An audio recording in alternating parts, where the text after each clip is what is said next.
Okay, that's the YouTube stream. Where's YouTube chat? There it is.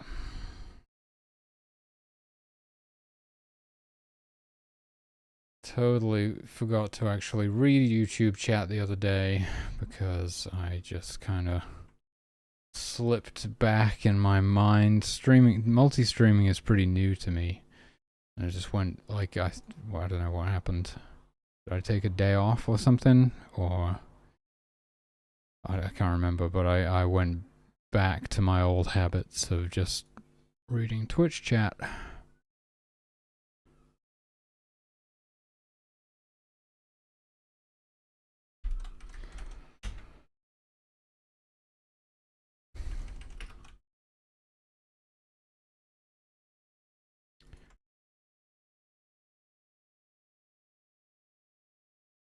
Oh, excuse me.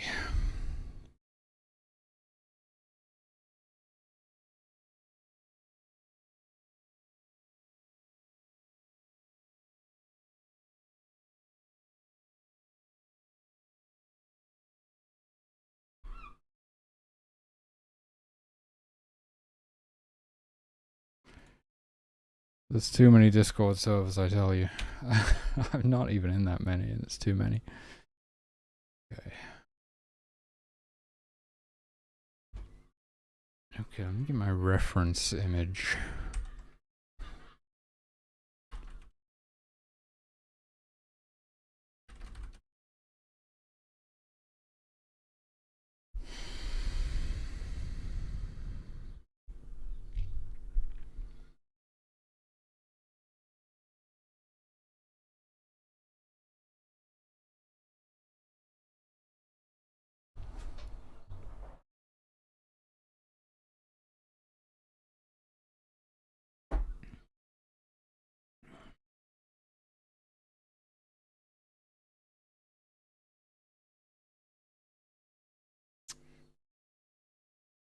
You know, I'm just realizing none of the characters have facial hair. Not a single one. They probably all would, basically. I mean, how are they shaving?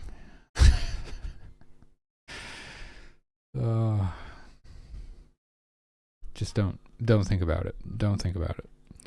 It's, they're magically, you know, removing their facial hair. You know, the divine magic is real in this world. Anything is possible.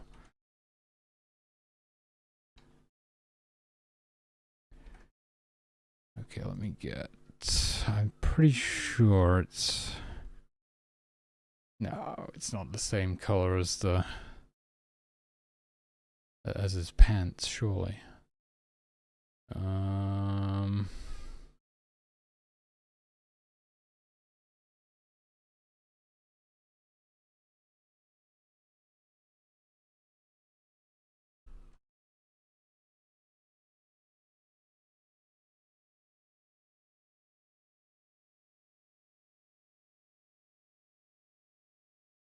How do I get this?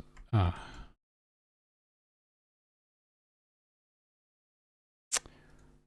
Oh, it is not. And then this one. Whoa, whoa, whoa. It's not even on there.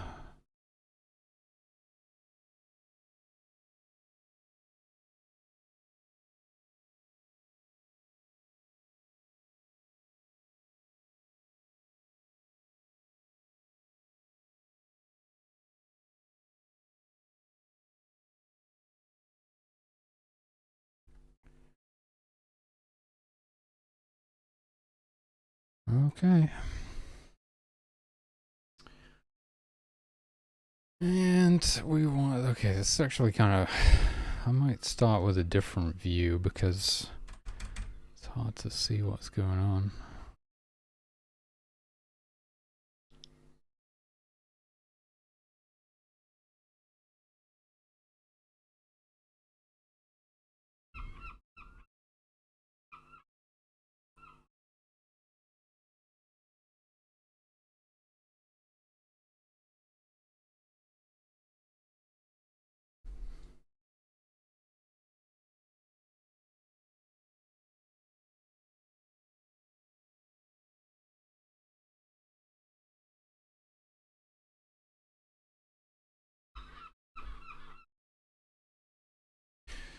Look at my reference again.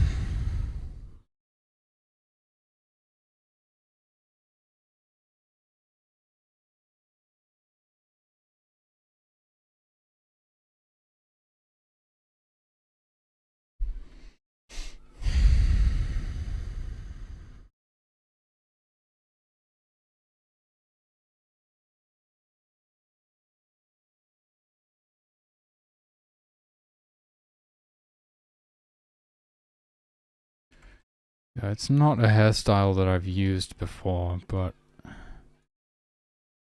want to do that. Actually getting it to, like, drawing it properly so it actually looks. See, I don't know, something. I kind of want to do something like this.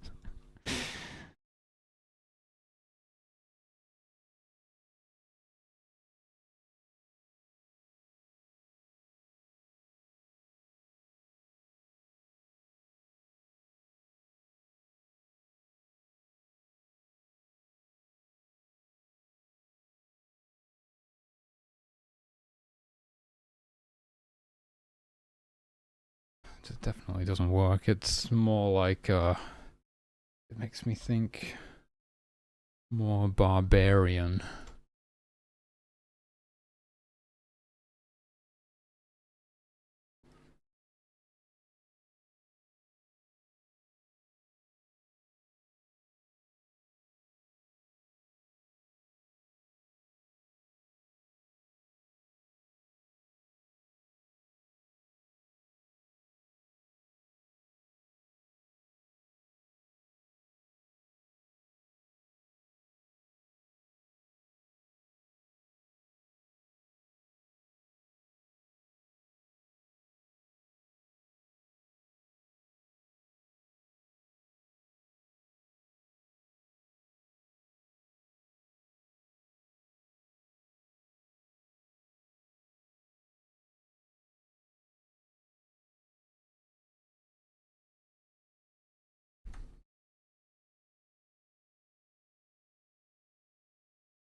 One of the first ones where I've actually put the headband over the hair.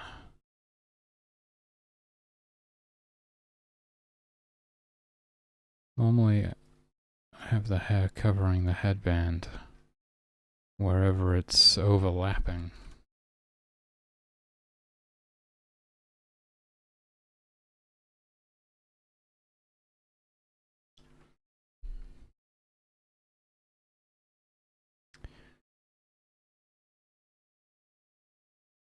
And this is supposed to be kind of curly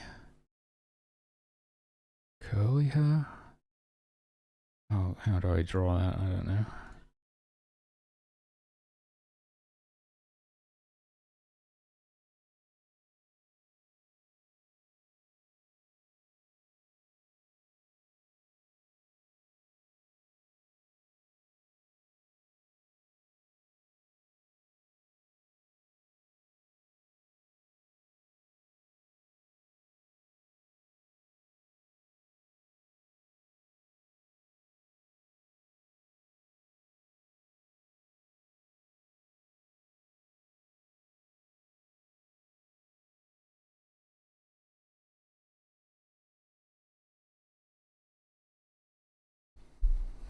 try adding some shading to that.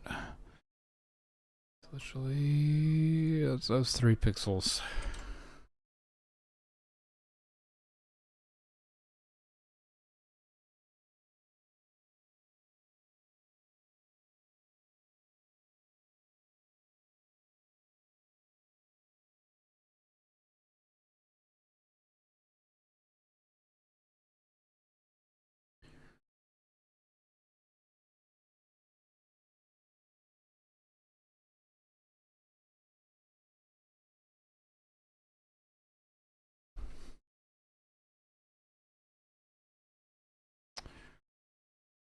Maybe it needs to kind of sit on his shoulder a bit more. And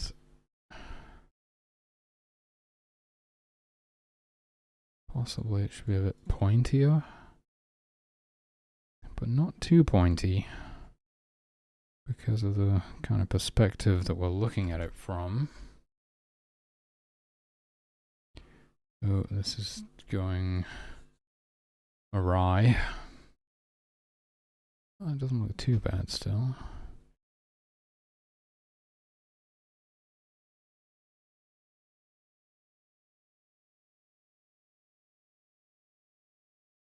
Just do that.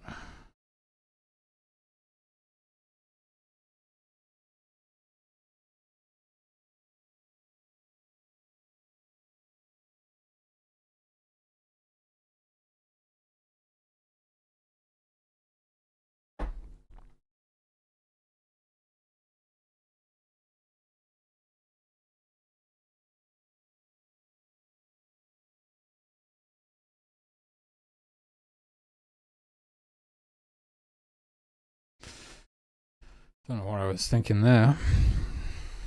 Oh, you would have to you would have to like bring this out or something. You'd have to do that.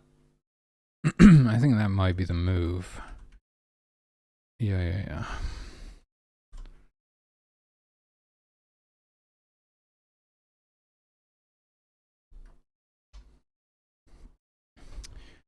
Well, it's a hairstyle and it's one that we haven't used before. It's pretty good.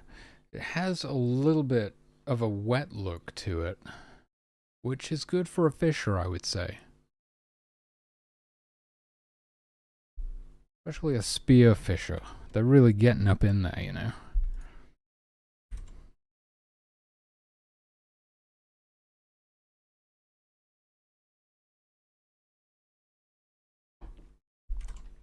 Okay. So I'm going to try and replicate this from the other views. Some of them I can just copy. Well, one of them I can just copy paste it, which is nice. I feel like these are going to be difficult because it's so heavily obscured.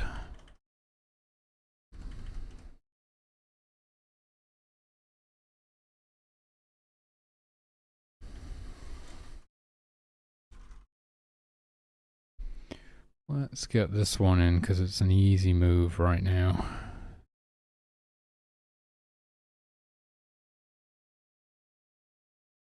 I might as well take that.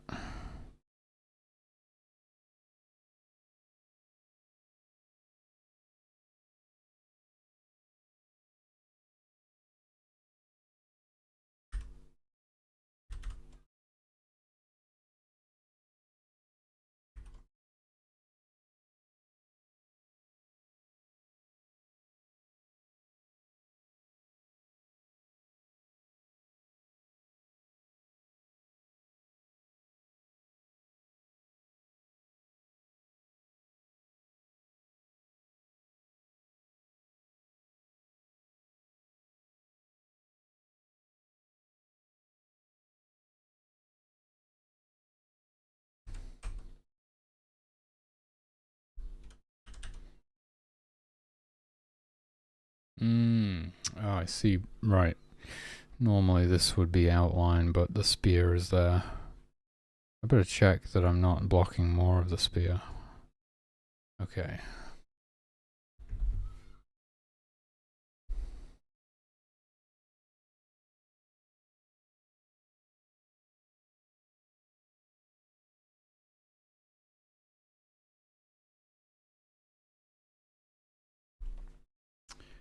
There's no escaping it. I'm still gonna have to do all of the final sprites. We got the breeder and the child sprites left to do.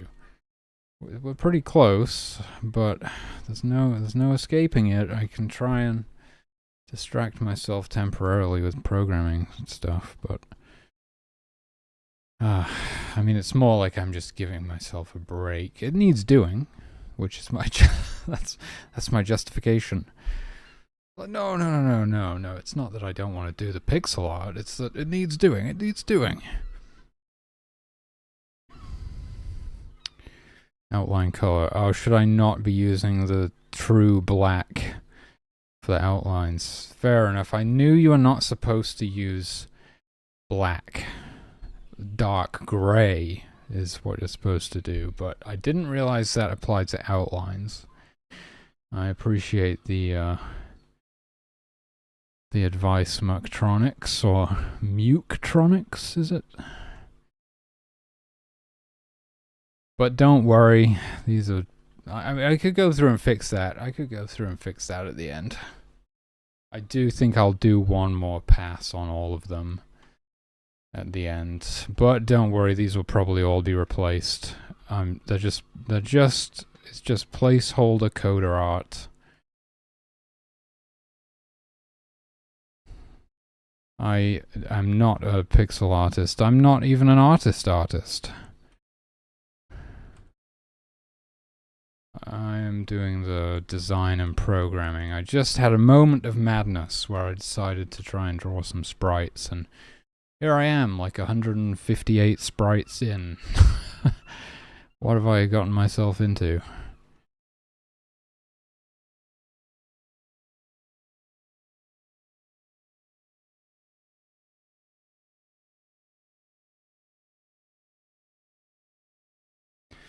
Maybe throw an extra pixel in there, I'm not sure.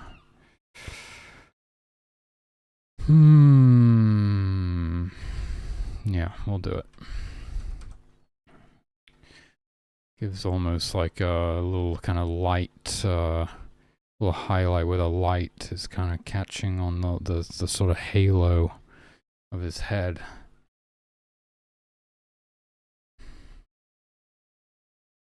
Okay.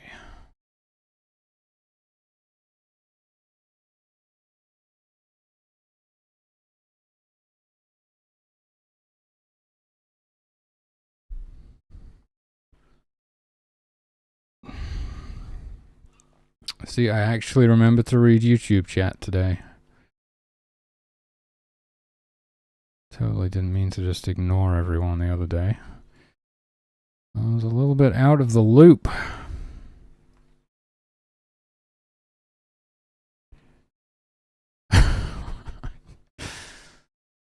Okay, I really don't know about this hairstyle. Oh my god. Is that it? How crazy is the mullet? Pretty crazy. Something like that.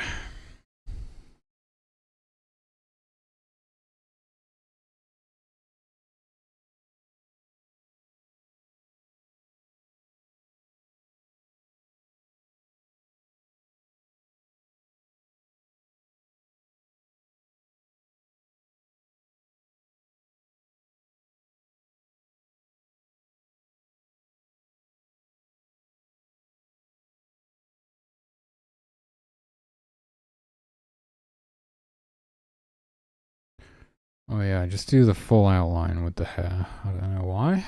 It was just kind of a lazy way of getting some detail in there or something. I don't normally outline stuff. Okay, and then we got like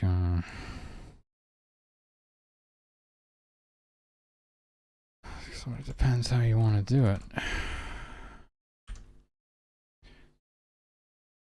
Go with what comes to me first, I guess. First option, best option, usually. Something kind of like that. We go from the top. Okay, now I don't know where I'm going. I just have to do something and see how it feels.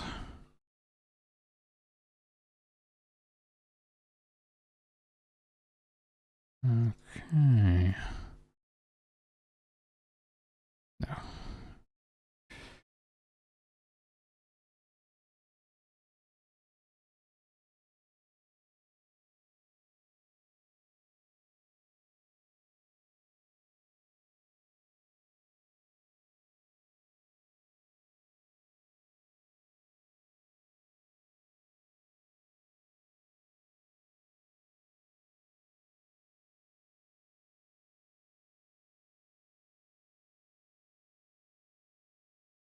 Oh, yeah, yeah, it's supposed to be wavy. Right. How the fuck do I do that?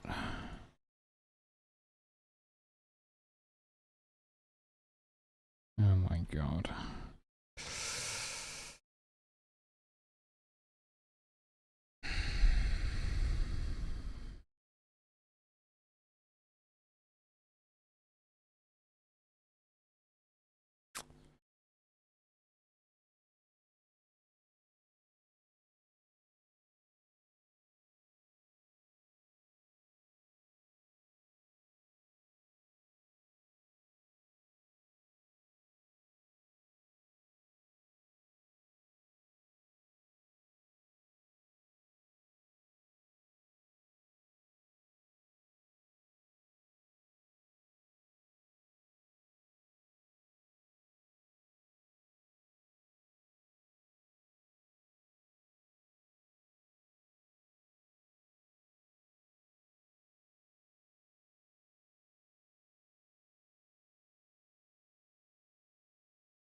I think I might even just be able to, like, if I change this color in the palette, does it change it in the canvas as well? That is something I've really wanted. Like a find and replace for a specific color.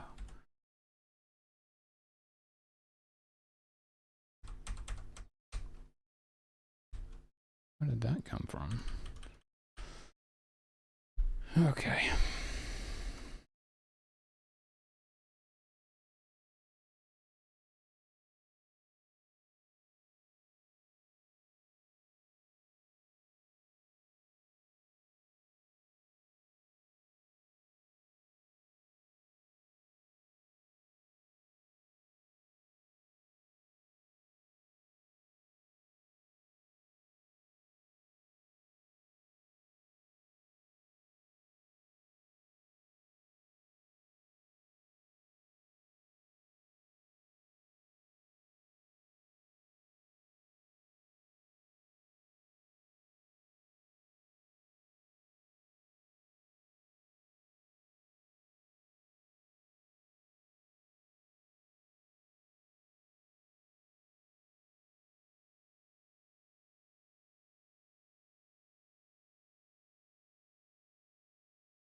Oh, for sure. It's. Oh my god, where am I? It's this one. Like that.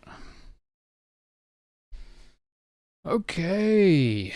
That's another view down. What about this pixel? Oh, yeah. Oh, yeah. I'm going to smooth that out right there.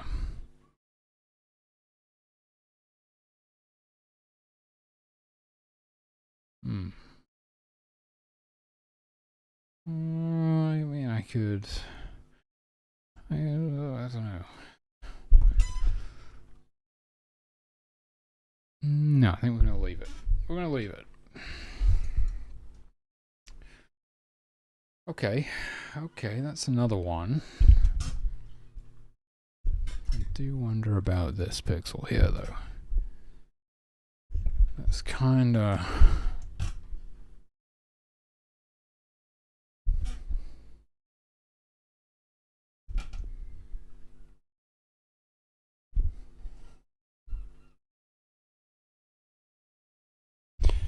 think that one's got to go. All right.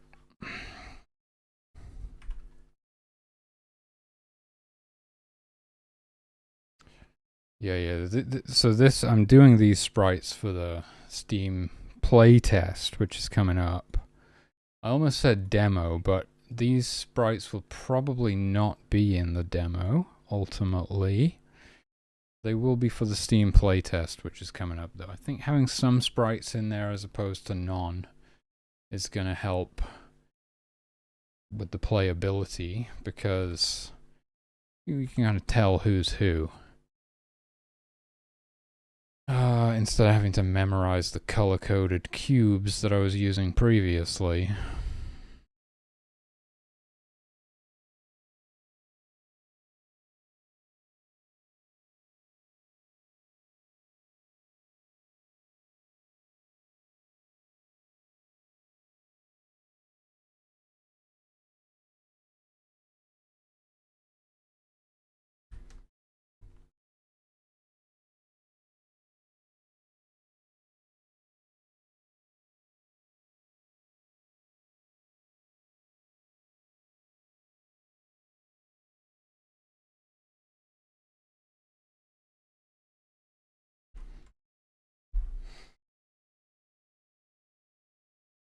Seems to be working pretty good.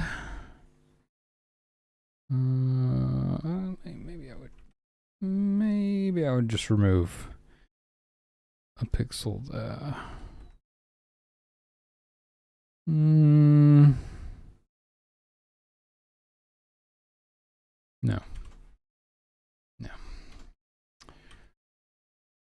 Okay, so we got these two. It's looking quite nice. And we got these two. So I'm gonna do this is why you should have things on separate layers, because I can't easily draw behind the fish. It might be easier to just draw on top of everything and then cut the fish out.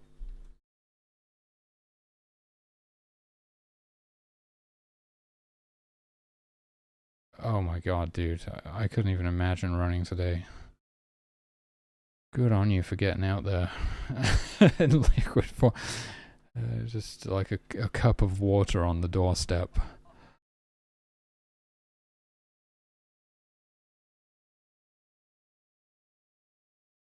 Yeah, it is absolutely ridiculous. I mean, it's not even that hot, but when it's this humid, it's unbelievable.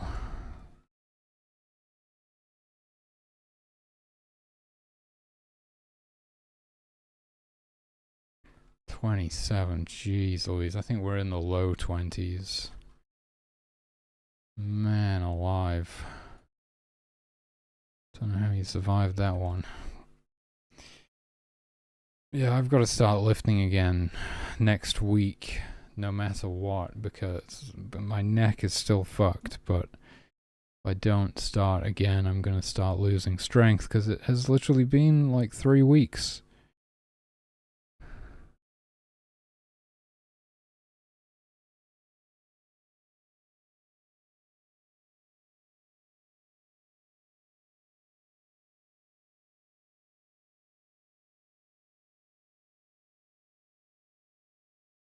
Nice.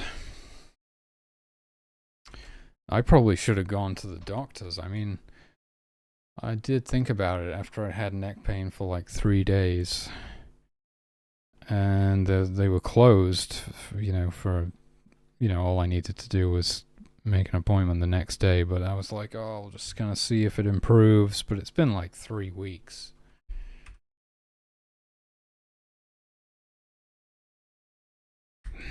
So I should stop being an idiot and go to the doctor.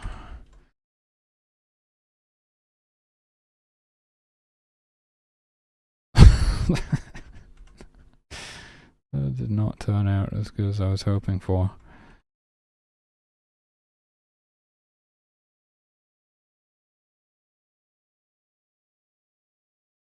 I mean, it's been pretty hectic. Here I go with the excuses. There's no excuse. It should be top priority. But it's been pretty hectic. I will say that.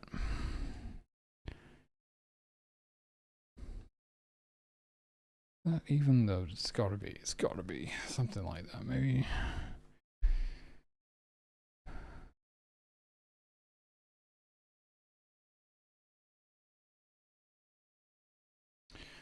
Yeah, I remember you said about that.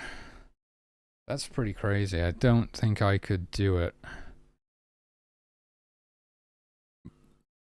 Like, the lifting that I do 3 times a week is basically as much as I can handle in a week.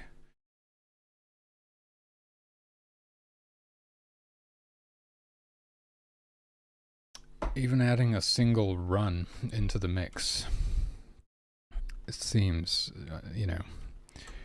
insane at this point. Sure, I can get there eventually if I keep training, but... Okay, I'm gonna do the... Did I use the wrong color? I think so. I'm gonna detail it before I cut the fish out, because I can actually kind of see what I'm doing.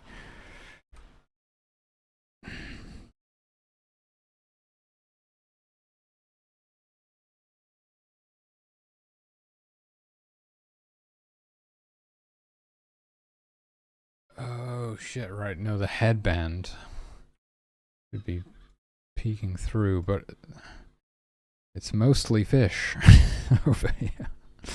We'll do that at the same time as the fish. And so, trying to do like a wavy kind of effect. Oh my god, that's terrible. Okay, like this.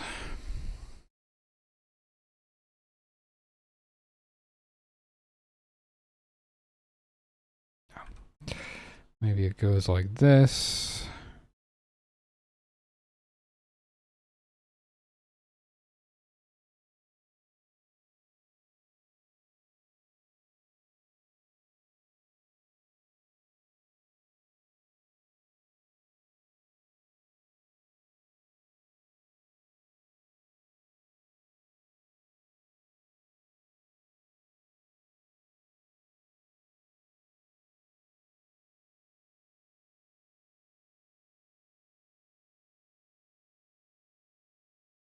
Oh yeah, why is that? There, okay. And like,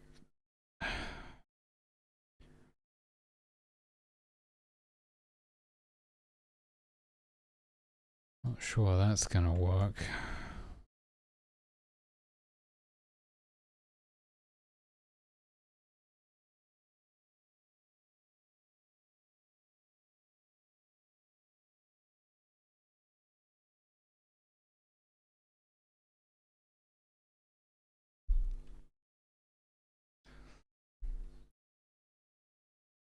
Exposed by the full view of the hair now. It's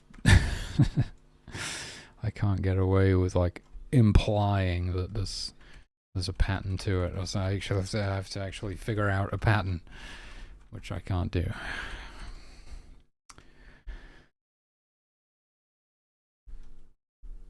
I mean, it's kind of...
This left side is kind of working.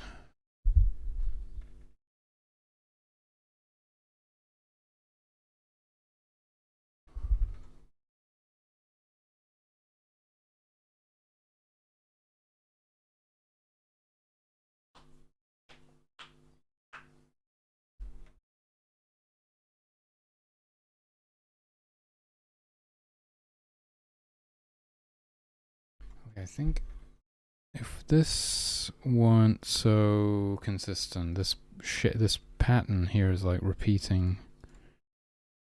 Wait, didn't I just kind of make it the same?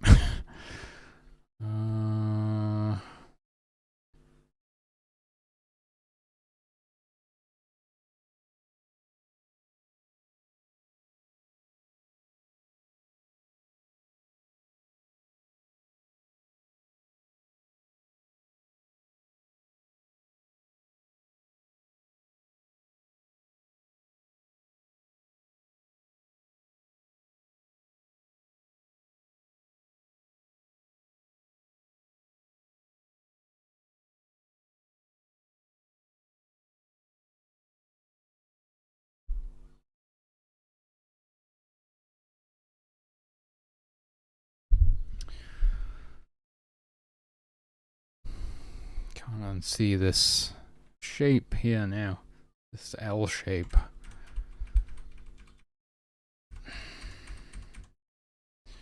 Good God, that was there the whole time. I'm now aware of it. I can't unsee it. Oh my God, this is insane. It's so difficult because it's like you're doing this ridiculous thing like, oh, how do I find the right arrangement of pixels to make this hair look correct? And it doesn't even do anything. At the end of the day, it's completely pointless. It's just purely aesthetic. It's like so much effort for something that doesn't even matter. Of course it does matter, I know, but it's like there's something in my brain that is like, it doesn't even do anything, you know? Stuff like implementing the systems, you know, making the game actually work seems, I don't know, it seems so much more important. It is so much more important. I mean, you don't have a video game if you don't do that stuff. It's just super difficult to do the the kind of optional stuff, the polishing. It's because it's like, this doesn't even matter, you know? This has nothing to do with actually making the game work. That's something I've learned about myself, is that I'm all about making stuff work. I'm not very good at making it look pretty.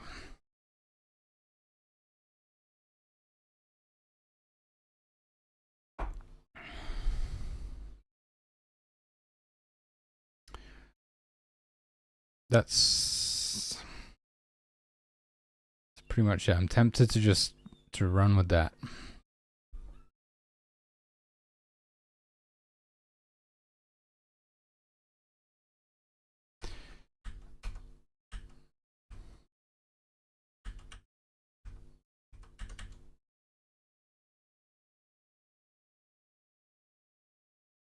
Seems to work fairly well with the other frames. Maybe add an extra pixel there.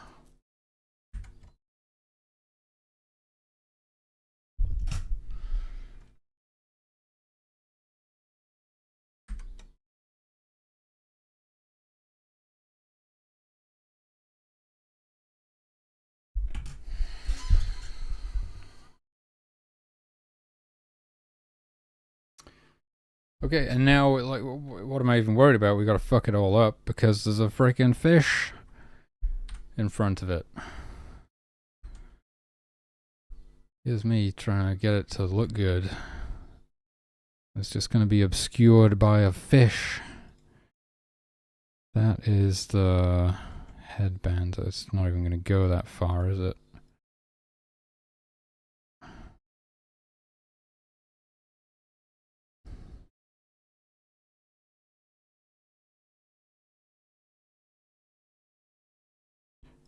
Okay. This layer, delete. And I seem to be missing this bit. Nope. Would that be in front of his head? Yeah, I guess it has to be. Yeah. I want to say yeah.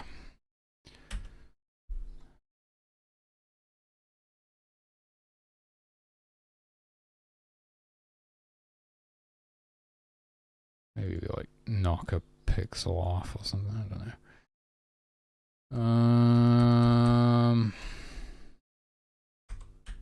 I think that's just it. I think that's it. It wouldn't be the size wouldn't be consistent with the other frames if we were to make it any narrower. The other stuff it's like adding a UI element that's like a bar that shows you how much power you've got. Great, love that. Making the nearest water bearer or how did I describe it? It's like the water bearer that can respond the fastest, making the fastest responding water bearer extinguish the burning human. Great. That's a big improvement mechanically. Love that stuff. Standing here for hours on end, banging my head against the wall, moving pixels around. Not a fan. Not a huge fan.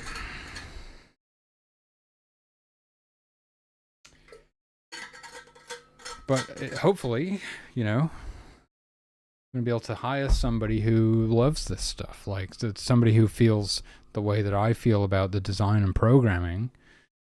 They feel the same way about the pixel art, and I can give them a job, and they'll hopefully have a great time doing this stuff. And it'll look 10 times better than what I'm doing, because I have no idea what I'm doing.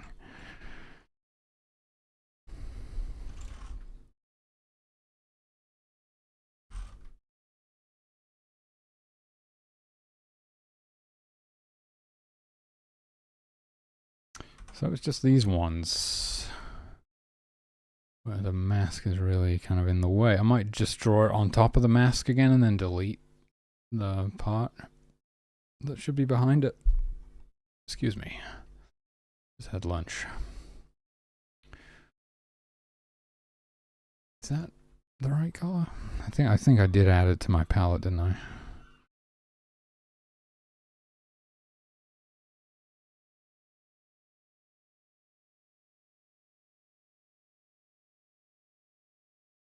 Sort of.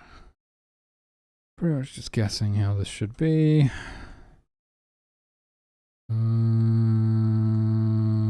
Put those pixels back, remove that one. Something about this, maybe.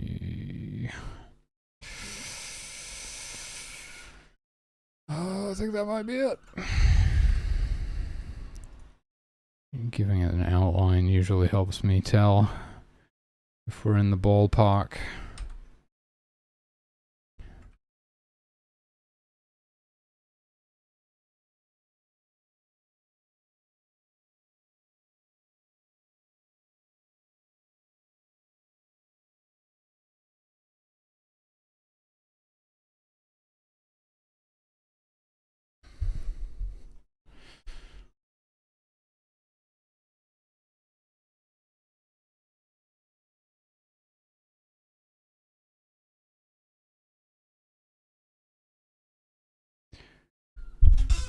Can't do a lot here. Did I remember to shade that other one? I don't think I shaded like any of them.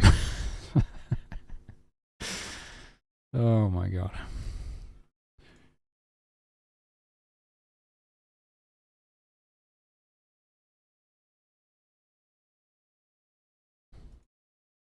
But imagine that. It's like so weird to me to imagine there's people out there with brains configured in such a way that this is enjoyable.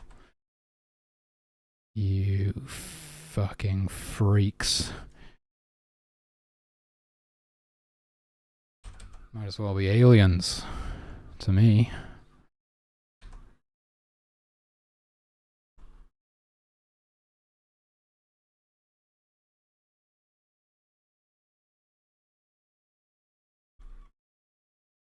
Yeah, I could see that. All right, let's I've got to remove that bit where the mask is.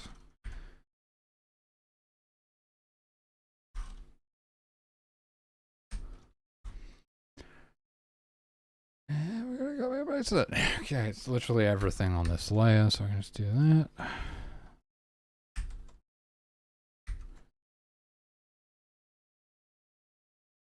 Oh, right, that's right. I've been doing the headband on top. Headband on, whoop. Wait a minute, where's the headband? What?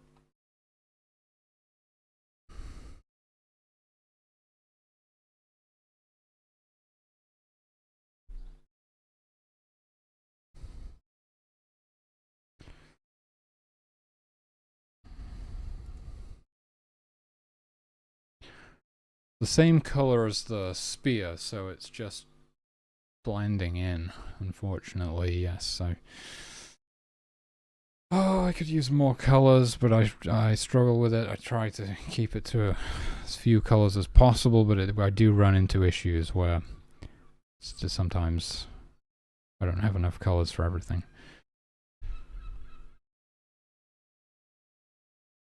But I don't really know what I'm doing, so it makes it easier for me to have less colors.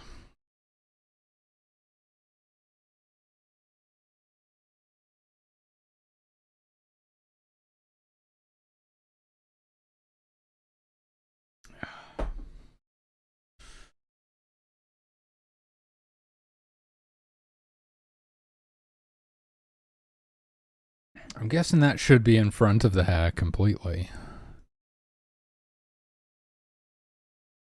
Nope, not that bit. Whoa, there we go. That's what I'm talking about. Voila, he has hair. And it's a unique hairstyle that I've not used on any of the other humans before. Perfect.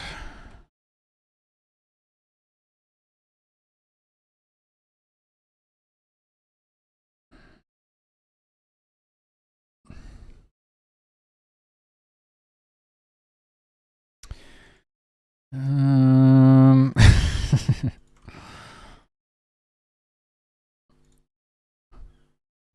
No. Maybe?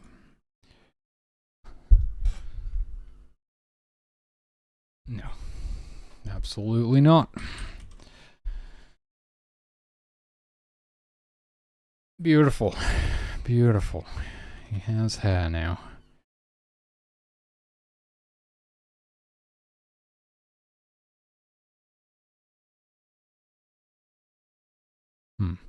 You raise a good point.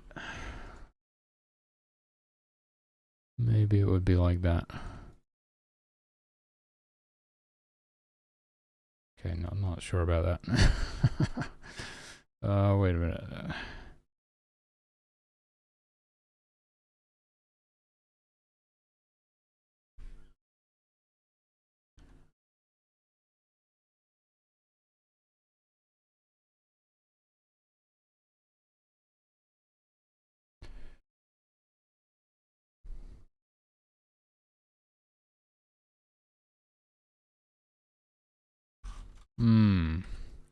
If it was there, you would kind of... You might even see that pixel there.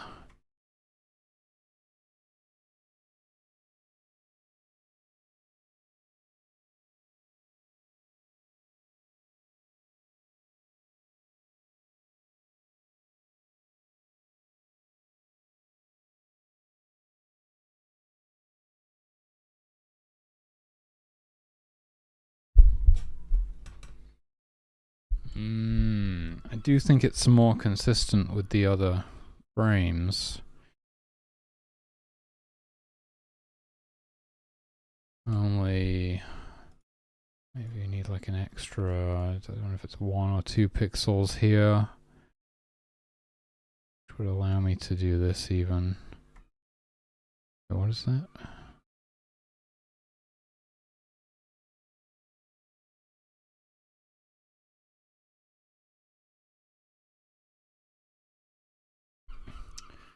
It would need to be more pixels here even.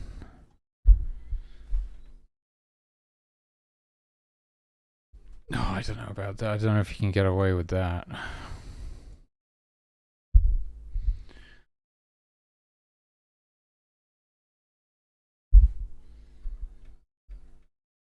Oh my god, dude. What?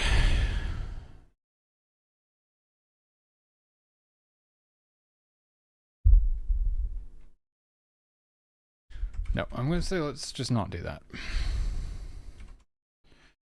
Oh, my ankle. My ankle is cramping.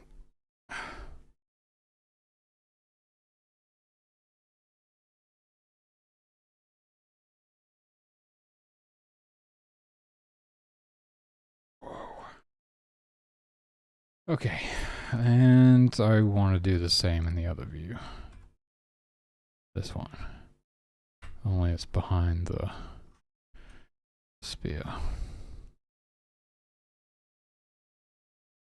So that was just like, how do I do it?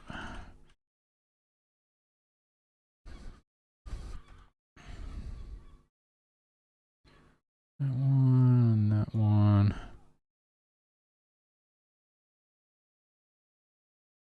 That's pretty much it, right?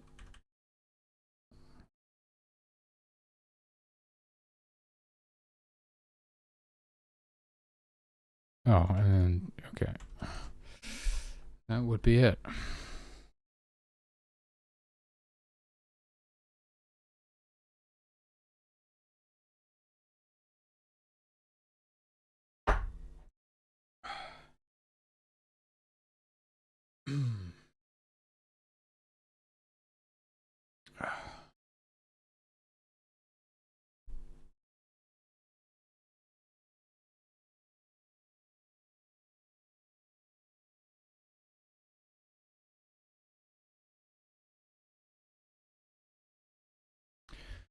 That face. This guy's seen the horrors of the deep.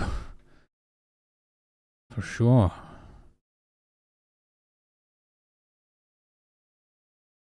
I mean, it is pretty tough for the fishers. It's not as bad as the foragers. And those guys don't look, I mean, they look fine. They just look like bees, actually.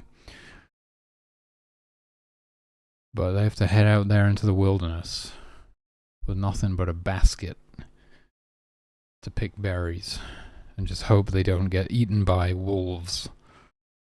It's pretty rough.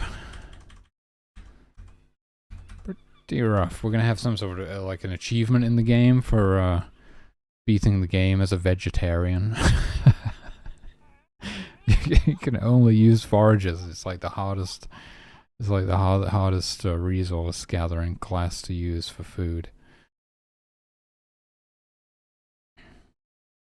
We'll have a pescatarian mode as well. It's like medium difficulty.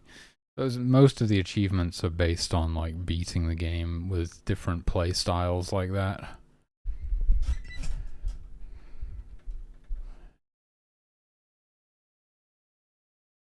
Okay, well we can get this guy in game now. Seeing as everything's done. I do still have to make the female version.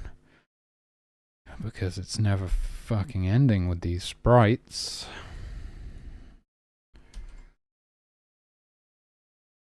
What did I change? I don't want to save it.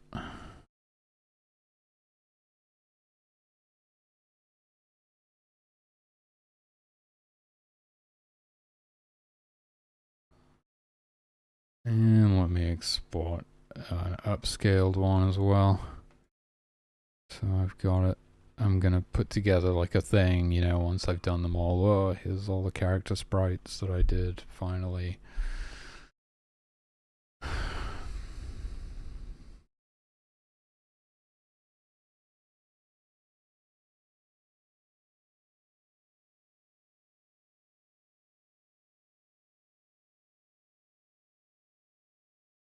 I'm also including them in the capsule art design document for Jonas. So that he can see the characters and what because he's gonna have to draw them. I hate to say it, but he's gonna have to draw. It's fine. I think I get the impression Jonas enjoys illustration quite a bit. I'm sure he'll be fine. Me, on the other hand, I'm absolutely sick of it. Okay. Over to GameMaker we go.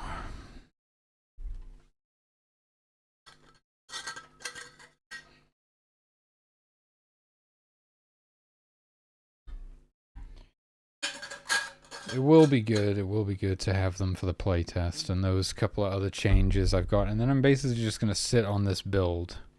I'm going to sit on this build for like a month whilst we wait for the capsule art and the logo to be finished.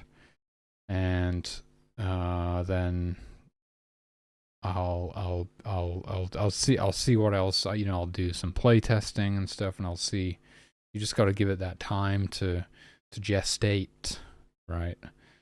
And I'll see what other little fixes and maybe balance changes and stuff I come up with, just to make sure that the build that I use for the first playtest is really solid.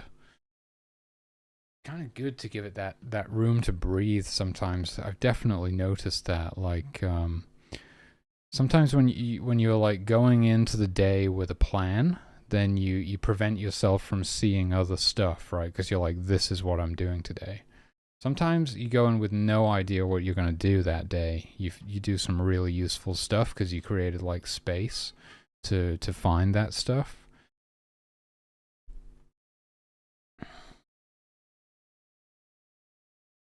So just sitting on it for like a month and doing whatever seems like it needs to be done is going to be really good. It took me like a week or something of not really touching it and just doing these sprites to realize how I need to update the water bearer behavior, and that it's probably a good idea to put some sort of a power meter in there so you can see that more easily than some little number in the top left corner of the screen.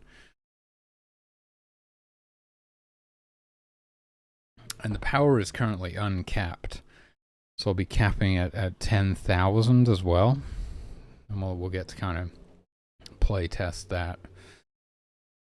It costs 2,500 power to resurrect somebody, 5,000 power to create a new human.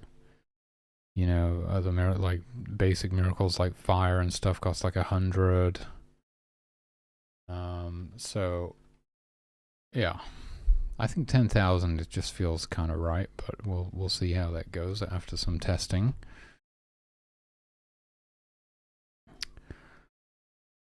Oh my god, dude, it's so humid today. I'm dying. This is unreal. Okay, let's get this bad boy in game. Or it was so close. There's like 2 more to go. It's kind of unbelievable. That's just what happens when you draw sprites for months on end. Months on end.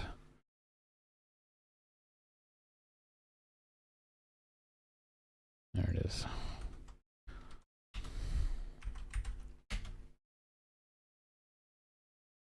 Oh, it's not a forager. My bad. Sorry. Fisher. I'm still in forager mode.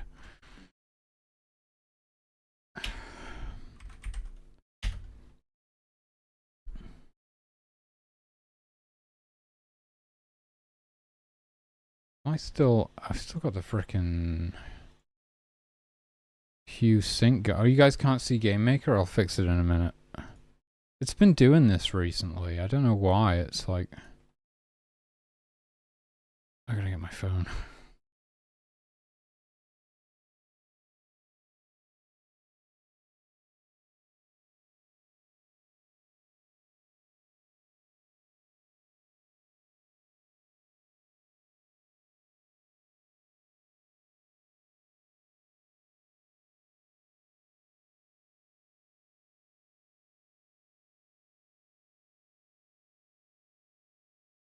GameMaker keeps like forgetting how to window capture.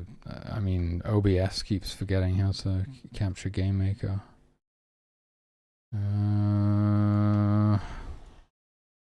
Right, Fisher male. I like these guys. I like the Fishers. They're pretty cool. The mask is great. The mask is just like, this guy's a fish. So it's really obvious what he's all about. Yeah, I was wondering that. Did I get the origin points with the foragers correct even? I did. Alright. And before the foragers, what was I doing before the foragers? Worshippers. Did I get those correct? Yeah, okay, we're all good, we're all good. So this is 32 by 56.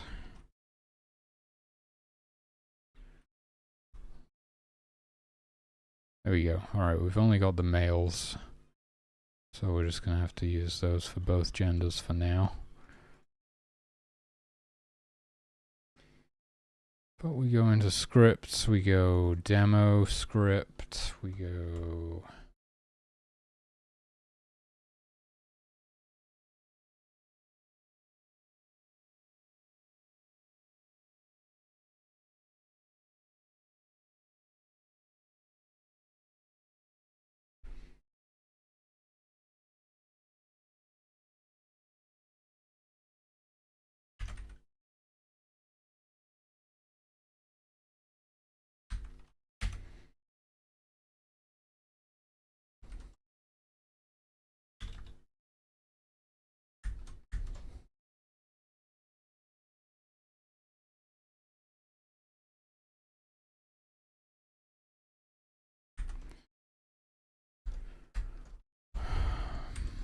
this. Okay, so that is test mode and demo mode.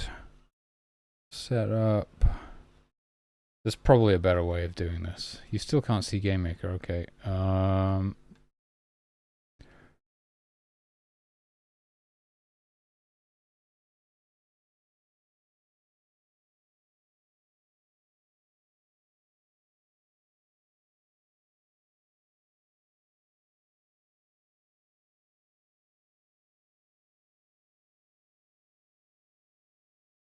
What's wrong with this shit?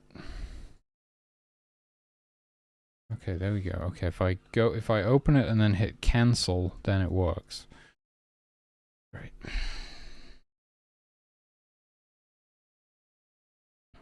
Now you can see GameMaker. But did the demo script, drop script would be the next one. I'm still in forager mode. This is the thing.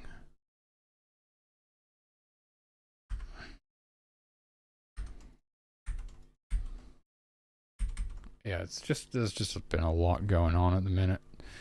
Things should be, I think we're kind of like, you know, things should be sort of getting back to normal around here.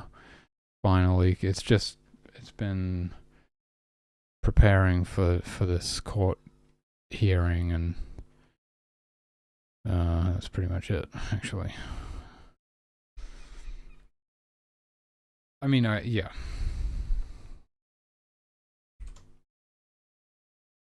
That's basically it.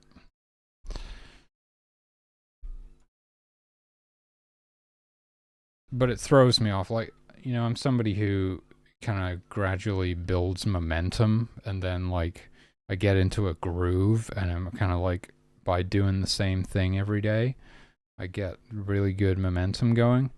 And then but it is difficult for me to, it kind of throws me for a loop when I got to switch. So it's just, you know, and it just hit right now. It's like, right now as we're kind of going into playtesting and setting up the Steam page and stuff, and it's quite like a major milestone for the game.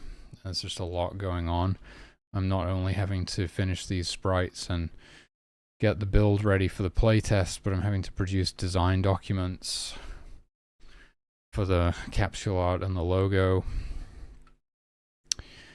And in the midst of that, just having to prepare evidence for the court hearing and stuff. It's just been a lot, I guess.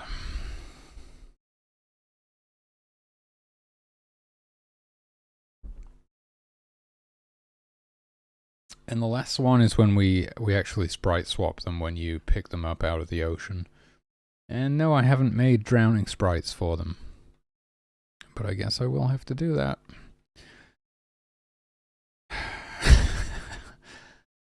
I mean, it's at least I don't have to do 8 directions. I only have to do 1 direction. And it's literally just kind of, I just take the sprite and like cut the bottom half of it off pretty much and have it like bobbing up and down. That's it. Everything else is set up. It's good to go. I made it so like it's animating, like they bob up and down, and then like there's a timer or however it works, and then eventually they drown, right? And it's like it waits until hey, Real Book Lover, welcome back. 0 meat. Oh, I know, tragic. It waits until they reach the lowest frame of the animation, and then there's like it switches to another animation of like 3 extra frames of them disappearing beneath the water, so you get that smooth transition. Otherwise they could be like at the top of the animation and just like jump a bunch of frames down and then sink beneath the water. I don't know. All of that stuff is set up. I just got to make the new sprites and plug it in. But yeah, the last one is objects, controller, left pressed, I want to say. SP Fisher, I actually remembered this time. Fisher, not Forager. There we go. So when you fish them out of the water, we have to switch them back to their regular sprite, not the drowning sprite. Again, there's probably better ways of doing this stuff. I don't know. I'm getting to that level of knowledge where I'm like, I'm sure there's a better way, but I don't know what it is yet. I'll get there eventually. On the next project, I'll totally build everything differently from the ground up, right? But it's like there's too much refactoring with this project now. I can't really go back and, I mean, I could, but it would take so much time. So it's going to be one of those games with bad code. But that's basically because it's the project that I learned on. So, and we're always learning. Are we not always learning? Are we not lifelong students? I mean, I better be, otherwise I'm really screwed. Yeah. Because I was not able to grasp this stuff when I was younger. Really. I'm kind of amazed.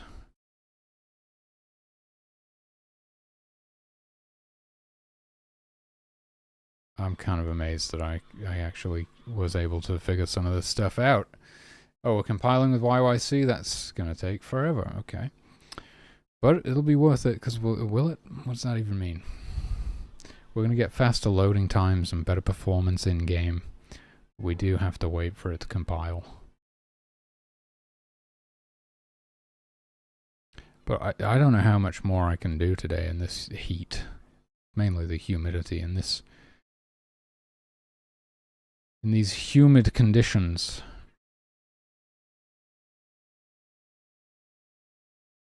Alright, yeah, I'm gonna check if you guys can even see this, because you couldn't see GameMaker.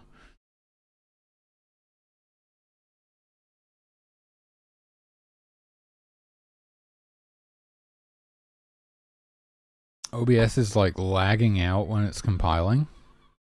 I didn't know it does that. Oh, there we go. I guess it makes sense. I am encoding with my CPU. I need a new GPU so I can encode with my GPU. Oh, you guys can see it. Okay, that's good.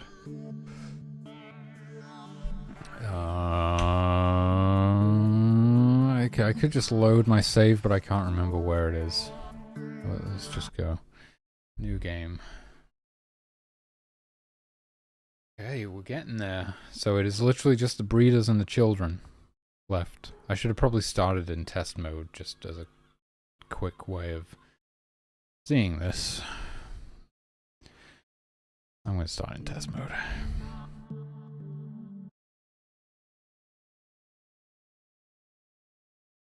So yeah, there's not going to be many cubes left running around at this point. Almost everybody has a sprite, which is great.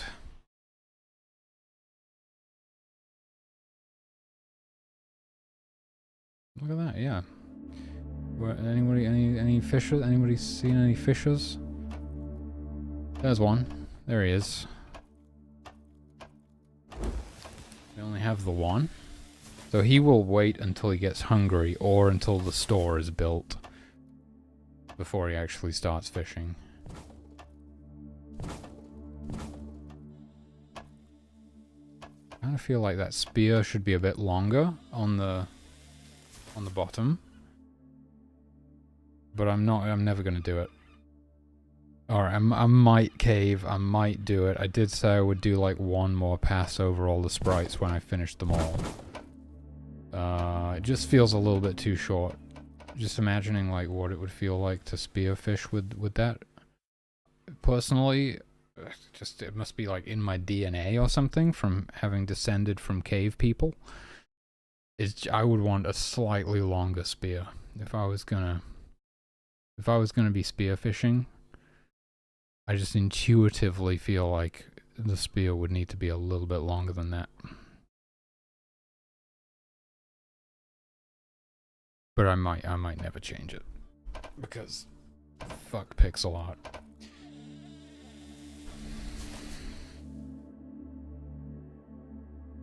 But he's looking pretty good.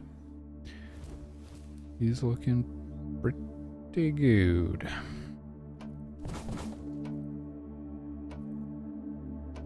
How many hunters have we got? 2. Alright, it's gonna take him a minute to get this store built. What I can do is, I'm cheating. I'm in test mode, so I start with like 10,000 power. I can just conjure up some fur for them. I don't even know if that is the store. Actually, I wasn't really paying attention. There's no way to differentiate them. This one's the store. That one's the store. That one's a regular tent.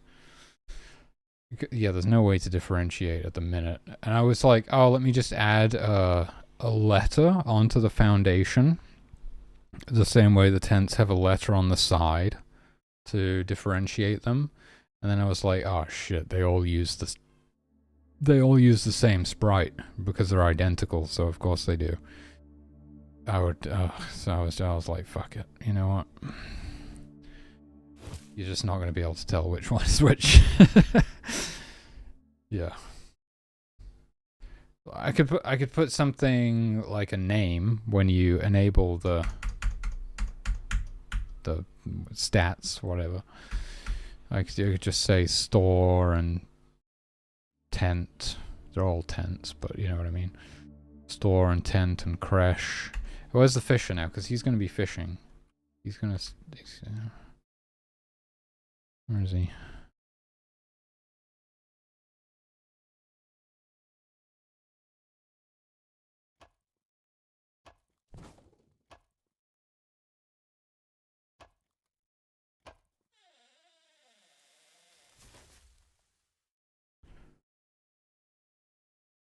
There he is.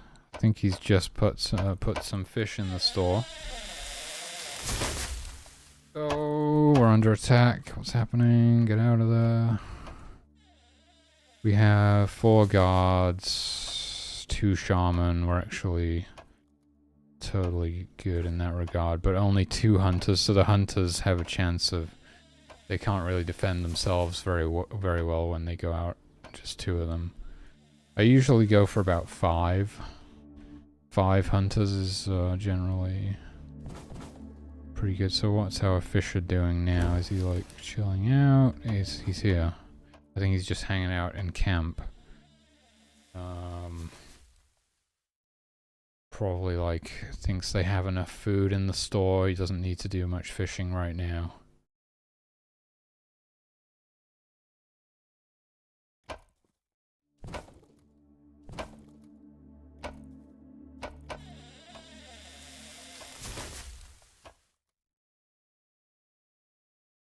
Whoa. What's going on there? Oh, I fucked it up. Back to A Sprite.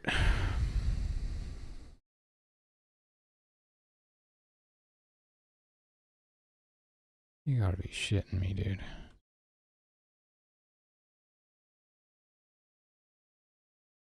I merged these fucking layers down now, so I can't even.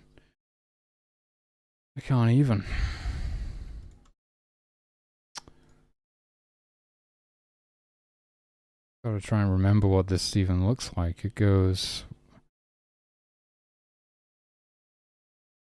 I know, it's the worst. I was just saying, like, I don't understand people who enjoy pixel art.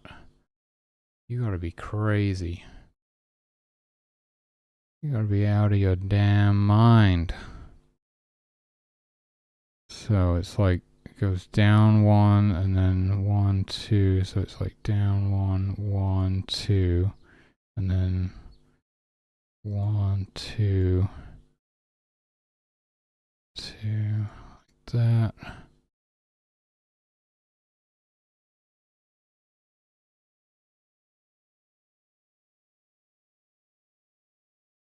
Did I get this right? Once there's expectations, you hate everything. Okay.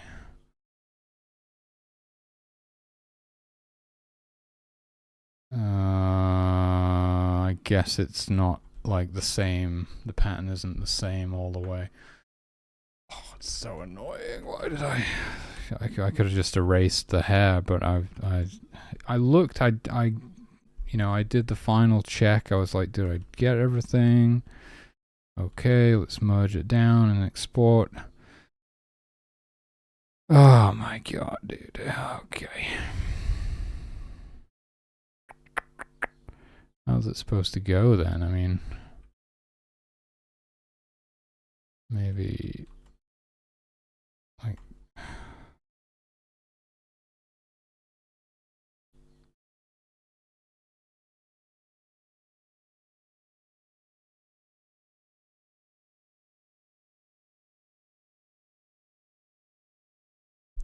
I was using layers, that's the thing.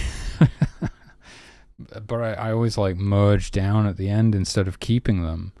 Yeah, I'm not really in the habit of keeping everything on separate layers.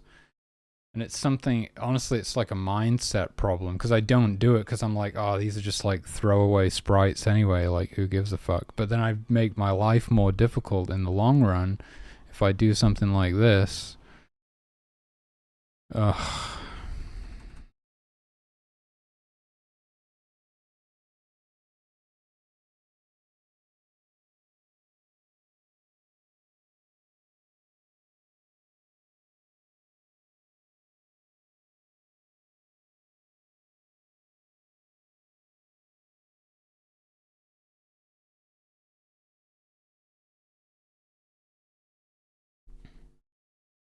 Three copies of everything.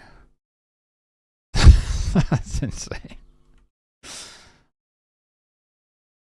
Oh right. Oh, I thought you meant you had like 3 layers for everything. Everything on you know what I mean. That would be a lot of layers.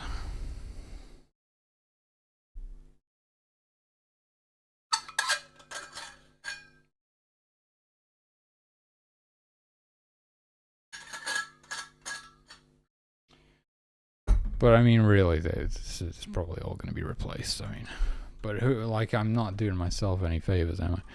It's just I've got to get in the habit of using layers.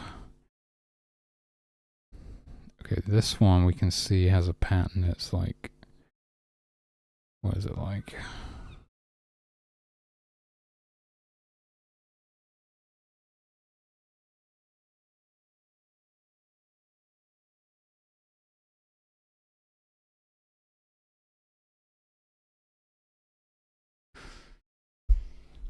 Oh, hey Maxwell, how's it going? The pixel grind is real. You're not kidding. You're telling me. That's it. We fixed it. Okay, I just had a moment, a lapse in judgment, where I forgot that the hair was like in front of the spear. And I was nitpicking it. I was like, the spear is too short. Fix the fucking hair first, dude. It's like get your priorities right. Oh, I don't know how I missed it. It's the humidity. It's the humidity today. Can't even see through it. It's that thick. Okay, there he is. Export. 100. It is. I mean, it's not even that hot here, but the humidity is outrageous. No. Make sure I'm in the right directory.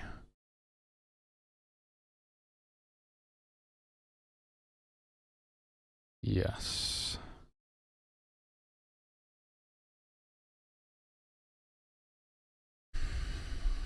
I should add a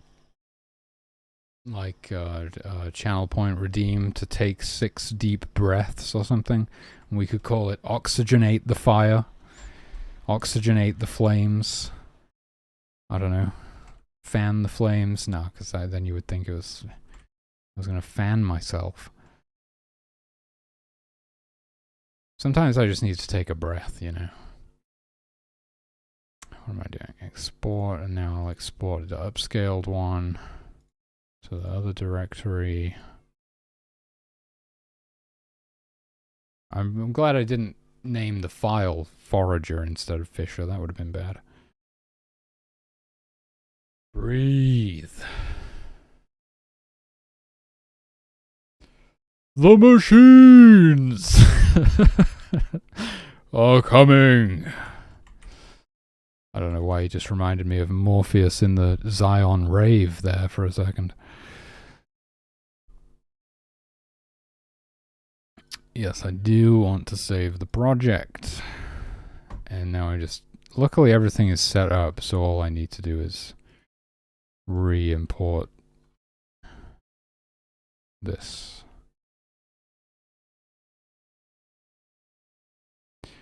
Take a look. Yep. Okay, yep, that's good. Okay.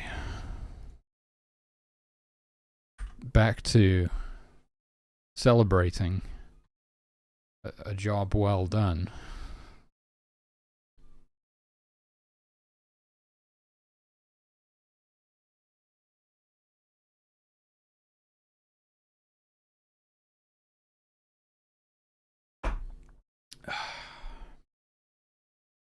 I'm compiling with YYC again. This is going to take a minute.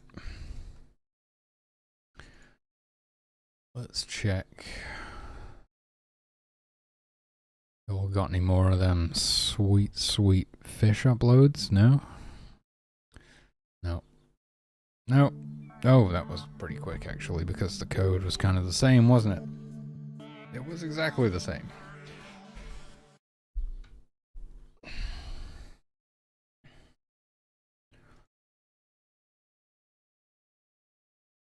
All right. That means there's 2 left. 2 left. I can at least use that to motivate me. We're so close now.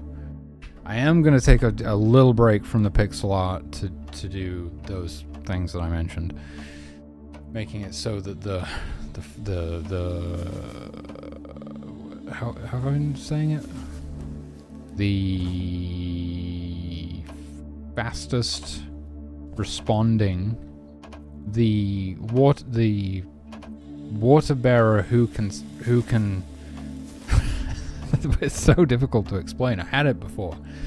We want it so that the water bearer who can extinguish the human the fastest is the one who gets selected to do it. Because right now it's just like whichever one happens to get processed first, which is based on the order in which they're created originally, I guess. And so I figured out how to do it yesterday. I just had to basically just rest for a few days, and then my brain was like, this is how you would do that. Oh my god. Okay. We just need to, so if they have water in their inventory already with 4, I think they need at least 4 water in their inventory, then we just take the distance from them to the burning human, If they don't have water in their inventory, then we total up the distance from them to the nearest water source plus the distance from the nearest water source to the burning human. And that way we can figure out which water bearer can respond the fastest. That's how you say it. Which one can respond fastest. That is what we want to do. That's a nice behavioral change for the water bearers. We've got so many fishes. Well, it's perfect. It's the perfect test. That's the exact sprite that we're looking at. But they are like wandering into this wolf den, which is not necessarily great for longevity.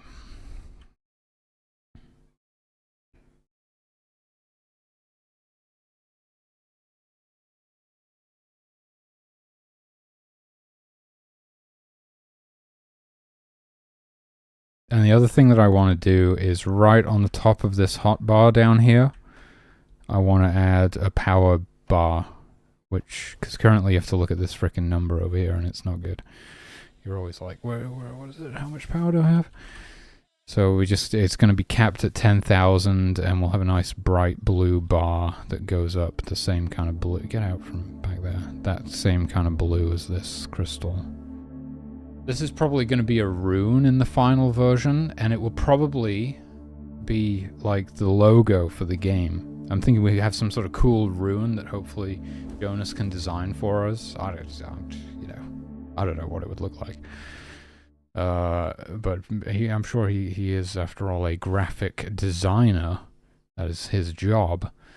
So if we have a cool rune on here that can also be used in the logo, and it can also be used as the desktop icon, is what I'm thinking. And then we have that nice, like, branding, that, like, that it's like a thread that, you know what I'm saying, that goes right the way through everything.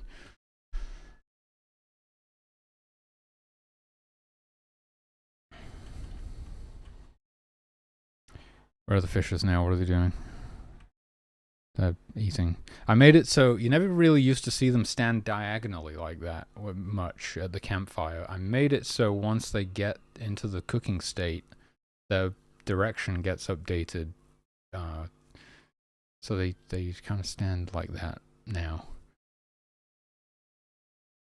I did it for a few things like the drum, the campfire, the menhir. That's what I always used to say, obelisk or monolith or whatever. It's technically it's a menhir. It means standing stone. And I think we're going to use that term because it is the most accurate term. And I don't think a lot of people know that word, so it's probably just kind of cool to use it, and then people kind of like learn it. Because it's not a monolith. It's not an obelisk. It's arguably a megalith. True, but even more accurately, it is a menhir, a standing stone. Yeah. You can see what they're doing. They're all dying right now, is what they're doing. Well, shit.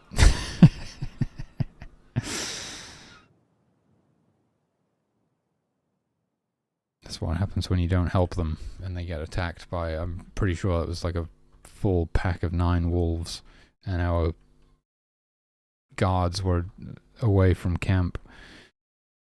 Anyway. Okay, I'll do another one, and like, yeah, because getting camp built is pretty big, because everyone has to keep going to the stream to drink, and so you're kind of scattered. Whereas once you've got, once you're settled, then there's always the store is built. There's always food and water there, as long as you've got water bearers and hunters and stuff bringing it in, and then your guards don't have to go off and leave the camp undefended and stuff. So, but I was just yapping instead of playing the game. You can sometimes, like, if I give them an actual, like, a more viable build where they'll actually have a better chance of surviving on their own. Because I'm one of those freaks that just likes to watch the simulation mainly. like a lot of the time I don't even want to play the game. I just want to watch. I just want to watch them.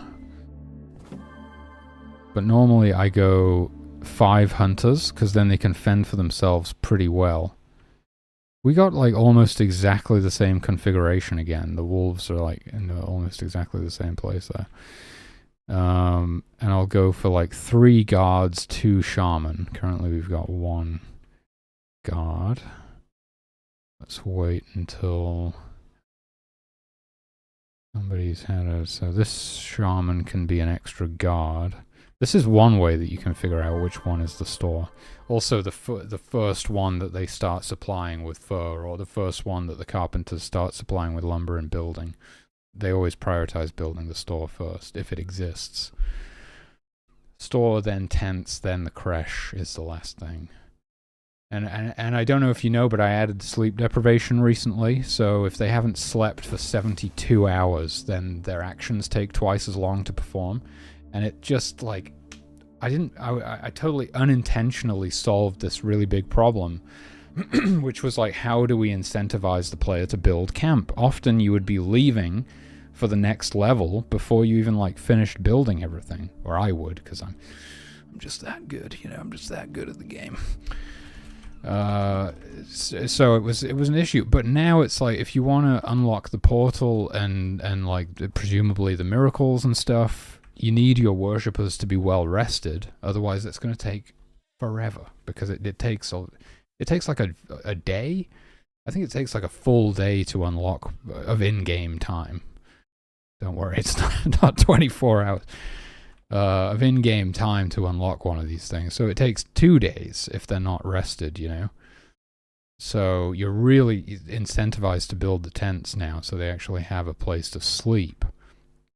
I am cheating. I am in test mode here, so I did start with 10,000 power. So I can just conjure up a bunch of fur so they can get this built. Which we'll do, why the hell not?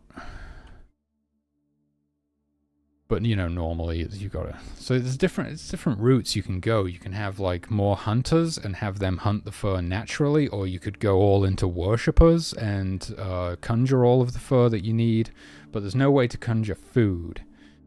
So then you'd be thinking, like, well, okay, do we need more fishers or foragers? Like, if we don't have hunters, where's our food coming from, you know? Well, I still only have 2 guards. We have 4 fishers, That's a lot. We are right on the coast here, though, so fishers are a strong choice. It's cool because it's like the build depends on the spawn that you get. Like, are we on the coast? Are fishers are good? Are we deep in the woods? Then foragers and hunters are better. And then you can you can make those choices of like, well, do I want to oh my god, somebody's on fire. Extinguish him by dropping him in the ocean, but yeah, I haven't made these sprites yet, so they turn back into cubes temporarily. And yes, certain resources. I didn't want to remove miracle fur from the game completely. I've got all of the miracles unlocked right now because I'm all the ones that are in the game so far, because I'm in test mode. There's going to be like 40 or 41 eventually, something like that. We've got 17 so far, I think, so there's still a ways to go. On the miracles, I got some in mind, like a daytime, nighttime, like you can control time, skip to sunset, skip to sunrise kind of thing. I've got a couple more written down somewhere. I think I can't remember them right now off the top of my head.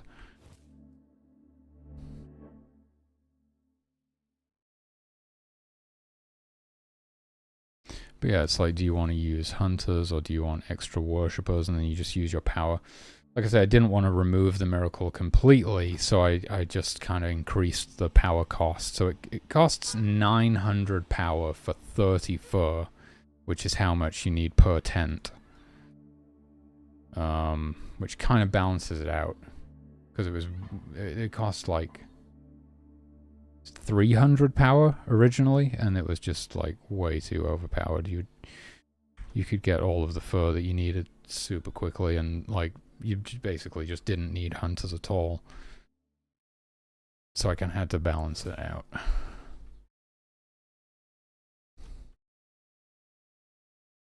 I think that's better than removing it from the game completely.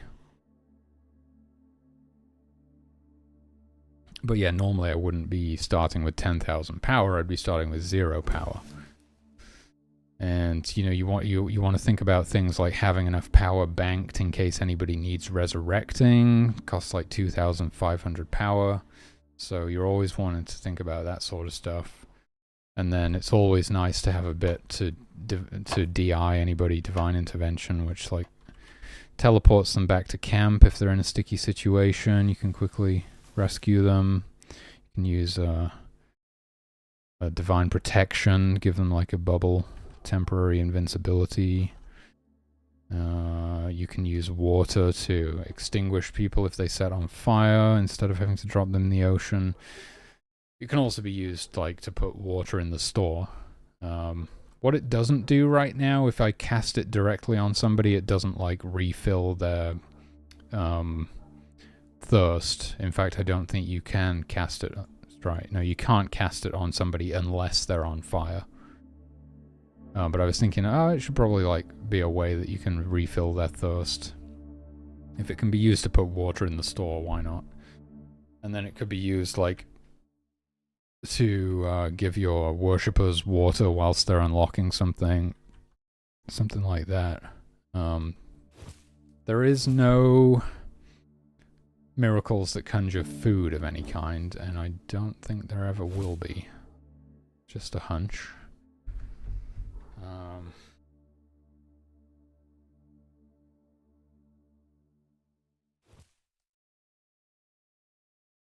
The only map where there isn't any food, which would imply that it's absolutely necessary that you have a miracle that can provide food, is the bad ending, is hell. So you could put like a food miracle in hell. I mean, that's depending on how it actually works in the end, but I'm assuming that if there were any creatures in hell, they would be inedible. They would be like demons and stuff. Which, the way that I envision them is that they're made kind of like out of molten rock and stuff. I don't know if that's truly what a demon is, but that's the type of creature that I envision. If we were going to add creatures to that level, well, I still don't know if we will. Because what even is that level? Like, you get the good ending, which is heaven. You get miracle rapture, which allows you to rapture everybody back to heaven whenever you choose. And there's a portal to every previous world that you've visited. So you can reincarnate into any world of your choosing. And it's kind of like New Game Plus or whatever now. You can just like go anywhere and do anything. But if you get the bad ending, I'm thinking you're literally just like, it's just eternal damnation, right? You're in hell. There's no way out. And there's nothing. It's just a lake of fire. It's like impossible to survive there. Whether or not the humans would still be immortal or not, I haven't decided. Probably they should be. It is like a supernatural plane, I suppose. Or is it? Or is it? That would be the thing. I mean, are heaven and hell in this game some sort of supernatural place, or is it just like that you've created utopia, you've created heaven on earth, or you've like destroyed the earth and created a hellscape? That would be the kind of deciding factor. And that was sort of the idea, but we could go either way with it, because like everything's based on this conservation meter. I know it's very vague right now as to what this bar is up here. But it's a conservation meter, and it goes down every time you chop a tree or kill an animal or something, and you can replenish it by planting trees or creating life and stuff. And if that goes down too much, you get the bad ending, whereas if you keep it up, then you get the good ending. So the idea is that you have to like live in harmony with nature, right, to get the good ending. Otherwise you just kind of destroy the world.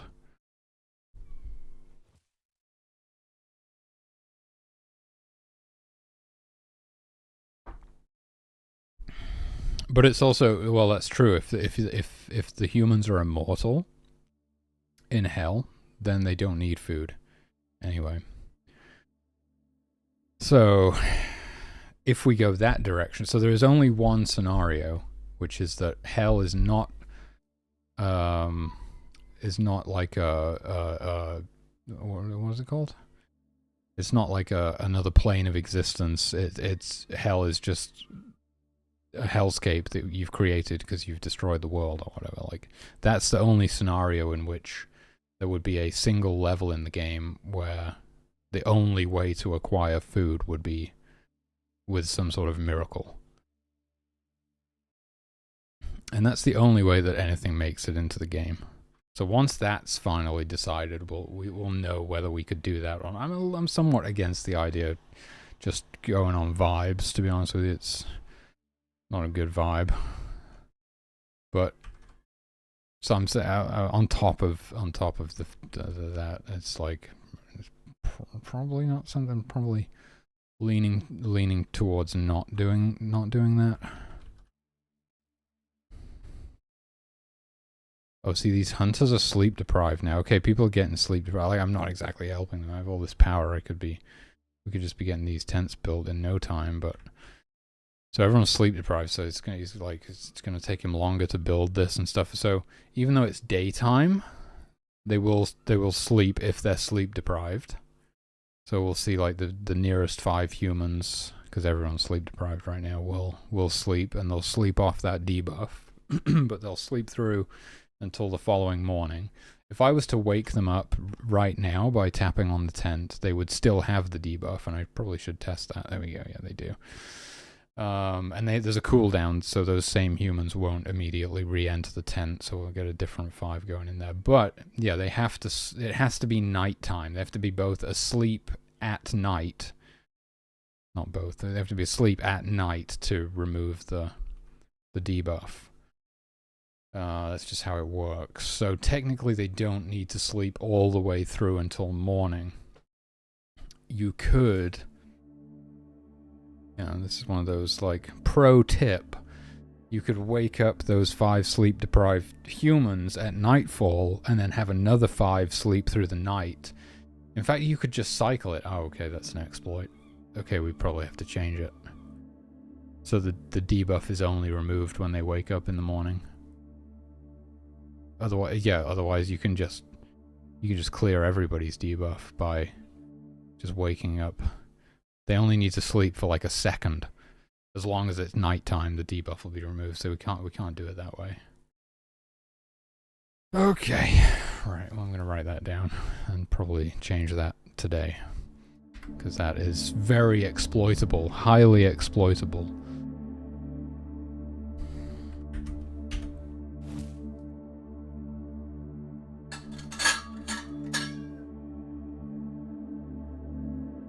I didn't think it through.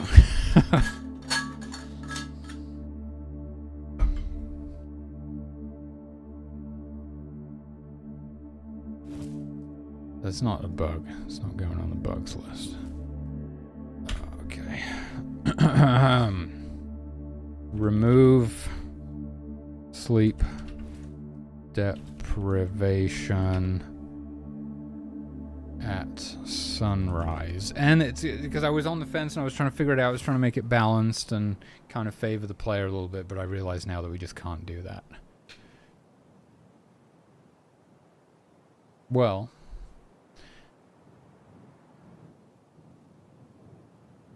no.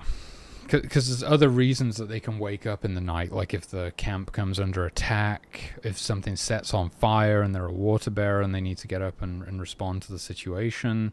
If somebody needs healing, the shaman will wake up to heal them, assuming they're in range.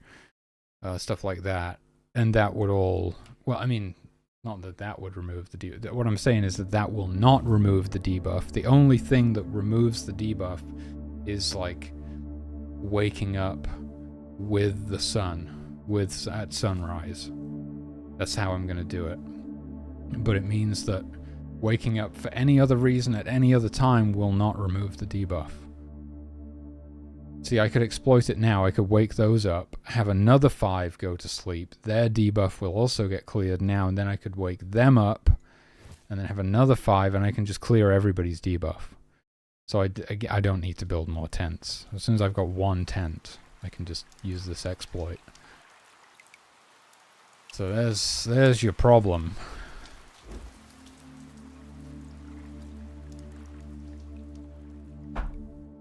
But it is a little bit harsh, but that's just how it needs to work. Because, you know, the guards... It makes sense, though. It makes sense. Like, if you had a disturbed night's sleep like that, you'd probably still be sleep deprived the next day.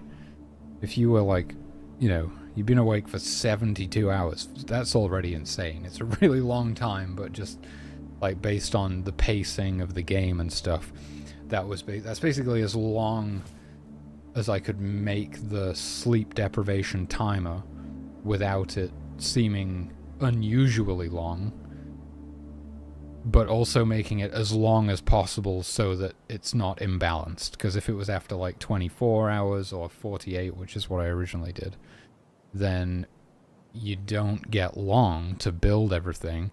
Granted, it's not like, you know, you can still do everything, just slower. But you know what I mean. I was trying to make it kind of balanced, somewhat favorable for the player, so you can, you know, during my testing, I was basically able to get like a good few tents built and stuff within 72 hours when I was really like prioritizing getting the camp built.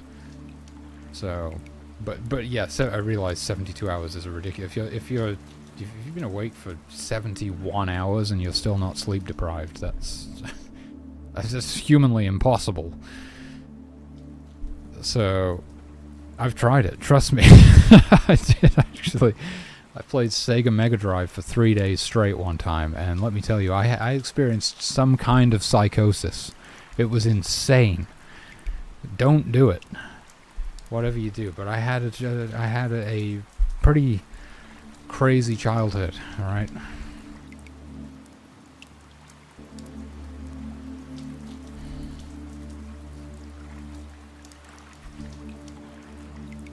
I kept falling asleep on the floor and like appearing in another universe, and then I'd be like, well, what the fuck is going on? And then I'd wake up again and I'd be like, oh, I'm back in the room. What's happening? And then I'd pass out again and I'd be in another frickin' dimension. I was like, oh, what's going on? I had no idea what was going on. It was crazy. I mean, I kind of knew what was going on, kind of, but I couldn't, like, you know, I totally lost control. I couldn't stay awake. Seriously, I remember that I was like, I just remember I was like stood in a field. I was basically in the XP wallpaper. I was just like in this grassy field, and there was just like a door. Just a door in the middle of a field. And I was like, okay, where am I? What is happening? And then I'd wake up back in the living room again. Yeah, whatever you do, don't stay awake for 72 hours. It's not a good move.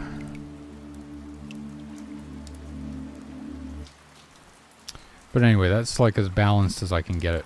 But yeah, so my point being, if you'd been awake for 72 hours and then you went to sleep and then somebody woke you up because you were being attacked by wolves and you had to fight them off, you'd probably still be pretty fucked up the next day. That would not be a good night's sleep. So it kind of makes sense. I would say it kind of makes sense.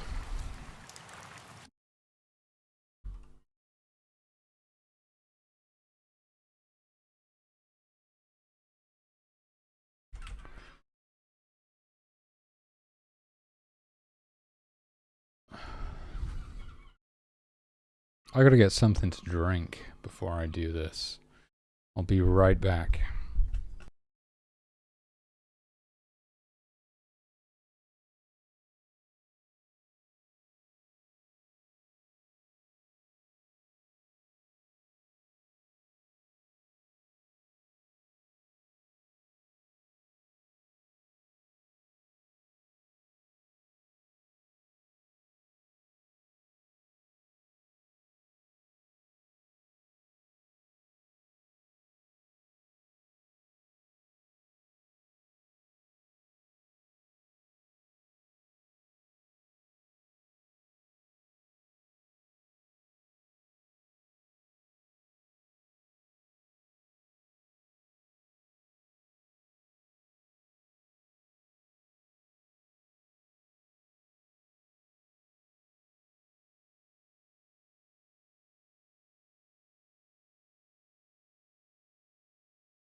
I forgot that I was supposed to be showing you the actions. The thing that tells you what action they're performing. Oh, my bad. Okay, but we're gonna do this because this is a major exploit. We're gonna get that, and we're gonna say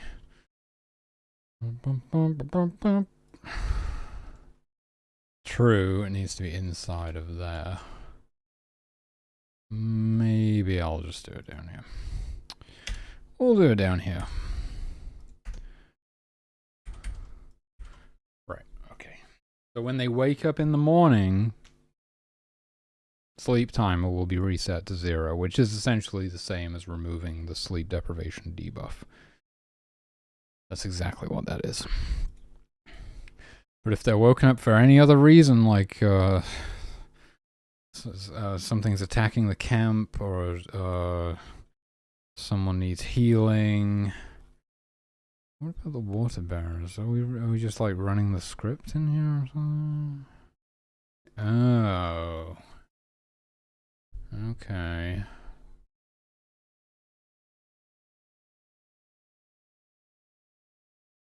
Bleed interrupt is in there. Oh. So I'm pretty sure that this shaman code here is completely redundant because this script, bleed interrupt, does the same thing essentially. Yeah.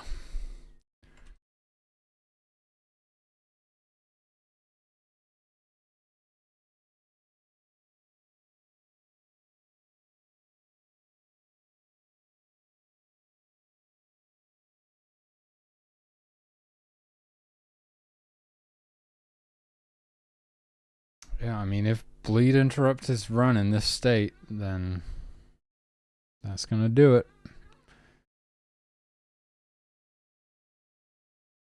This one. It even has this state equals state asleep. Huh.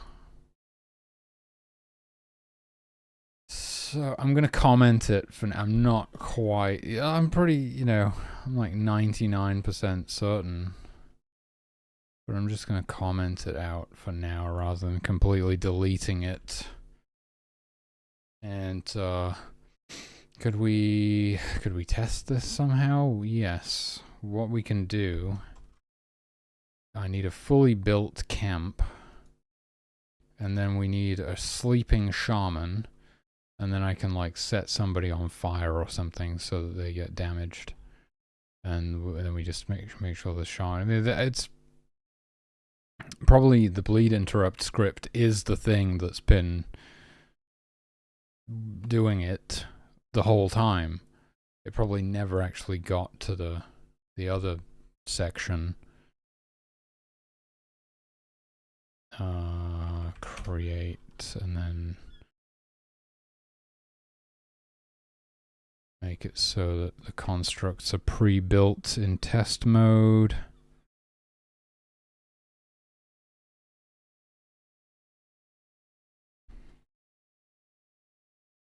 Yeah, some sort of toggle to just do this, even like if it was built into the menu or something, would be much nicer.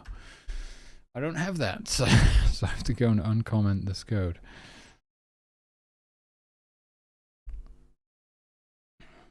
Instead of pressing T, maybe if I do Shift T or something like a modifier, because it's T for test mode.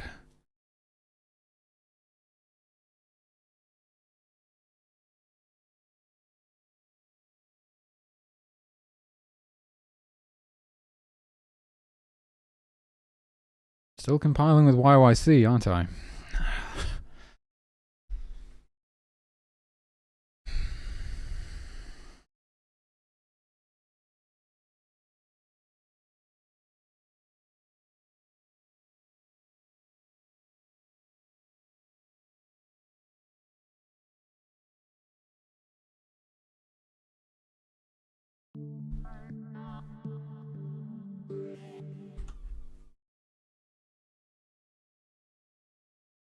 This is not going to start us on Beginner Island, but I guess that's okay.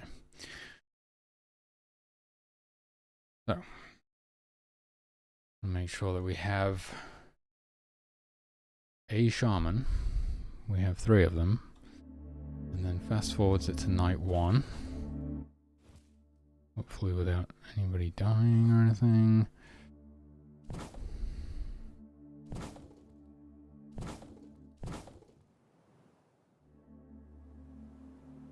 There we go. And then wait for everybody to go to sleep, and then set some poor unsuspecting soul on fire. So we can see that I saw at least 2 of the shaman go to sleep. I'm assuming all 3 of them are asleep. And I'm hopefully going to pick a tent here with no shaman inside.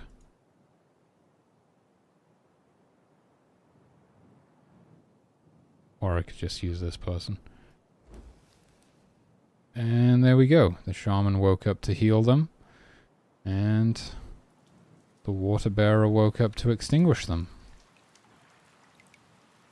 That's great. So it does work. It works perfectly. They will... Oh, they don't even have it. If they had sleep deprivation, it would still be removed the following morning as long as they're asleep. As long as they get to wake up naturally. I don't know how else to say it. You know what I mean? They have to wake up naturally, which is sunrise plus... it's within an hour of sunrise in 10 minute increments. Obviously minutes are not minutes, but... And the days get shorter and longer depending on the time of the year and stuff as well. And also in the polar... No, it's not just the polar biome, but in the Arctic tundra specifically, it's actually 6 months of night and 6 months of day. Just like a real polar day-night cycle, or whatever you would call it. Like a polar lunar cycle or something. It's really funny because you'll be playing that level and you don't really notice at first. And then after a while you're like, wait a minute, it's been nighttime for like a week. What's going on? It just like creeps in there subconsciously until you realize. It's kind of cool. And the colors are good as well. Like, you know, this is just my placeholder coder art, right? But you know, green, when the brain perceives green, it sends a lot of like a positive, reassuring signals that like this is fertile land and we're gonna survive here, it's all good. Hey Scrappy the Game Dev, how's it going? Thanks, appreciate that. Whereas other colors, like obviously red is a color that sends like danger, right? And the Arctic tundra is red. Unless it's been snowing, and it's white. So, and then the desert being orange, you know. So it's like we get this like subconscious effect on the player by our color choices, which are just obvious because everything's just based on nature, how it is in real life. But stuff like that, like the fact that the tundra is, and then of course we'll have the soundtrack eventually.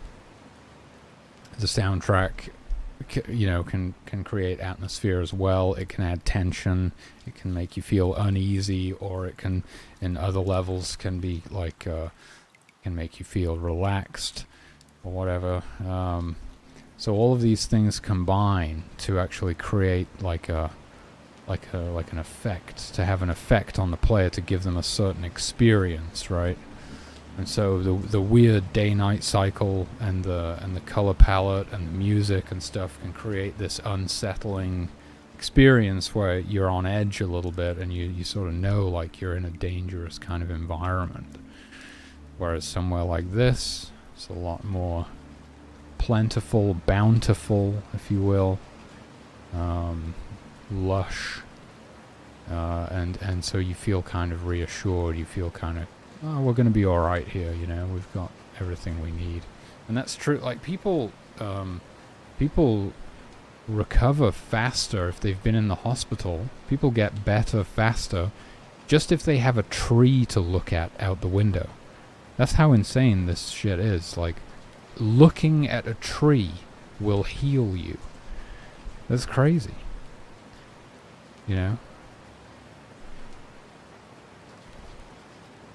It has a powerful subconscious effect. We're supposed to be, you know, connected with nature. If you've ever spent like a good amount of time in the woods or something, in the forest, doing some forest bathing or whatever, you know, it's like, yeah, I spent like a month in the forests of northern Portugal, and it was like a drug. It was honestly like, I was pretty blissed out, you know? It's subtle, but once you leave that environment, and you don't leave the house for 6 months, you really notice it. I've been trying to get out. I just live in England, so we don't get a lot of nice days. I make the most of them when we do get them, though, because, good lord, I'm going absolutely stir crazy in here. Never get to leave the frickin' house. We just had like 2 nice days though, so I've been out. You can probably tell. That's why I'm so red. I got sunburned like usual.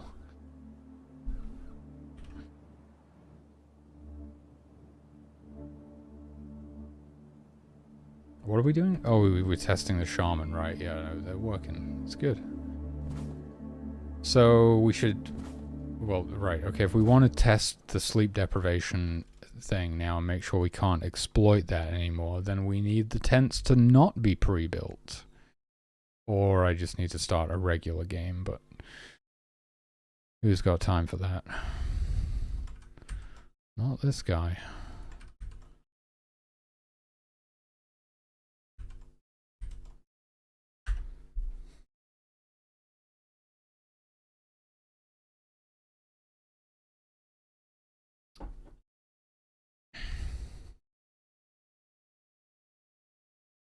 I don't know what happened to Scrappy.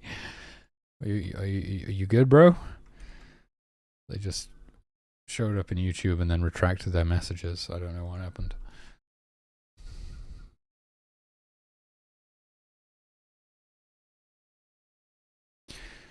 Yeah, it's time for another vape. There's no doubt about it.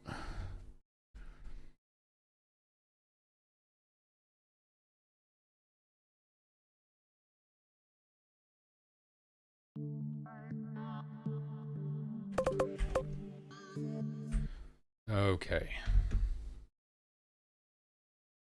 So, the foundations will be placed, but they will not be built. And then after 72, I probably should just... I don't know, it's more exciting if we do this, I guess. I'm just lazy. If I started on Beginner Island, then we wouldn't have to worry about being attacked by anything. 3 shaman, 1 god, 7 worshippers, 3 fishers. I do like the fishers. I'm a fan of how they turned out. I especially like the mask, actually. So, we don't need that many shaman. Could do an extra couple of guards.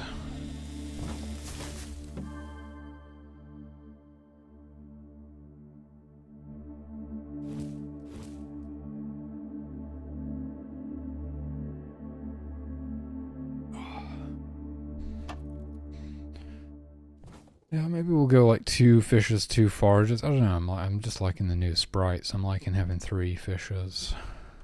We don't need as many worshippers, I guess. That carpenter stopped moving. I thought the game had frozen for a second. Okay.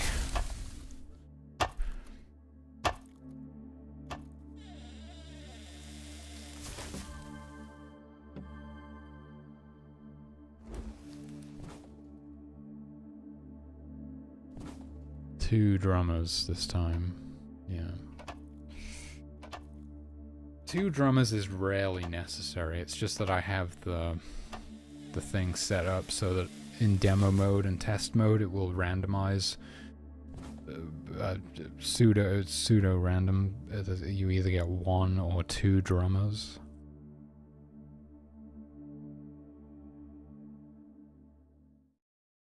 Is that pseudo random or is that just random? It's a coin flip.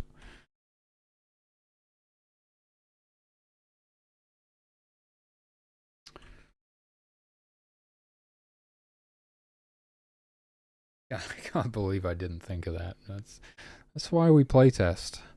That would have been a game-breaking exploit. I mean, that would have been fucked up if we went into the Steam playtest with that in the game. Jesus Christ. Like, as soon as you find that out, it's all over, you know?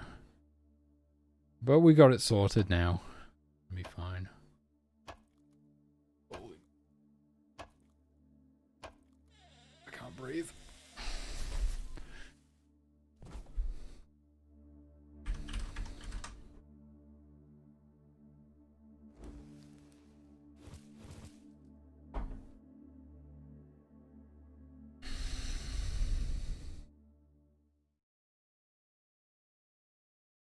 Pretty excited, I have to say.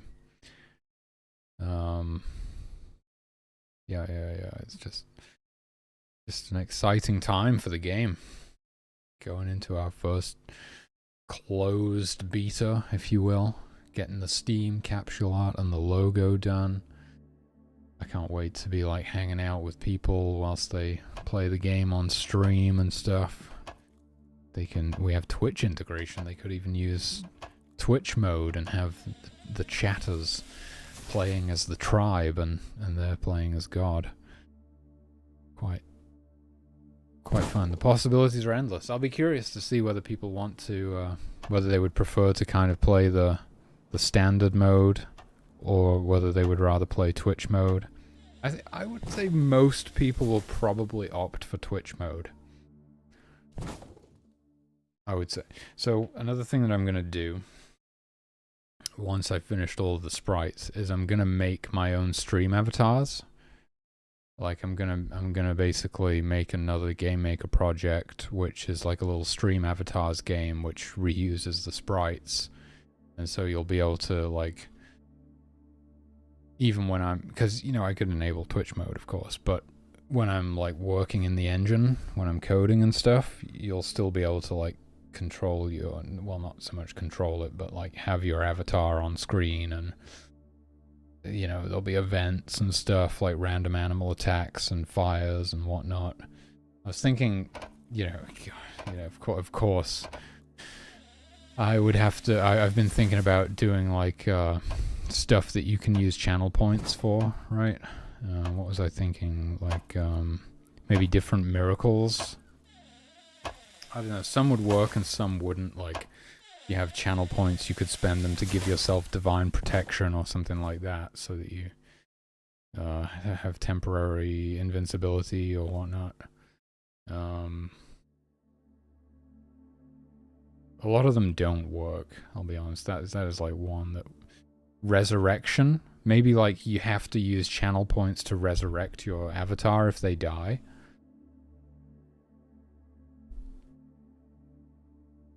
That kind of adds some like consequence to death rather than just respawning, which I sort of like, plus it ties into how the game actually plays. Yeah, so maybe resurrection costs like 600 channel points or something. But yeah, it would just be like, it would be the same game basically with perhaps less resource gathering and stuff, because I don't quite know how we would do that.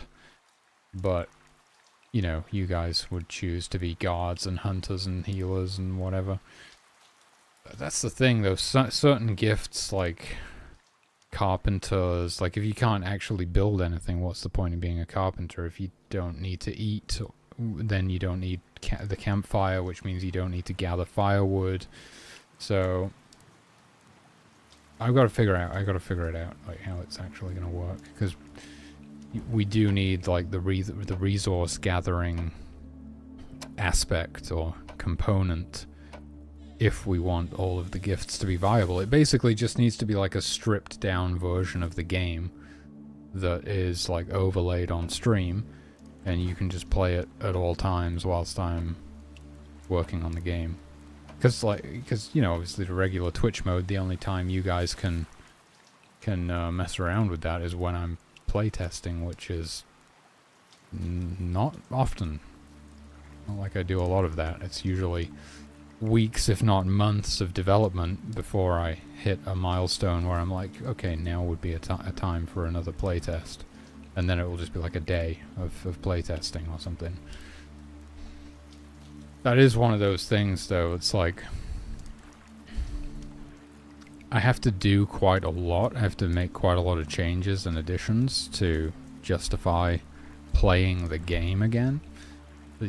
Like any developers out there probably can relate to that feeling of like, I haven't done enough. Like I don't want to, you know, I don't want to play it because not enough has changed.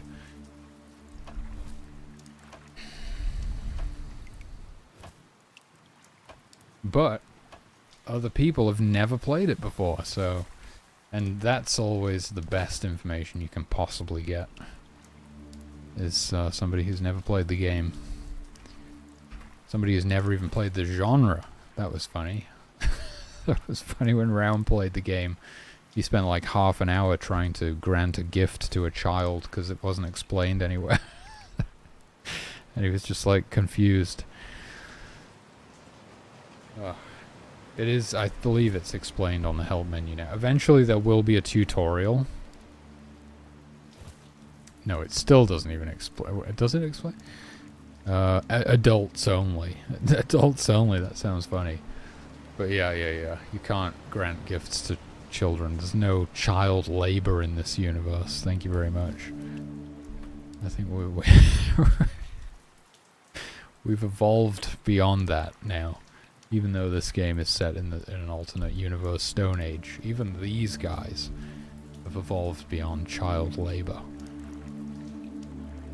See, this shaman is, this drummer is cold. He's going to warm up by the campfire. That's why his sprite was tinted like that.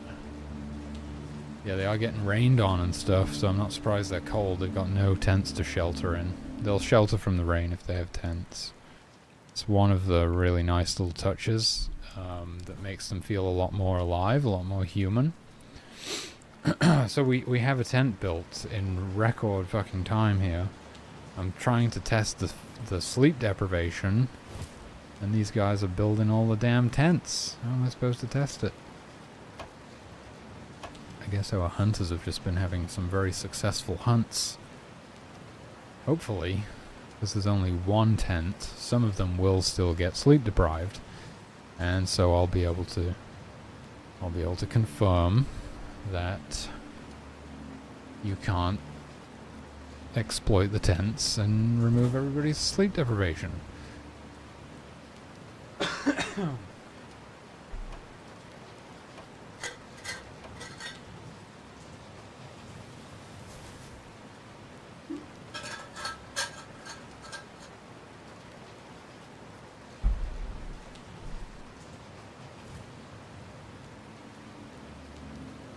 What I would really like to do with the worshippers is make them, like, circle around the obelisk. Fuck, I called it an obelisk. The menhir. If they were, like, circling around it, it would look really cool, I think. Instead of just standing in one spot like that. Because they tend to stack up. They've all just come from the same place. Okay, so what's going on? Is it nighttime? Yeah, so we have 5 sleeping humans over here. Everyone else is going to become sleep deprived in the morning. Everyone who didn't get to sleep tonight will be sleep deprived.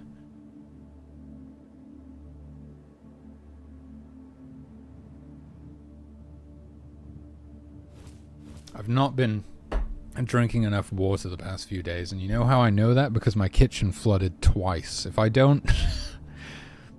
That's the thing. If I don't drink enough water, then my water filter overflows. It's a really delicate balance, okay? I've got to like keep it topped up so that I have enough water to drink, but if I'm slacking on hydration, then it like overflows and spills everywhere.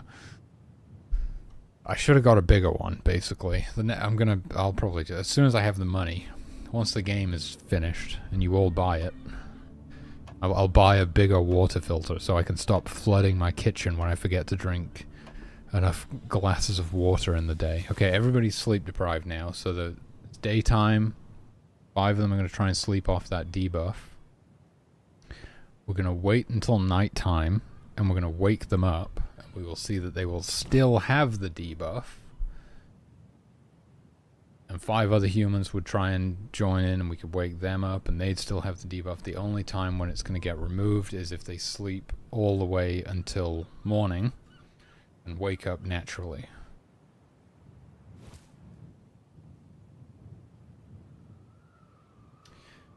And now you can't break the game anymore. Because I know that you would do it. I know what you gamers are like. I'm one myself.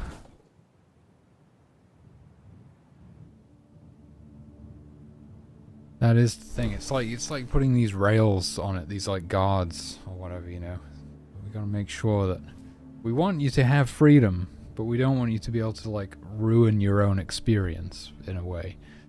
Would it ruin your experience? It's subjective. Some people would probably enjoy it more if they could exploit that bug and not have to build the tents, and they're like speed running, pouring sweat.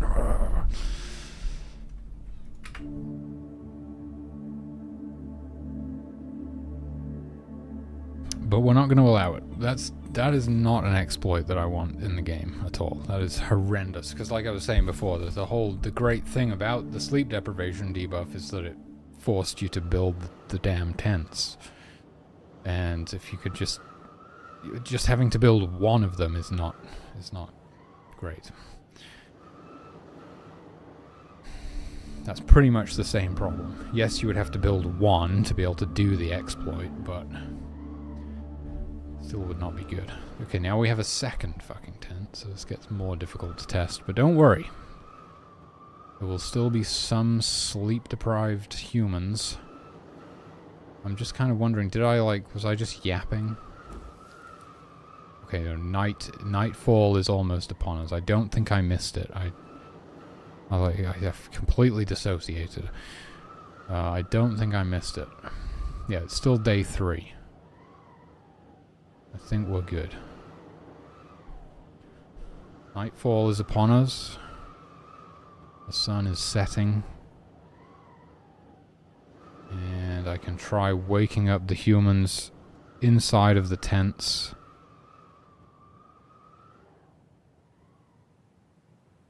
And we shall see that they still have the debuff. Yep. Beautiful. Wake up these ones as well. Beautiful. So they have like a 30-second timer, so they can't go back to sleep until 30 seconds after you woke them up. Because the whole idea of being able to do that is so that you can get them out of the tent, because for some reason you want to reassign them to have a different gift or something. That was the reason that I implemented it in the first place. I was like, you know what, I just realized I have no way of getting them out of the tent when they're in there. And it just came straight from Black and White, where it's like you would tap on the buildings, if you remember that. I think you would click it once and it would show the thing, like how many occupants there were, and then if you click it again, it would like bring them outside. I think you can do it during the day as well. Why wouldn't you be able to do that? I don't know. I'm pretty sure you can. Because they'll shelter from the rain in tents as well.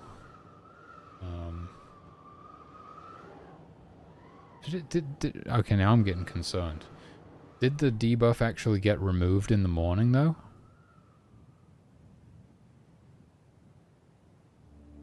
Did they even wake up? That shaman there doesn't have the debuff. There should be 10 of them. That fisher doesn't have it.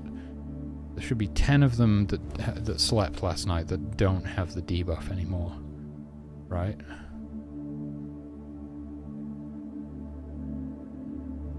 I need to stop yapping and start paying attention to what's going on. I can see a few of them don't have the debuff now, but it's kind of hard to tell how many.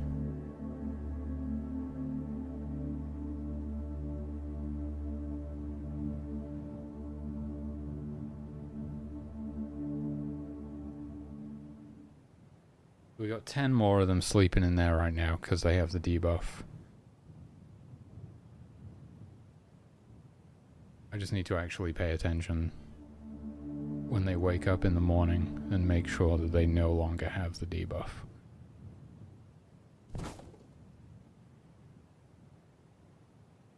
There might be some other line. Now that I'm thinking about it, I was kind of rushing.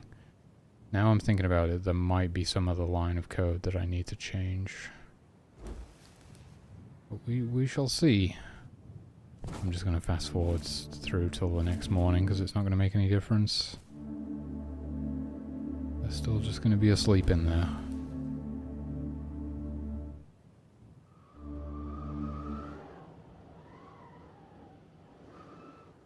Okay, the sun will be rising soon. So I'm going to keep an eye on these guys and see if they still have the debuff when they wake up. They're just not waking up. That's what I thought. They just don't wake up. Okay. Because they can only wake up if they don't have the debuff. So yeah, unfortunately, I have to rethink this. It's not as simple as I might have hoped. Right, we've got this else if here.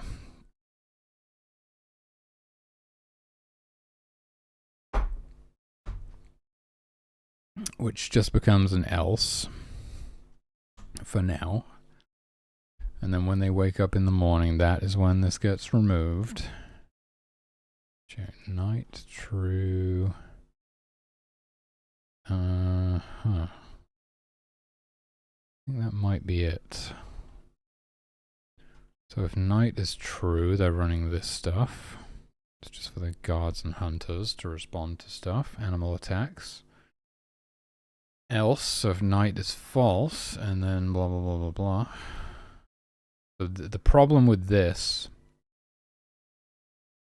is that they would wake up instantly during the day. Because remember, that if they have sleep deprivation, they will sleep during the day.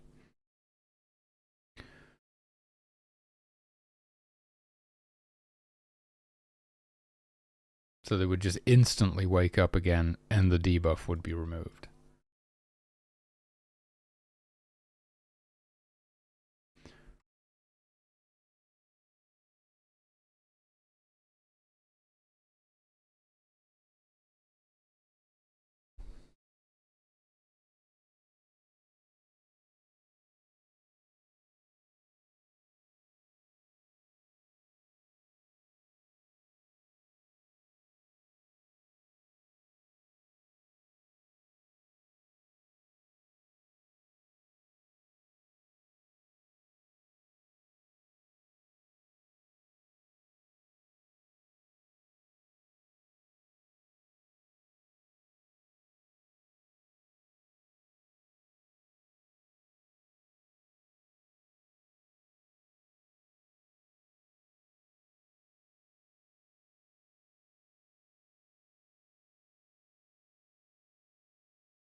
So we kind of want to say, you know, else if sleep multiplier 0, so it's not nighttime, and you don't have the debuff, then you can wake up. But how do we remove the debuff?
That seems like a strange way of doing things, like building it into the day-night cycle, so the day-night cycle sets the debuff to 0 for everyone who's asleep at sunrise or something like that.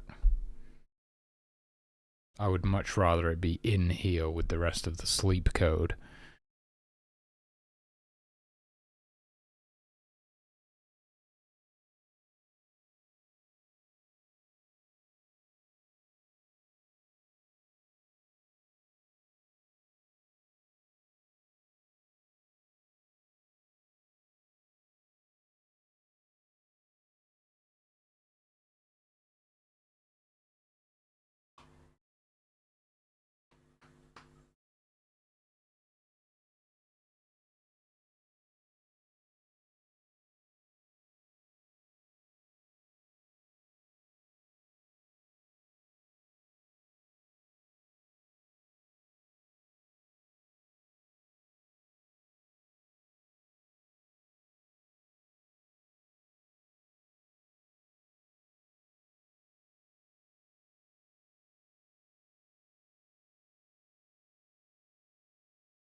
The best option is feeling like putting it on a timer, but I don't like that idea.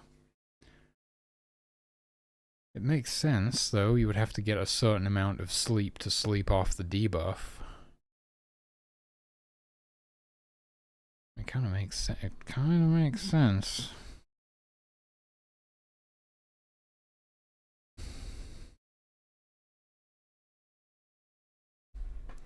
But with the whole, like, the length of the days changing and stuff, like, I need to know what is the shortest possible night that you can experience. I don't actually know I don't actually know that number. I don't know what the shortest night of the year can be, and that might even vary based on biome as well. I can't remember. Does it? No. No, I don't think so. But yeah, we could play it safe and say, like, you have to sleep for 4 hours or something to remove the debuff, because it's the shortest night is almost certainly longer than 4 hours of in-game time. But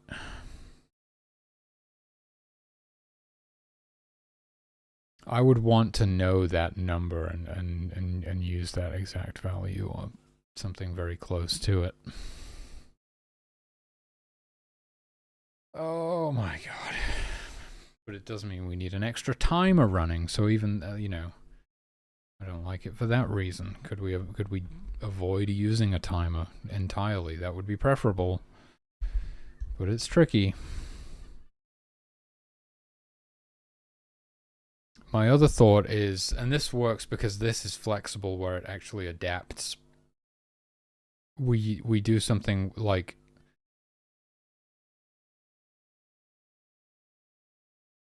there's a certain window of time, like 10 minutes until sunrise or something, where the debuff gets removed. So, like, as long as you're asleep just in this 10-minute window before sunrise, that's when the debuff gets removed. Do something like that, which that is better. There's no timer, and it automatically adjusts to whatever time sunrise is. I still don't like it because the check will be performed multiple times during that window of time, which is inefficient. I would like to find a way to just do it once, but I don't think there is a way.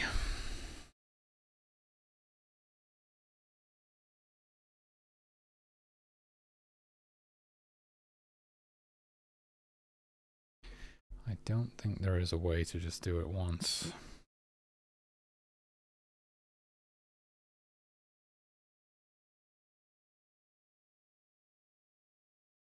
I think we need to do something like this. We need to take sign deprivation, put it inside of the night equals true section, and say something like if global.time is,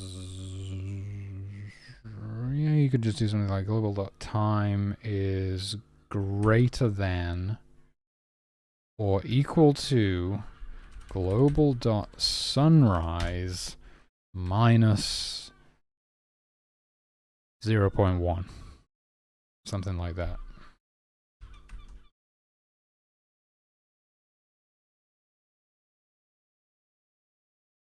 See, I get scared. I get scared about, like, what if you're running the game in 8 times speed and we skip over that time?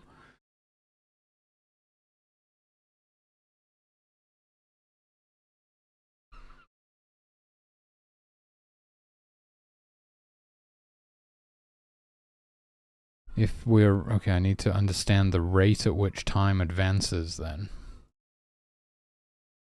Which is in lighting. Lighting, right? This is basically the day-night cycle in here. And it goes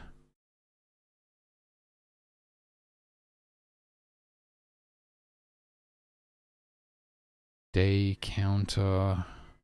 Where is it?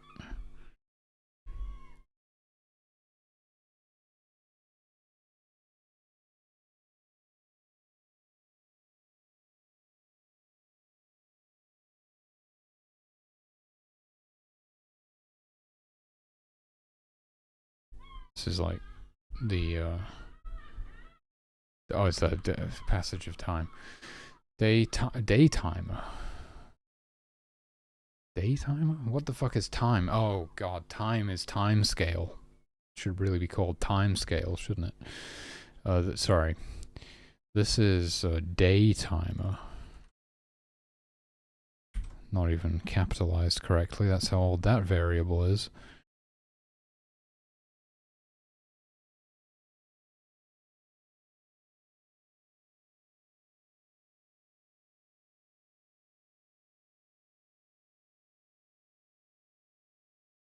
So it advances at a rate of 1 divided by 60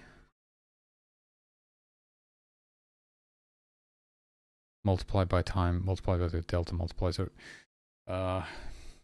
roughly 1 per second, one every 60 steps, but not exactly because of the delta time compensation. 1 every 60 1 every 60 steps, and there's 240 in a day, which was totally, it was weird how that worked out coincidentally when I was just trying to like get the pacing to feel right. It used to be much longer, like 300 or 500 and something. Like a day lasted 540 whatever's units of time, and I just kept tweaking it until it felt right, like the pacing was good, and we just wound up with a 24-hour clock. That was so weird. Like that's just, yeah, it was really weird how that happened. I just landed on like 240 and I was like, that feels good. Oh, that's 24 hours. But anyway, okay, so it's going up 1 per second, counts up to 240. There's a sunrise and a sunset. So 0.1 is not a good idea. Especially because it can go 8 times that speed. So the most it can jump in a single step. No. A single, because a step is divided by 60. So we're pretty safe. We're pretty safe, aren't we? If it's going up by 1 per second. So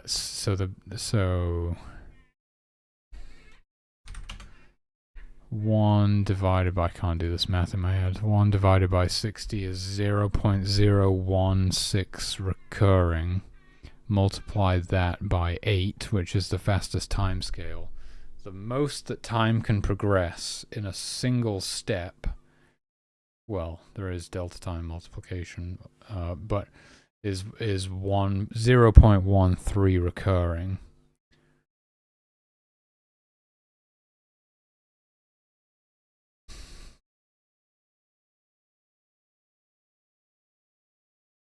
But that could be longer on a slower computer, where it takes longer to generate the frames. Oh, and I need it to be, this is really annoying, I need it to be, guaranteed that it will work on any computer, regardless of the delta time, which is why this just inherently isn't a good method. But I don't really know how else to do it. Okay, you could possibly, yes, you could. So there might be something to this. You could take the difference. You could somehow find the length of time between the time that they went to sleep and sunrise, and then make a timer for that amount of time. And then when that timer runs down, that's when the debuff is removed.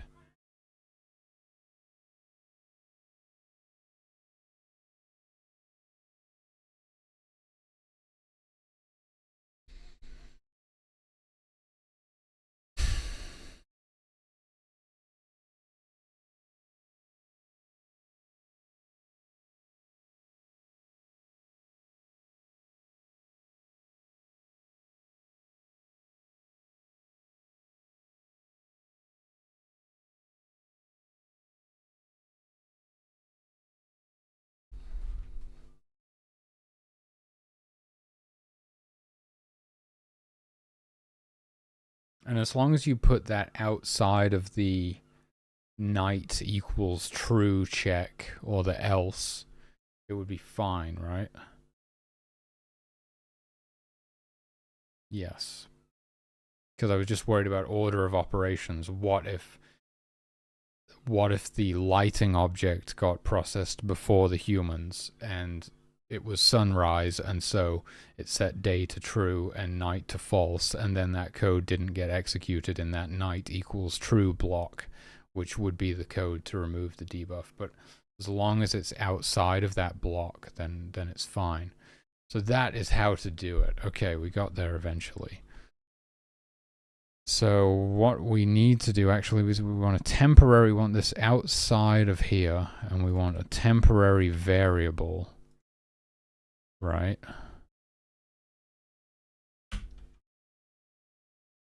var. I already have something called sleep time, for God's sake.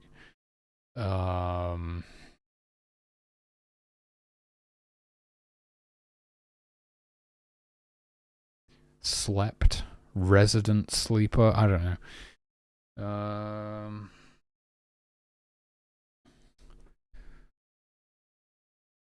Time asleep. God damn it. This is fucking ridiculous. Oh my god. Required sleep. Okay. The amount of sleep required is equal to, but this, right, we can't, this variable actually, can I define a temporary variable inside of a different state?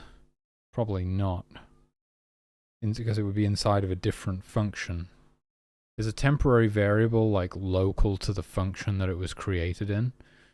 I don't think it's going to persist between functions, is it?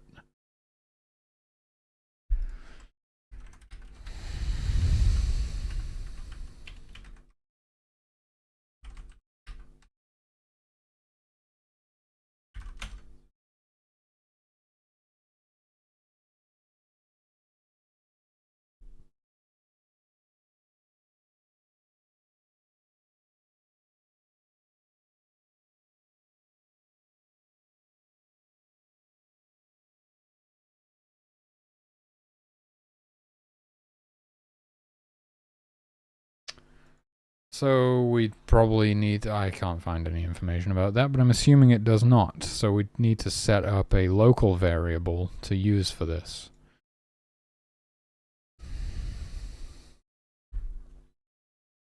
I don't like that. I don't like it. We already have too many freaking variables. Oh, okay.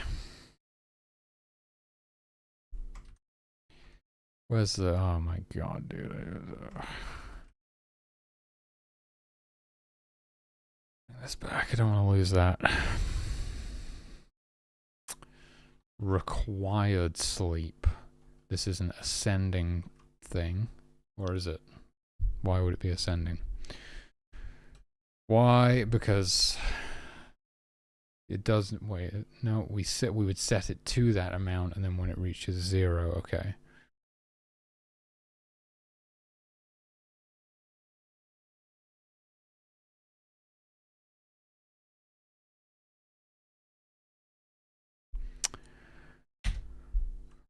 Required sleep. Required sleep.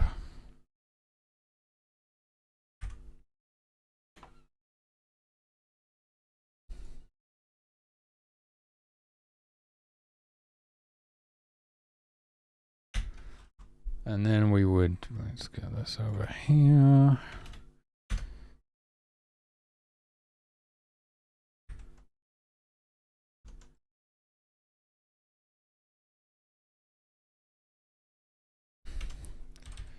Set set amount that of 1M or 2M's amount of sleep required if sleep deprived, something like that. Oh, God. I'm supposed to be doing this over here before you enter the state.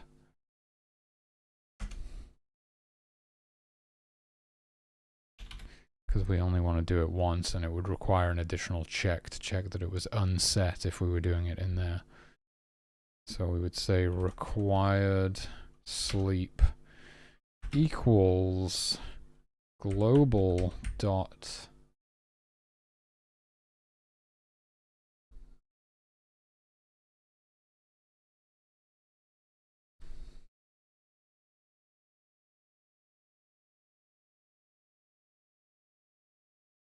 I think it would be global dot sunrise plus 240 minus global dot daytimer, because it's the remaining amount of time left in the current day, so the time until midnight plus the amount of time until sunrise the next day. Does that get fucked up though? Yes. If it's already after midnight, what's going to happen there? Yeah, that's fucked. So there's an additional condition, whether it's after midnight or not. Oh my God. Which is like,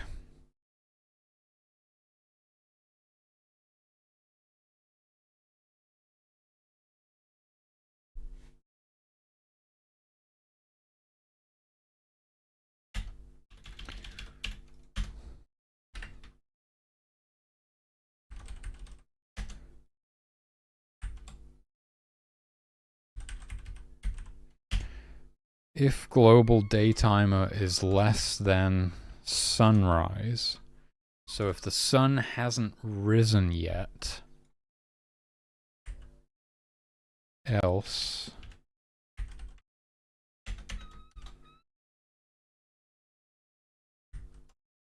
so if the sun has risen, then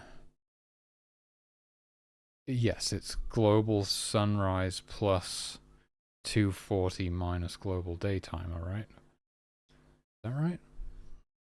Why is this so confusing?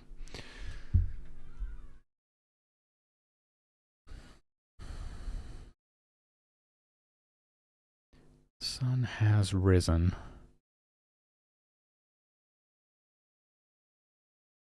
Then we take the remaining amount of time during the day, because we're going to be sleeping through until the next day. This is fucking insane. That's a lot of sleep. And you'd have to do that full amount? Fair enough. Fair enough. Yeah, but if you got woken up for some reason and went back to sleep at a different time, then this value would get updated to the new amount of sleep that you would have to get to have slept until sunrise, which could be an extremely short amount of time. This is weird, man. It kind of makes more sense that you have to have you have to have some certain amount of sleep to sleep off the debuff, right? That makes more sense than this, because this, you could go to sleep 1 second before sunrise and wake up completely refreshed after having been awake for 72 hours or more, which doesn't make any sense.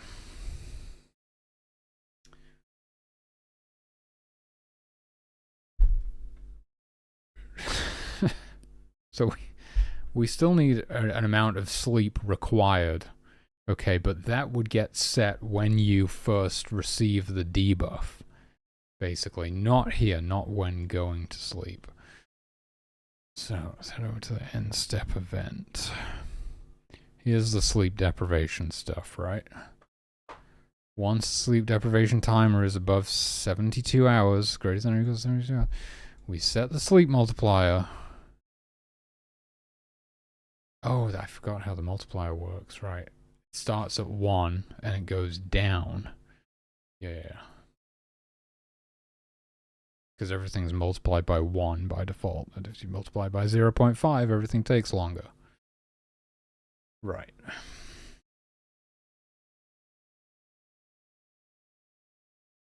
What is this? Oh, the particle effect is built in there. That's cool. But we can't keep setting. We can't keep setting this.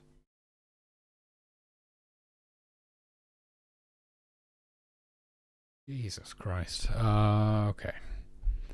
We don't want to keep, otherwise we're going to be overriding the amount of required sleep as long as the sleep timer is above or equal to 720.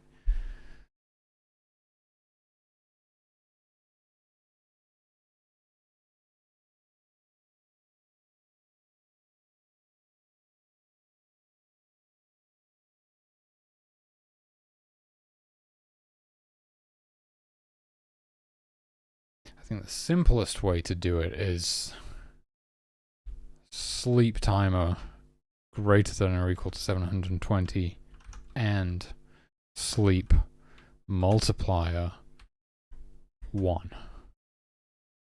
Right?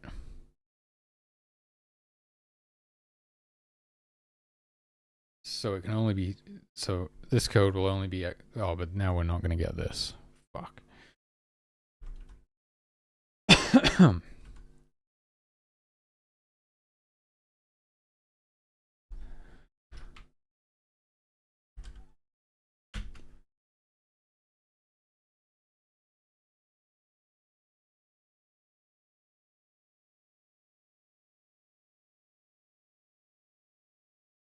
So if sleep multiplier is greater than or equal to 1,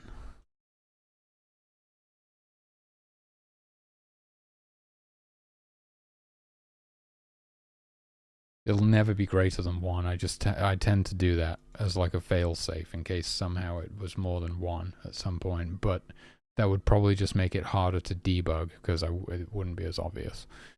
But let's, you know what, I'll try and break that habit and we'll do equals 1. Sleep multiplier.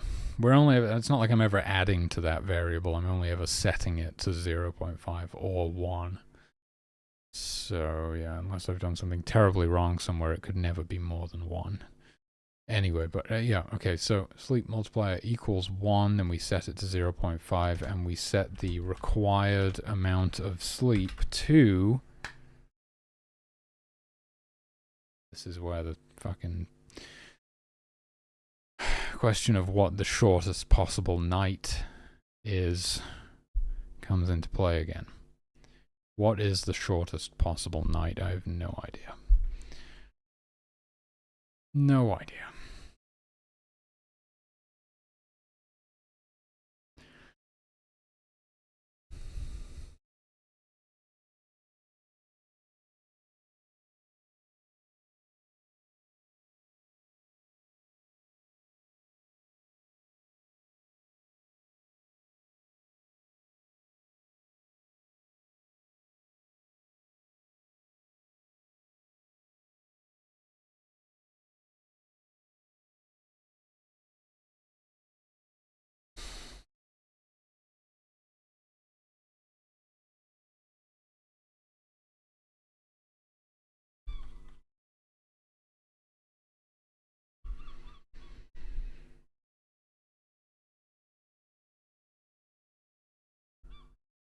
Okay. What the fuck does any of this mean?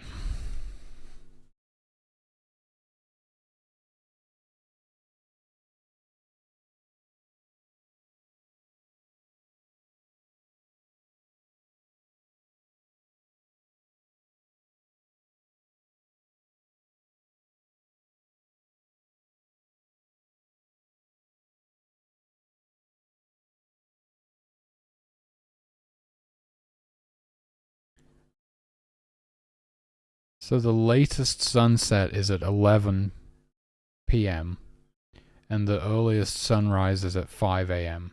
So the shortest possible night is 6 hours of in-game time, or 60. Which is exactly the number I had in my head, just luckily. I thought 6 hours of sleep.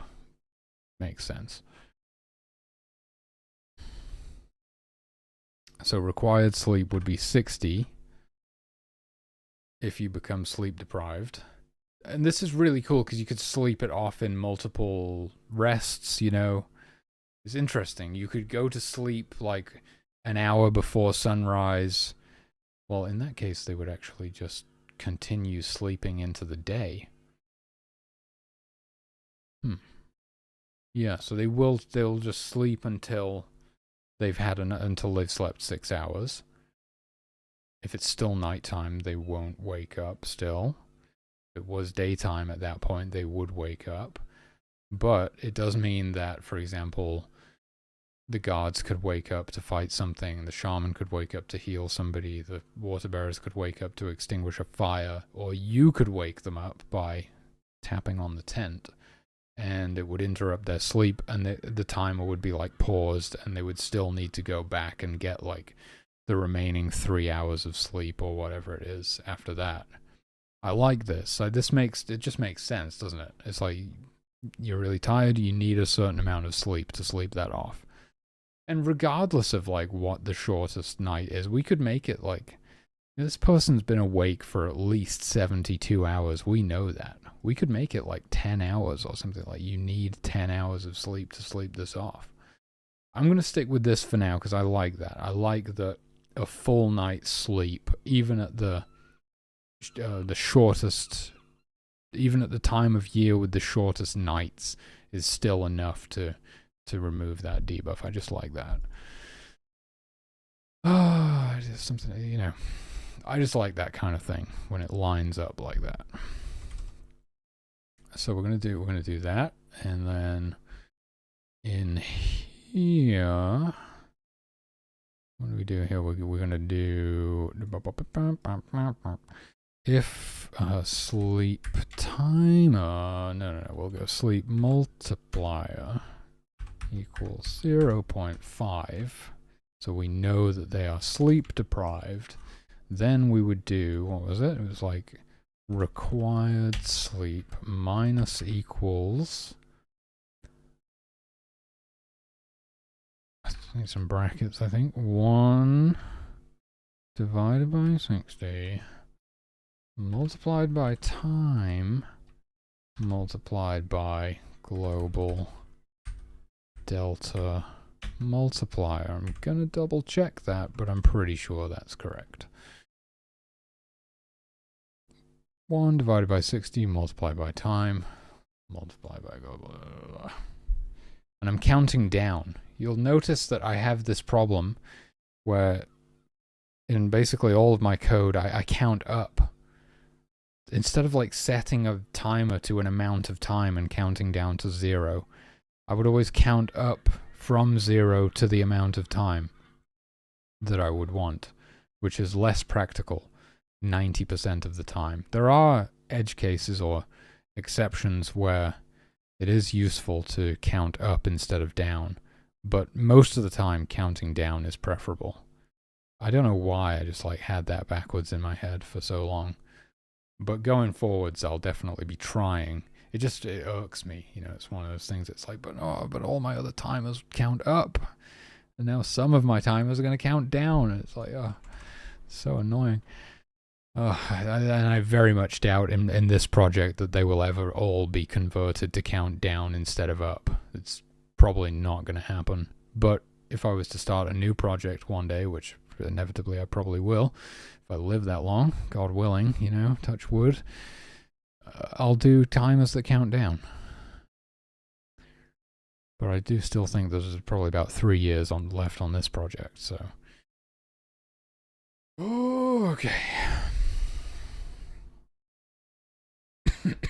So required sleep starts counting down from 60 at a rate of 1 per second, modified by delta time compensation, and then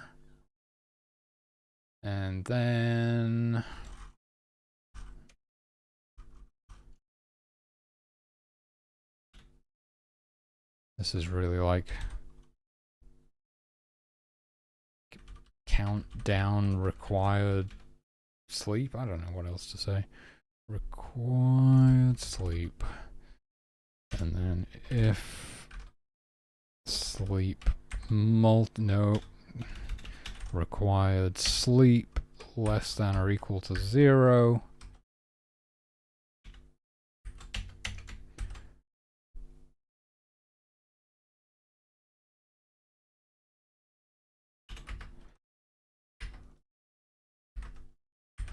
Sleep multiplier equals 1. Do I also need to like reset the timer? Yeah, actually I don't want to set the multiplier. I just want to reset the timer to 0, which would do that. Which will automatically do that, because this will not be true.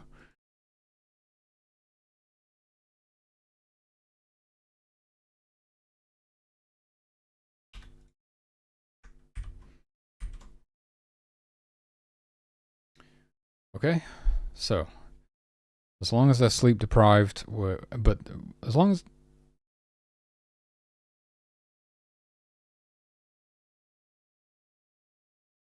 if they're asleep and sleep deprived, we're going to count down the required sleep timer, and when it hits 0, we reset sleep timer to 0, which removes the debuff, and then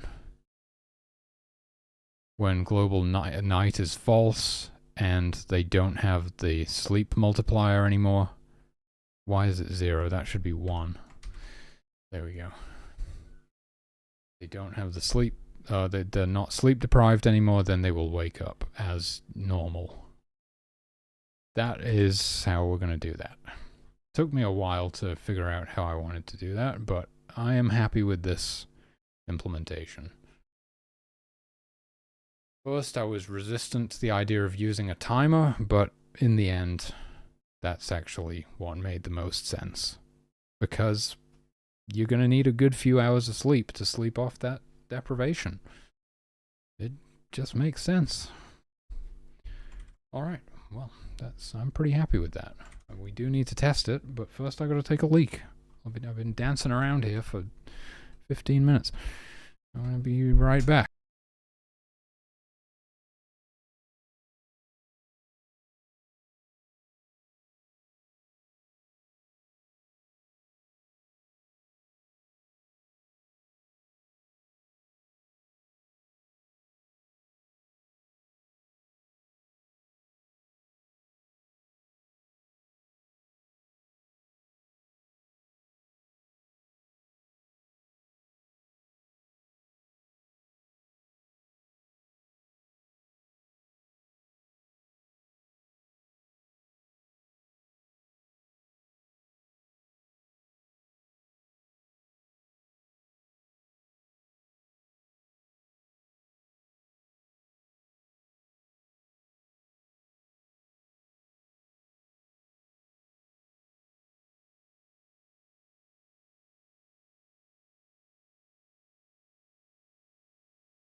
Okay, let me just double check this.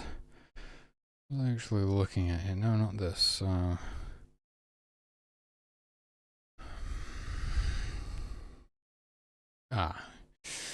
That's what I was thinking. It might vary based on the climate as well. Oh, you gotta be shitting me. Wait, that's temperature range. Hold on. What is this? Dry. What was the frickin'? We just don't do this in the dry. We just do. Okay. So the lengths of the days do not change in the dry climate. I'm pretty sure that's intentional. I can't remember at this point. This was years ago, but that's probably based on research. It's the same with the tropical, really.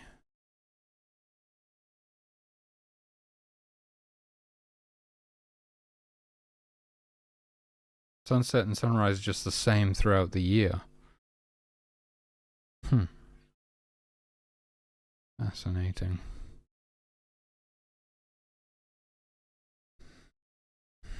And it's really, really long nights actually in those maps. Interesting. Sun sets at 7 and rises at 7, so 12-hour nights, 12-hour days. Perfectly split. Evenly split. Whereas in the other climates it does change, and yeah, the shortest night is still 6 hours in the, what is this, polar? Polar is the one I was looking at, and then we got temperate. Is the same. At least the shortest one is the same by the looks of it.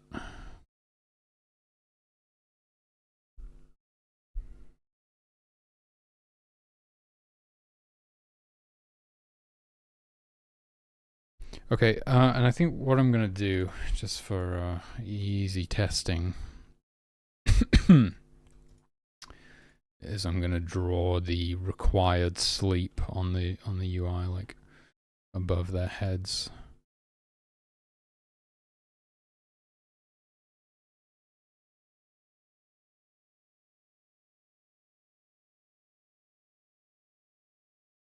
I'll do if sleep multiplier equals 0.5, draw text,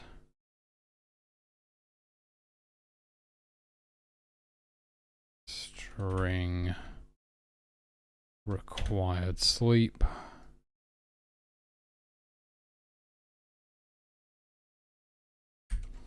And then we'll be able to just see that as it's happening.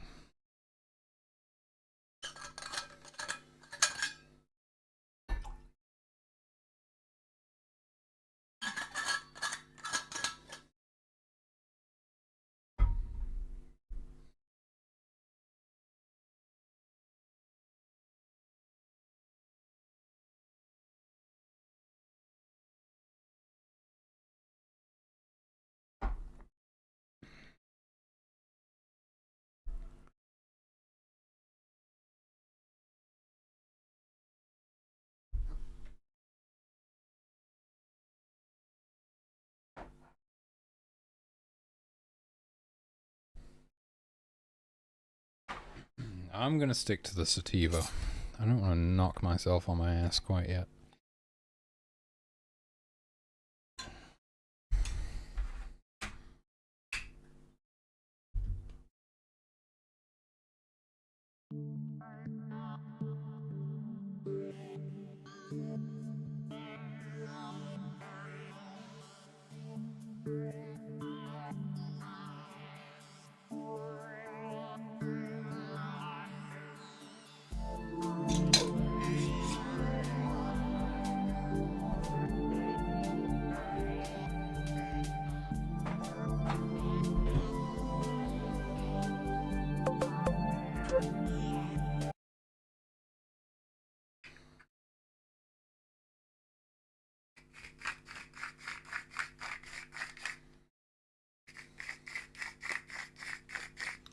Not going to be very easy to read because there will be 5 humans stacked on top of each other. 4 hunters, 5 shaman. That's way too many shaman. An extra hunter. Extra guard. It's looking alright with the sprites. It's coming along. Coming along nicely.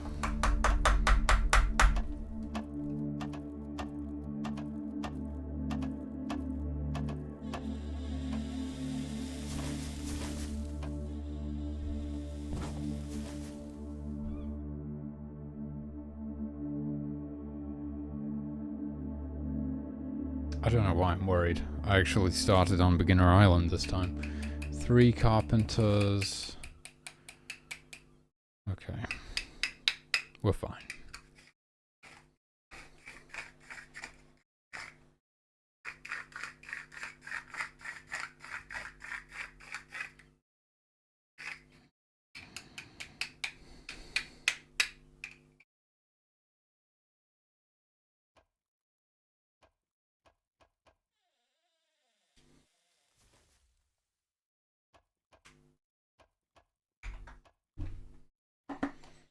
Oh yeah, while I'm here, it's like, you know, you can see this guy traveling to Drum, the rest of them just wandering, traveling to Monolith, worshipping,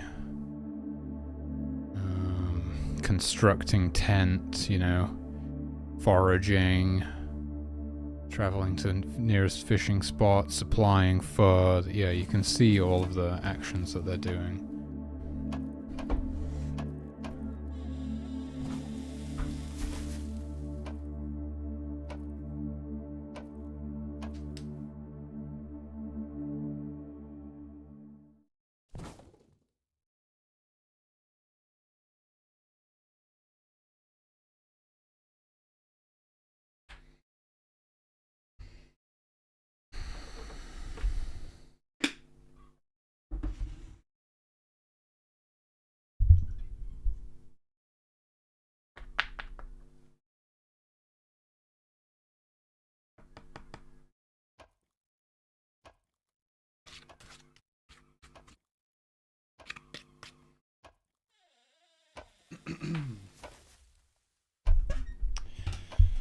Better grab something else to drink. And by that I mean more water.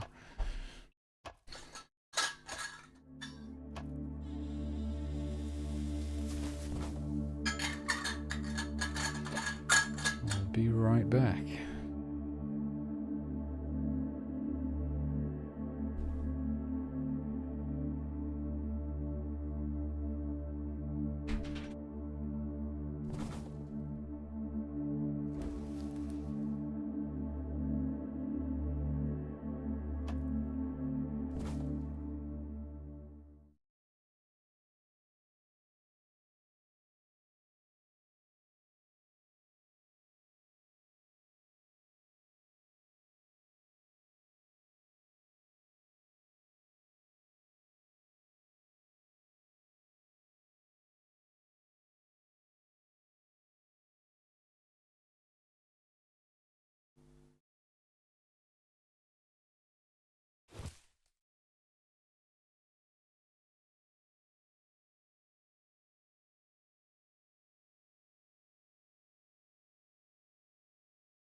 We gotta get those worshippers, like, circling around the men here. It would look so much better. They might still stack up sometimes, but it would still be an improvement. It's you know, it's easier said than done, for sure.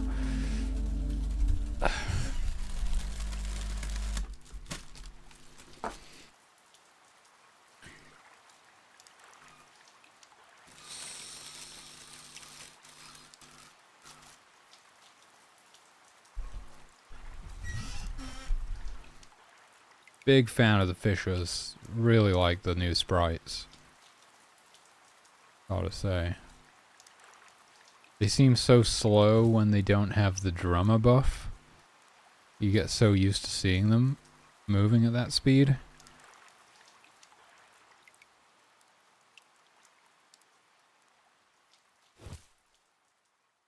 Is this one the store? Yeah, we're getting close. I don't want to help them though. I want them to go as slow as possible so that they actually get sleep deprived.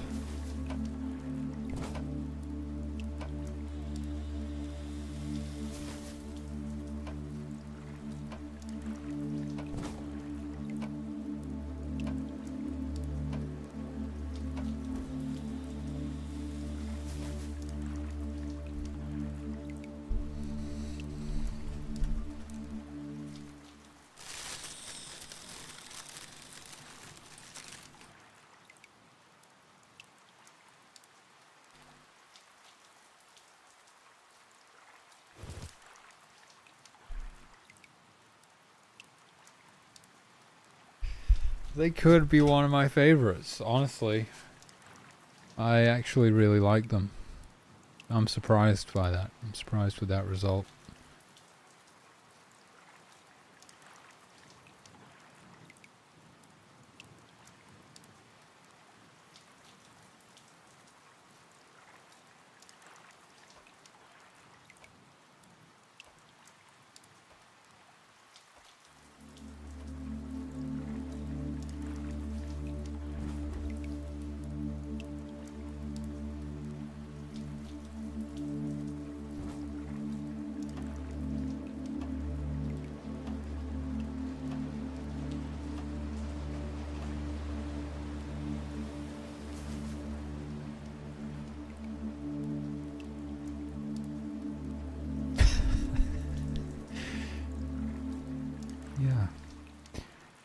Yeah, I'm a big fan. Something about the speared fish over the shoulder. The mask, I really like. I'm not a huge fan of the pants, I'll be honest. The hair, I think the hair is good as well. It's a unique style. So far I've managed to give them all completely unique hairstyles.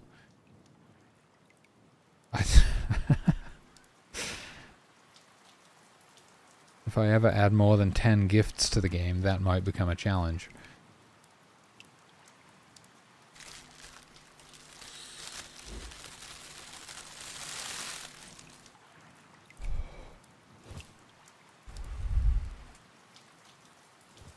The male hunters being bald, is that a accidental Joe Rogan reference or something? Never really thought about that. But yeah, that's the only one where one gender is bald and the other gender is not. I mean, you know, maybe the shaman. Depends. They're bald on top, but they have dreadlocks. They're really weird looking. I mean, it's perfect for a shaman. They're bound to have some sort of crazy hairstyle. How's the store looking here? It's fully supplied with fur now. What are the carpenters up to? You gonna be building that soon? I guess they're thirsty.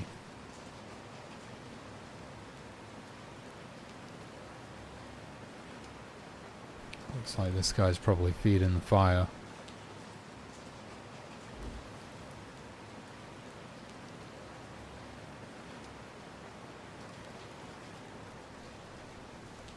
Sweet, sweet rain ambience. Oh man, I wish we still had Metronic on the project. He does such good sounds. Like, God, I can't. He's like permanently scarred from working on the project. because it was so much work. But I'm still going to try and hire him, I think. When I get funding, I'm pretty sure I'm still going to reach out to him, because his sounds are just so good. Maybe I can coax him back in with a fat stack of cash. It might just work. I would just love if he did all the rest of the sounds for the game, like, in his style. You know, the quality is exceptional, and I just like his style. For the, like, 90% of the time, he just really got the vision. He did not get the vision with this sound.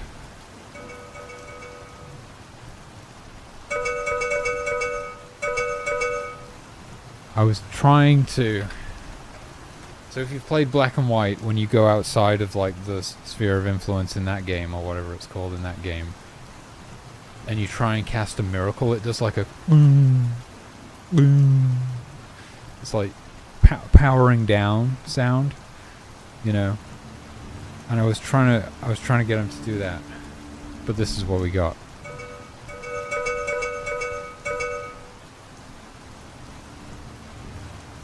The rest of the time, he absolutely killed it.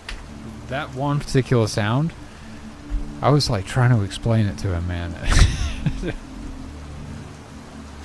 Okay, they're sleep deprived. And they all require 6 hours of sleep. Excellent. I'm concerned that they're not building this store. And that's definitely a bug.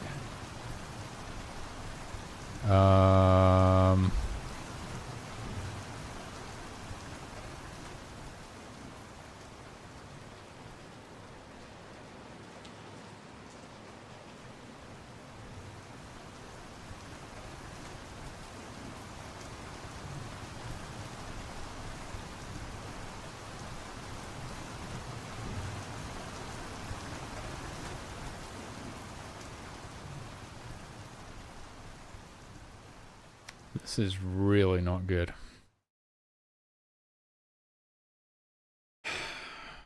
So I think what it could be is that all of the frames are built. Is that what's unique about this scenario? Because they've been working. And now it's like the store frame is fully supplied.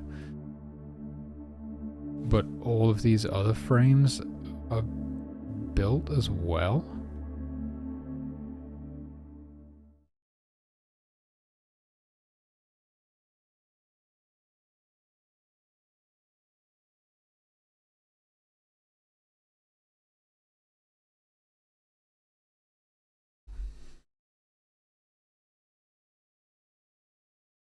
I don't know that that's what it is for sure.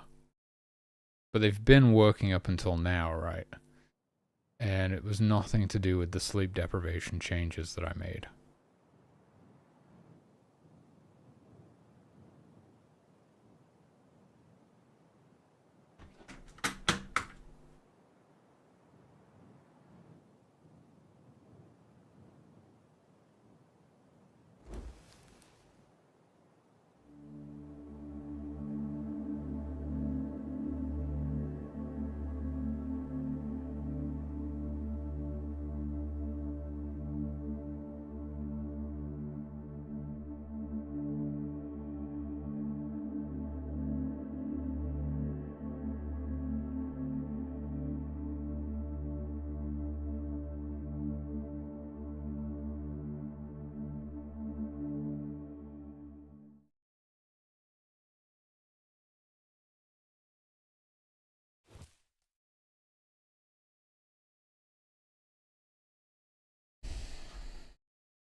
You know, something I never do that you can do is supply lumber like this.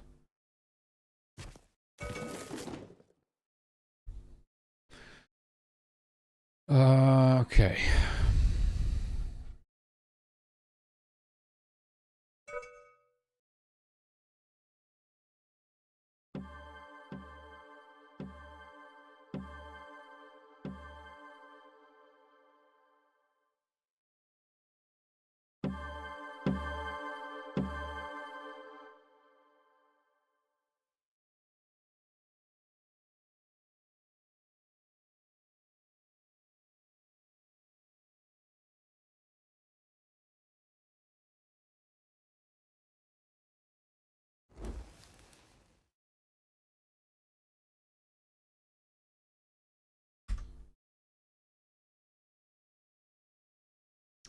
You know, using worshippers in this scenario would be really good.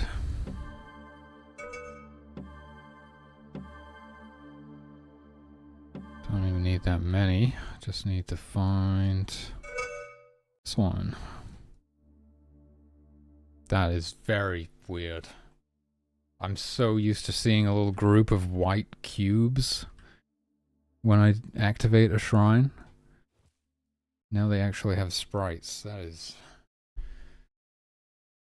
is very strange, actually. And to think that players are never going to have that. I'm the only one in the world who has these white cubes burned into my brain. And every time I do that, that's what I will think of. Just consider yourself lucky that I made these sprites and you don't have to have these memories. Hunters are we're gonna find one of those water deer, one of those deep sea bovine. What are you looking for over here? They're not exactly very intelligent. They literally pick a random direction. I wouldn't exactly call it hunting.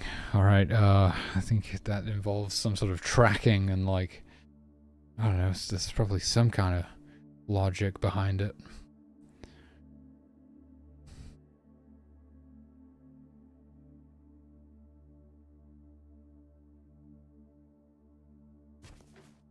What did I just do?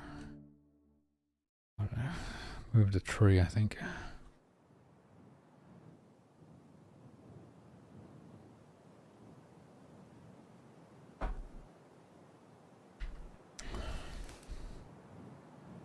Yeah, this is why we playtest. Did not realize this bug existed. And it is really not a good one. I was pretty sure that the carpenters were working flawlessly.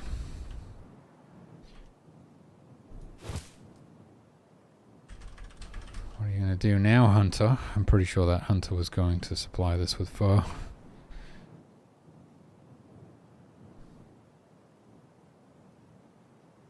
There we are. They are building it now.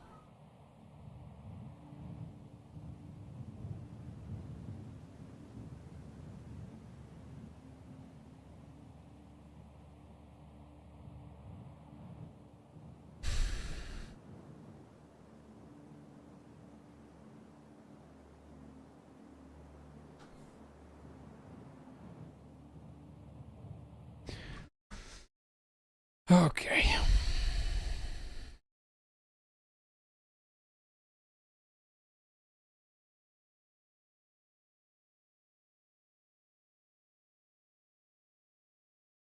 Forgot that I made a function for this.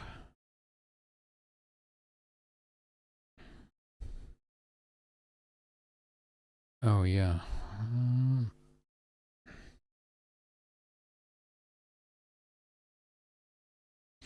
I'm noticing a distinct lack of comments. Where the hell are all the comments? Huh.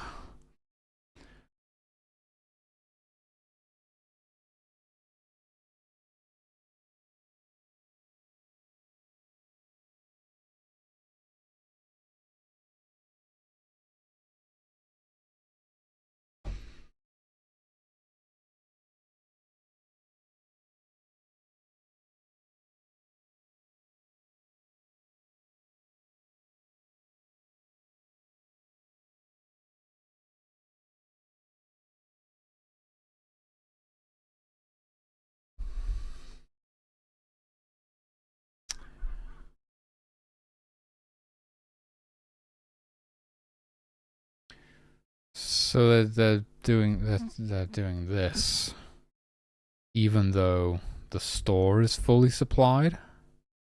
That's my guess.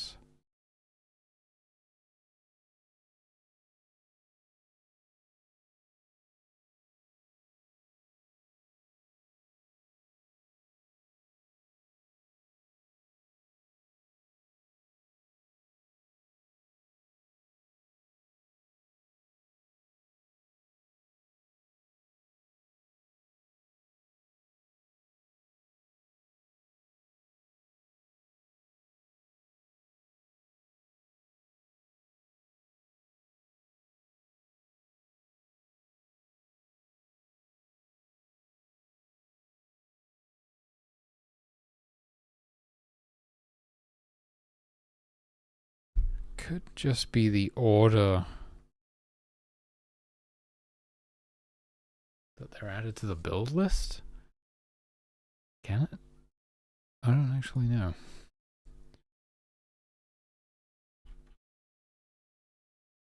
Always an add. No, it's always, sorry, it's always an insert at 0, and add would be on the end.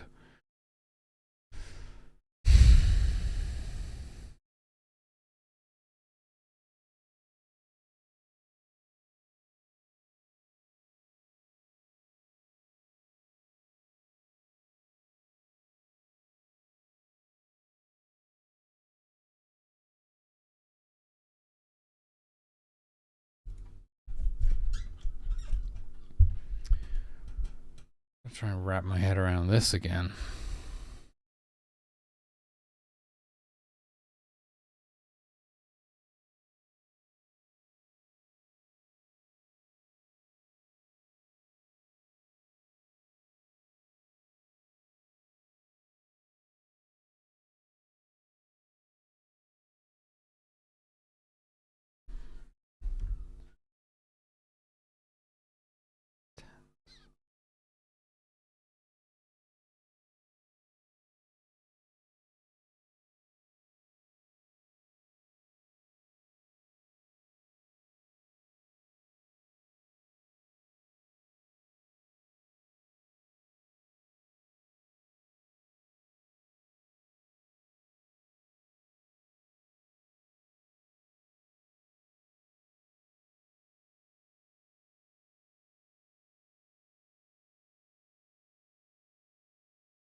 And assuming this works correctly, this is not the problem.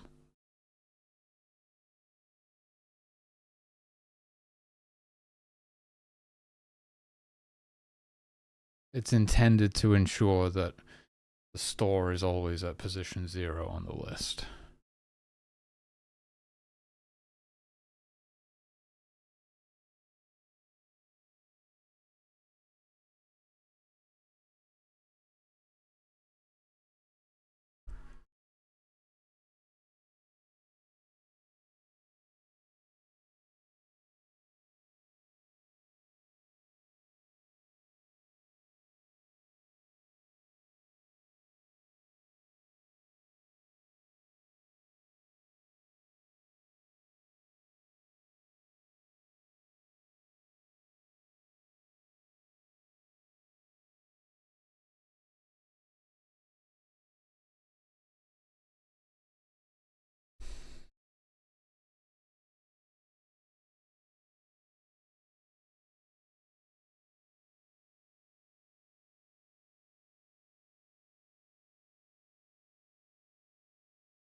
So the problem is most likely in the carpenter logic.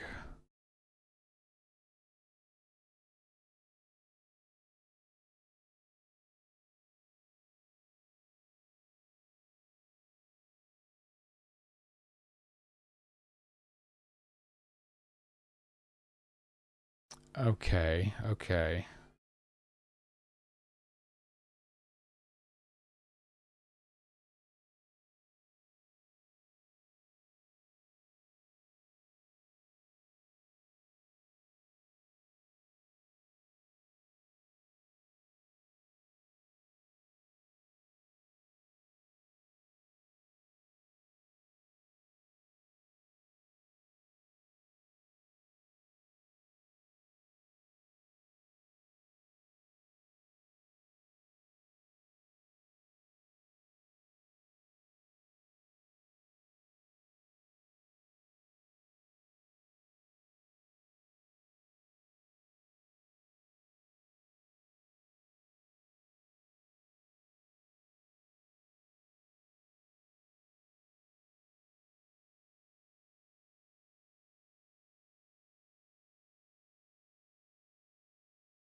Oh, here's fully supplied frames.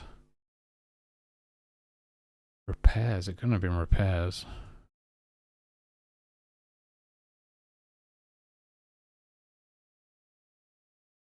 Because they had lumber in their inventory? What if they all had lumber stuck in their inventory? Should have really made a save, shouldn't I? Fuck.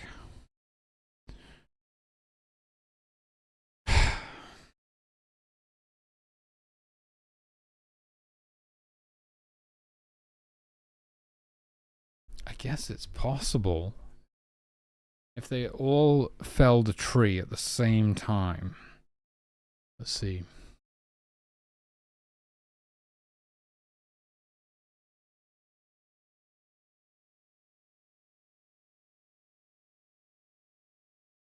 I suppose it's possible. Like, one of them would have had to have partially supplied it with lumber. And then... and then it requires, like, two lumber or something, and one of the carpenters picks up 3, and the others pick up whatever amount, and then the carpenter with 3 lumber supplies the remaining 2 and has 1 left in their inventory.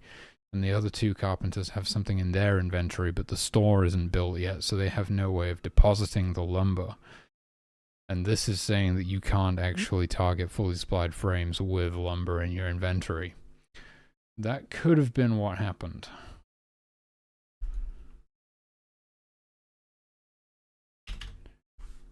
I suppose that could have been it. It is possible.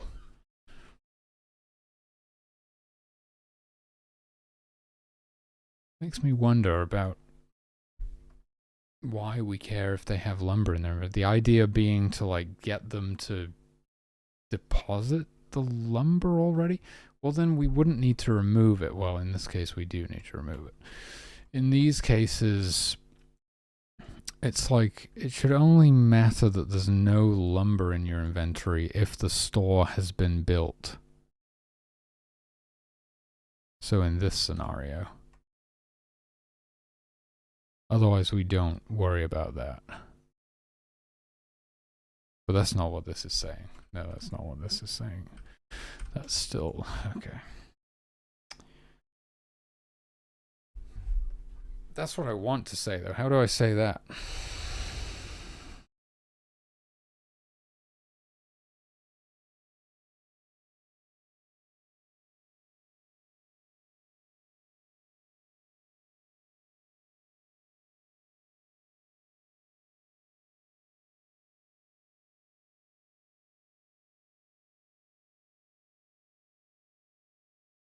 I think that's fine in this scenario because how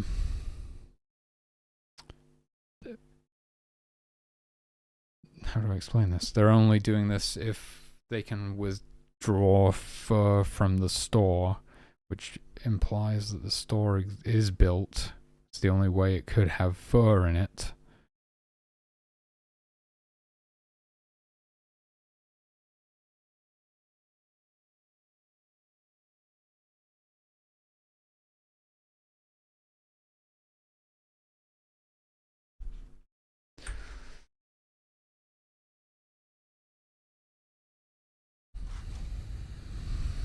And then in a scenario like this, is this where I finally get rid of this bracket?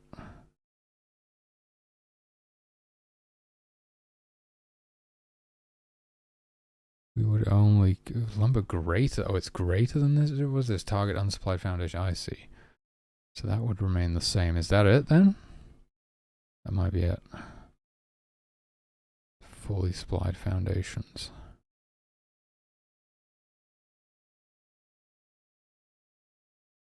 Frames that require fur. Fully supplied frames. We're just like, to hell with it. You can do that whether you have lumber in your inventory or not. But maybe what we would want to say is you can do this if the store either does not exist or has not been built. Or if it has been built, you can't have lumber in your inventory.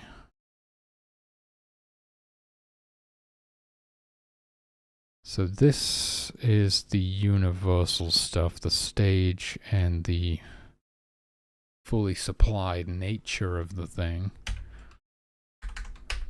And either instance does not exist, object store,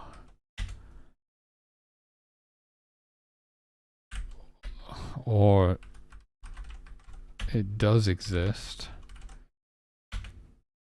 but has not been built.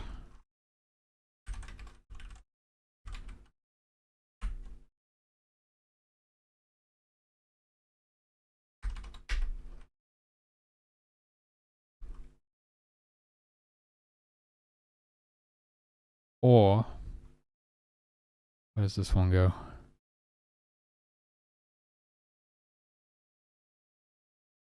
Exists and has not been built, or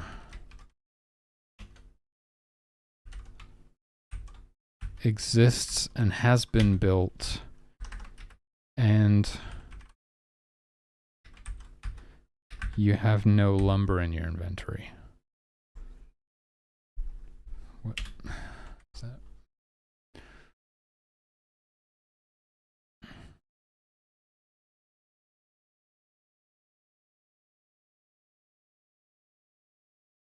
So if we were in the scenario that that I hypothesize we were in, where they all had lumber in their inventory and no way to deposit it, they would be like, oh, the store hasn't been built yet.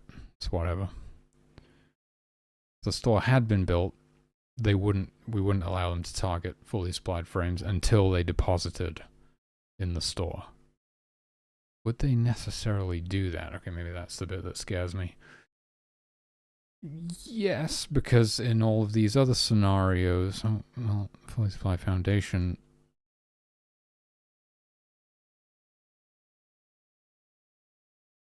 we're not concerned about whether they have lumber in their inventory. Here, maybe it should have the same logic, essentially. You can target fully supplied foundations if you don't have lumber in your inventory when the store has been built. Else, you can just target them.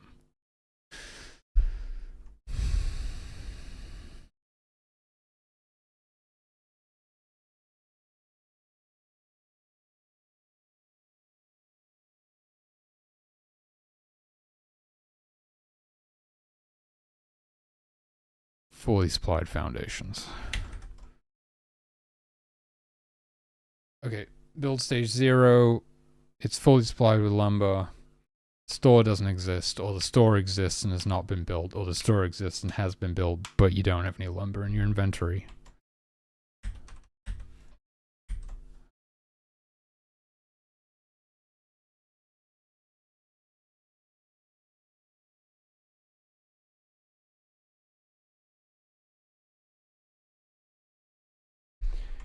I think it's good. I don't know that that's actually what was causing it, and I didn't save, which was stupid because we could have just tested it right away. It's actually probably going to be very difficult to replicate a scenario in which they all have lumber in their inventory unless I artificially create that scenario. I suppose is possible.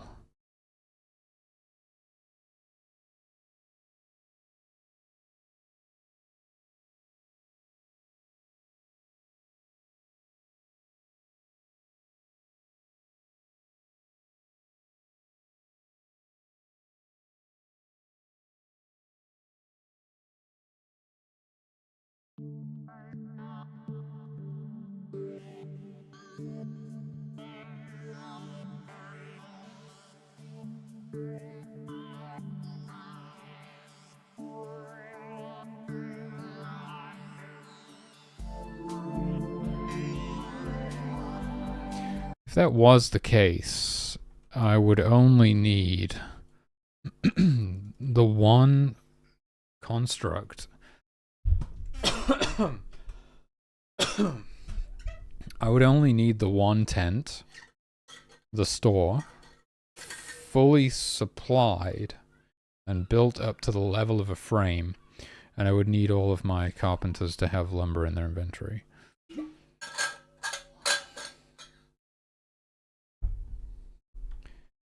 So we spawn it at stage, where is it?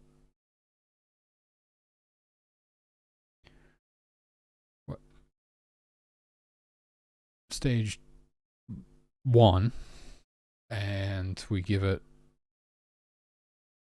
30 fur and 5 lumber by default, and then the carpenters, oh, that's weird.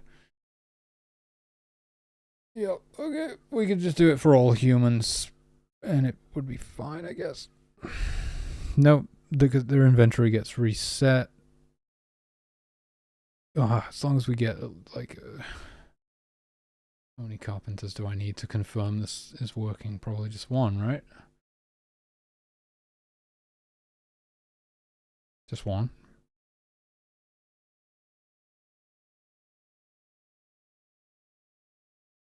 Okay, we're guaranteed to have one, so I'm just going to spawn the humans with lumber. Any amount of lumber in their inventory would be fine, right?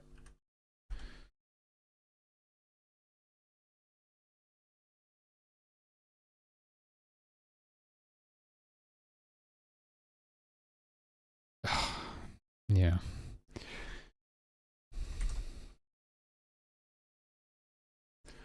What I actually want to do is head into the drop script.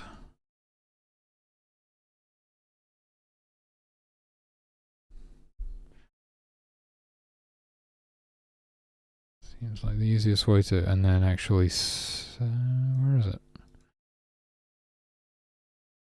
It's not even on the list. What? You gotta be kidding me.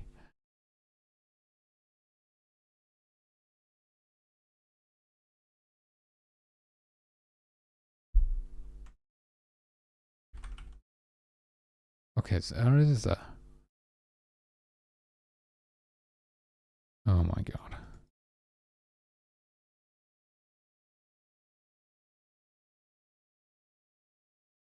Was I just missing it? No. It's literally not on the list for the carpenters. It's the first thing on the list. Why is it not there?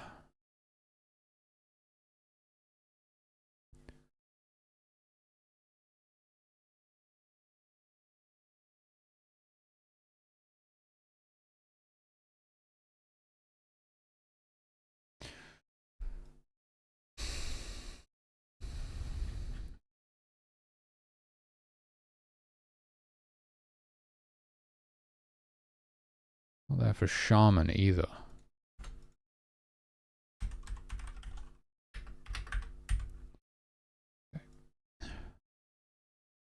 Select that so it's highlighted.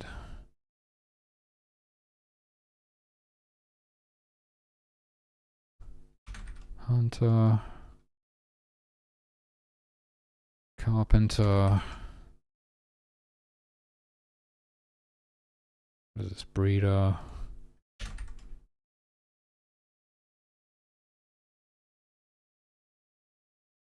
Oh, worshipper. God.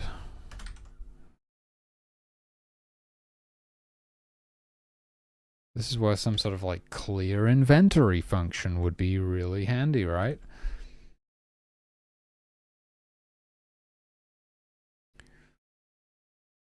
Oh, dude, that's cool. You could set it up so that like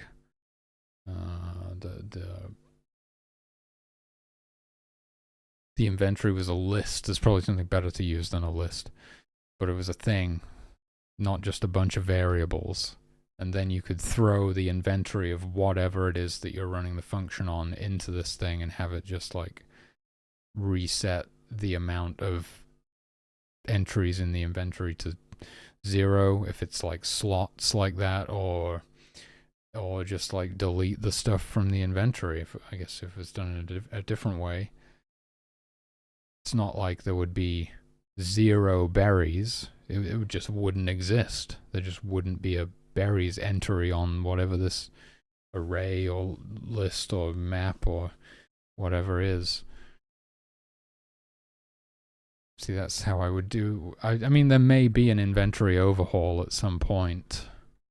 There probably will be. Probably because we want to add, well, do we? It's not a huge deal, but we might want to add like decay to certain perishable goods and stuff like that. I can't tell you if we actually want to do that or not yet. See, this one has lumber there. Forager. Drummer. Seems like, oh my god, dude. Holy macaroni. A couple of them had it. Like the more recently added gifts by the looks of it.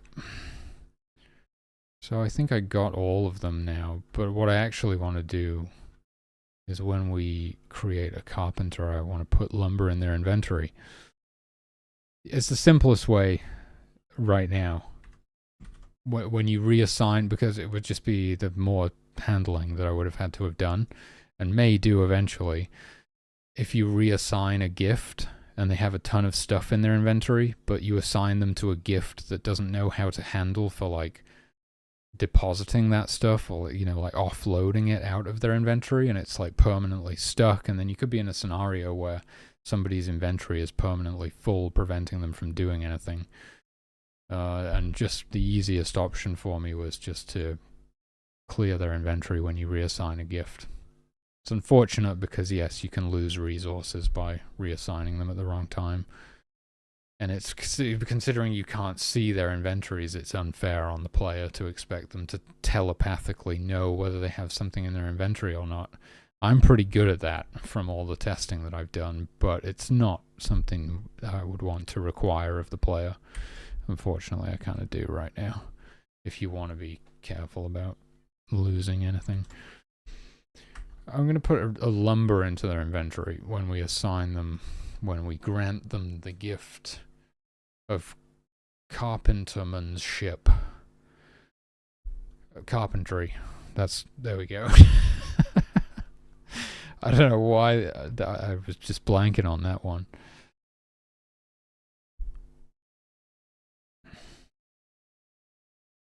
And I've set it so that the store will be kind of like will be partially assembled and fully supplied.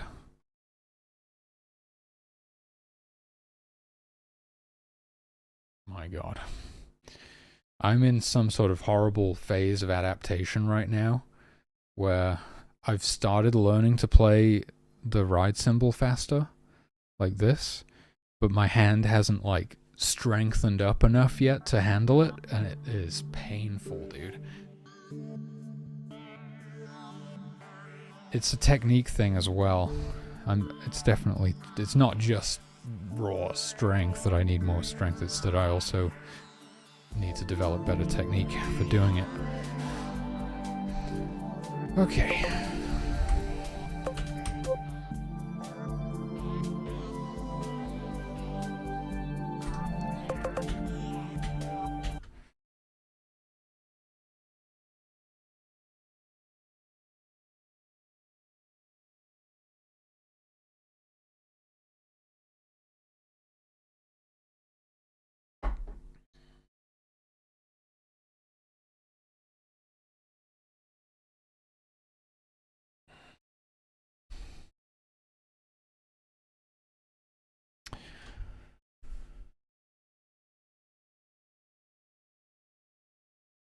It is fully supplied.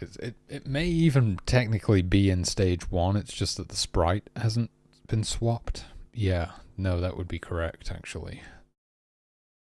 So it probably is in stage 1, just with the wrong sprite. Let's see. Okay. Okay. They are constructing it, and this will switch to the correct sprite, because it's not just like incrementing the image index or something, it's switching directly to the sub-image that we want, he says. That'd be really funny if that wasn't the case now. Oh. Where are you going? Is there a stream over here? Or are you just going in the ocean? You can't drink the ocean. Okay.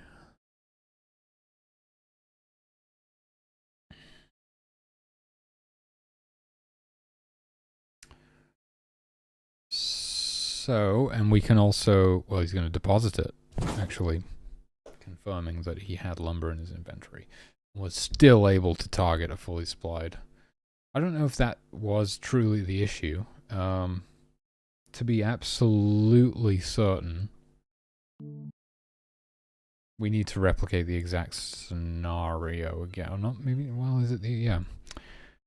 We need to have a bunch of frames built, not necessarily fully supplied, but built. So if I go to the hut and set that to have 5 lumber and be at stage 1, and then I do the same for the crash.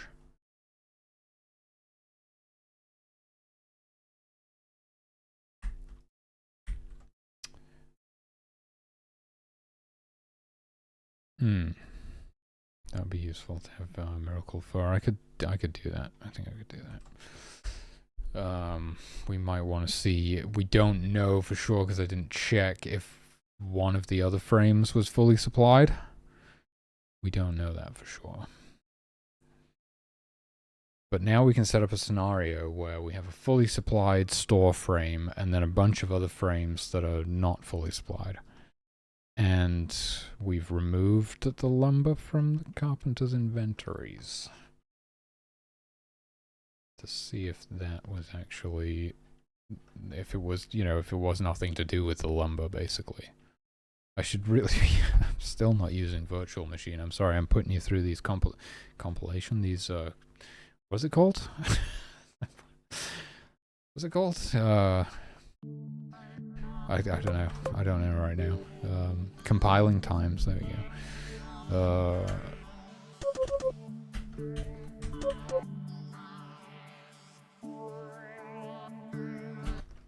Okay.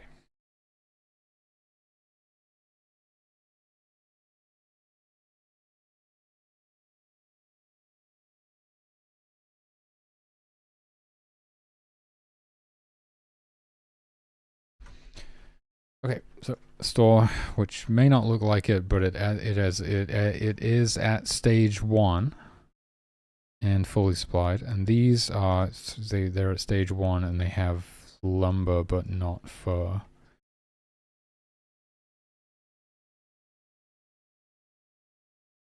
Okay, and then I'm gonna make 3 carpenters.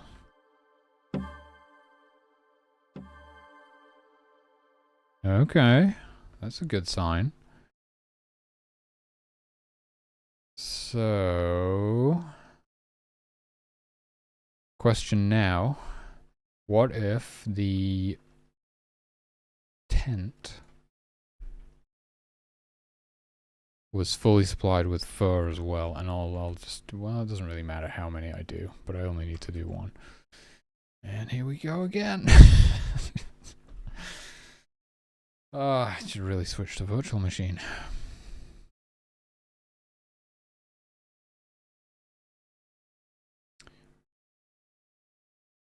This week, John Romero is going to be streaming Mullet Mad Jack.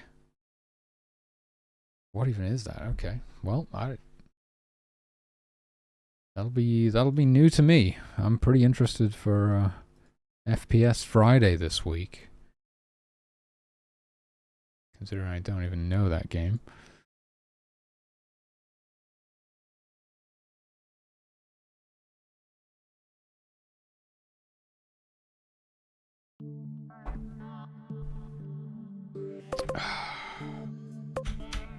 New season of South Park this month as well. It's been a while. Been a long time coming.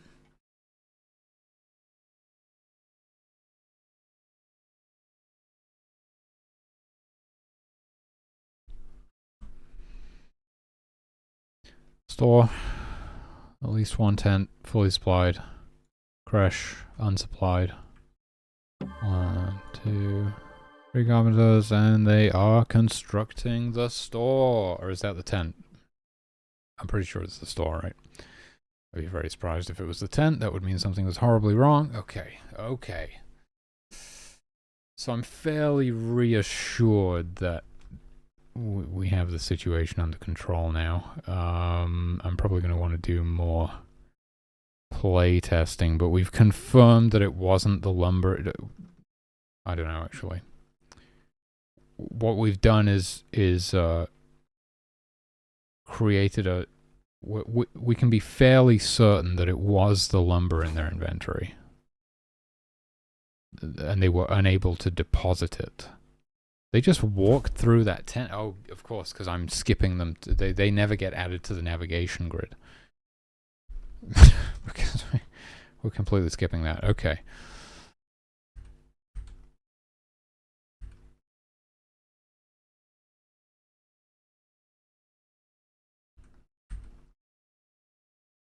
Yeah. So it's horrible. It's horrible code. But it's like I had to go through this to learn how to code, right? I guess maybe I didn't actually have to go through it, but I can certainly see how doing things differently would be preferable. Be very interesting. I don't know, it's like there's all of this stuff that you're unaware of, and it's like you're future proofing. It's almost as if your consciousness is now distributed across time, because you can imagine a project like way into the future. I guess that's why it's called a project, because you are projecting it. And so you start by building stuff that is going to like modulate. It's gonna be like modularly. It's going to be like connecting to these other systems that you're going to build down the line, and you want everything to be like modular, and it all kind of locks together really nicely. But in the beginning, you're just like, oh, I'll just create 1,000 variables, you know, because you're just not really, you're not really aware of that stuff yet. But it's like if I was to start a new project, like I was saying before with the inventory thing, it's like, yeah, some sort of clear inventory function that, and the way that inventories is set up in this way where it's super easy to just throw any old inventory into this function and it just does it. Makes a lot of sense, but I had no idea. So I just used a bunch of variables.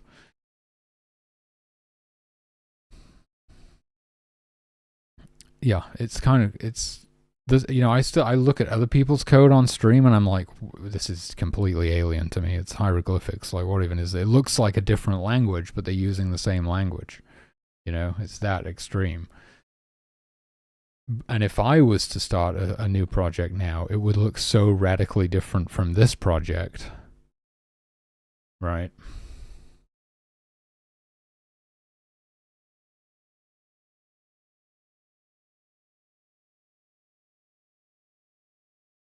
It's kind of crazy.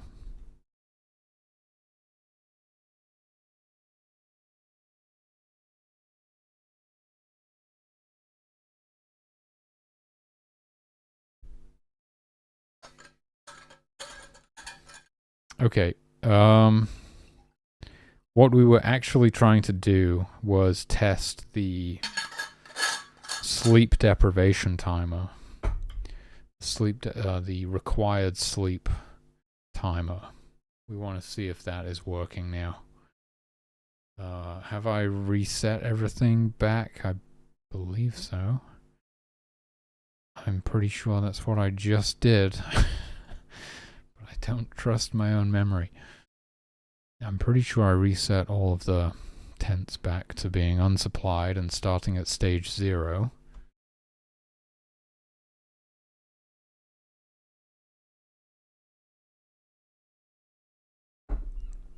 I guess I can check that whilst it compiles.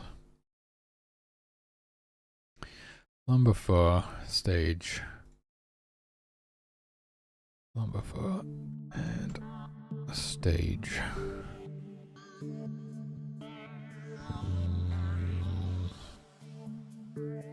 Lumber fur stage. Okay, everything's good.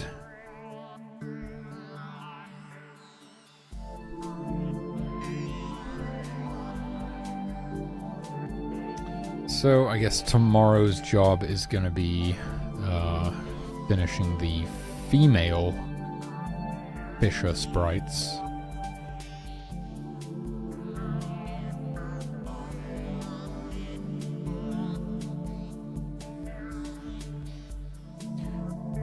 I'm glad that we seem to have found a little bug fix here today.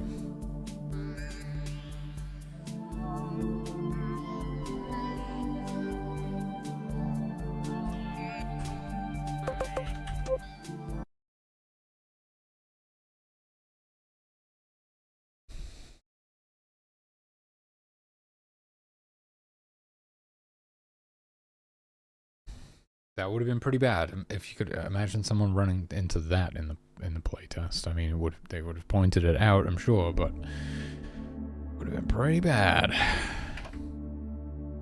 So we have 2 carpenters. I'm more a fan of 3 personally.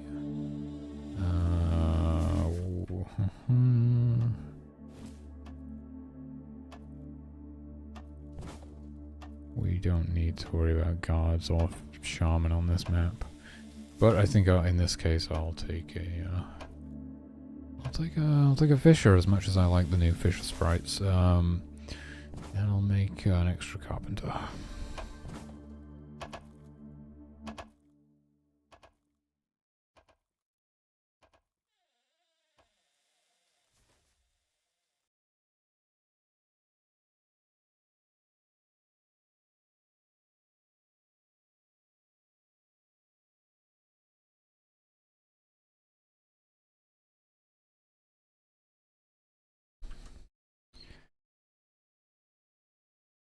Yeah, we're gonna need more hunters, aren't we?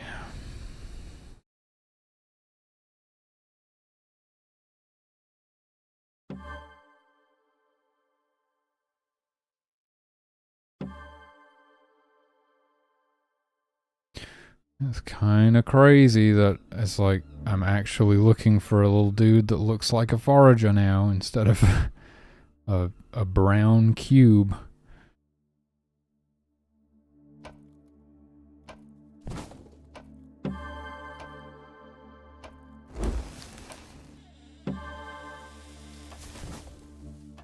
I am cheating, so I can just magically conjure all of the fur. Oh, but I don't want to do that. I don't want to do that because we want them to become sleep deprived. That's right. We kind of actually want them to be slow at hunting. I mean, slow at getting everything built. And they need fur to build it, so if they hunt slowly, they're going to be slow. It's the major bottleneck for getting this stuff built. And 30 is really the bare minimum, whilst preserving some level of realism. Like if you think a deer provides 6 fur, so it was like 5, takes like 5 deer. 3 would be, oh no, wait, no, it's 3 would be, I don't know why I'm doing it in threes, but 18. 4 would be 24. Yeah, 5 would be 30. Yeah, it's exactly 5 deer's worth of fur. Which, if you think about it, is not a lot of fur. To build an entire tent that houses 5 people. But it's a number that kind of, it's, you know, it's somewhat gamified, it's somewhat arcadey in that sense, but it works. I'd say, maybe I'm just so used to it, but I would say you don't really question it as like 30 fur to build a whole tent. You know, it's not. Yeah, you don't really question it. At least that's how I feel.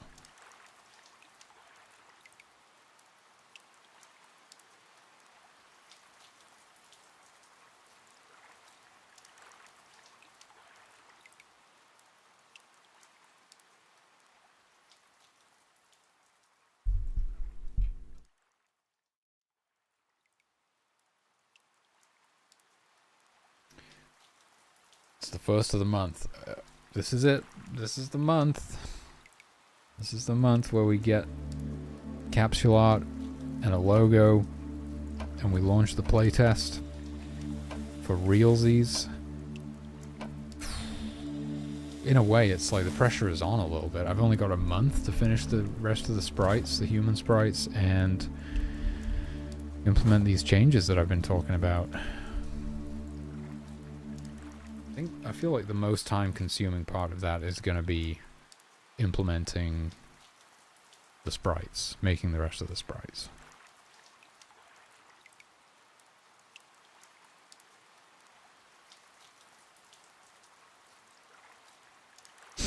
That was like the easiest kill ever. That's so stupid. Yeah, it kind of doesn't make sense that they will just like wander into camp and fall asleep there. I can justify. But it was because, like, if they were always scared of the humans, they'd be, like, just non-stop, you know? They'd just be running away constantly. They'd run away. Because you kind of have to have universal logic as well. Like, if they're scared of the humans, they'd be scared of wolves. So they'd like run from the humans, run into a wolf den, run away from the wolves, like run into a bear, run away from that. They'd just be like constantly running around the map, and it was just chaos. Like over 100 animals just charging around the map constantly. So we kind of had to have our Disney princess moment and make it so that the animals don't get spooked that easily. Basically, they only get spooked if something is actively hunting them and fails its stealth check. I think there might be some other scenarios under which it gets spooked, like if combat happens nearby or something like that. Or if another nearby animal gets spooked, it like chain spooks the other ones near to it. Like, yeah, there's a couple of exceptions like that, but what was I saying? I have no idea. It was right, exactly. That's why we had to make it so that they don't get spooked. So yeah, but it also, the justification in universe, the fictional justification is that like agriculture hasn't been invented yet. These are like hunter-gatherers, nomads who live in this symbiotic relationship with nature, with the environment.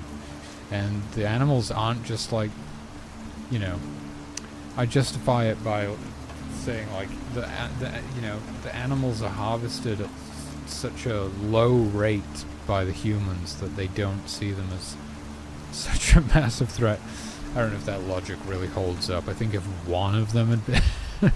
if at least one had been killed by a human, the other deer would not be hanging around the humans. I think that's all it takes, pretty much. So the logic maybe doesn't really hold up. Of this idea that they haven't been, like, conditioned to be afraid of the humans enough yet because the humans haven't been hunting them for that long or don't hunt them in such great numbers. But yeah, I'm pretty sure it would only take one, and then the deer would not be fucking with the humans.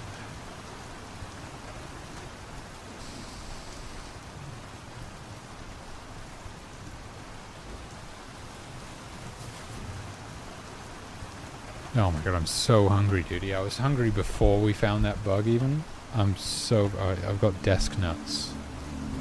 Desk nuts save the day. These are actually seeds. Sunflower seeds.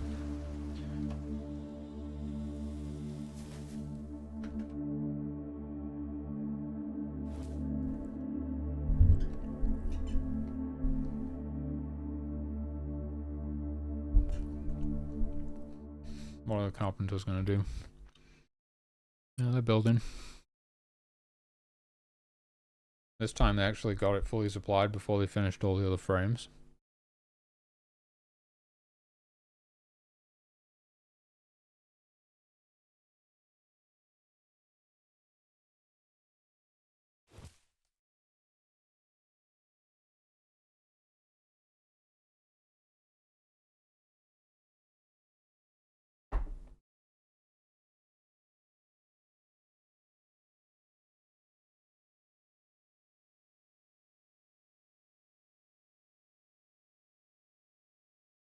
Loving the fishers. They're great. Great little sprites.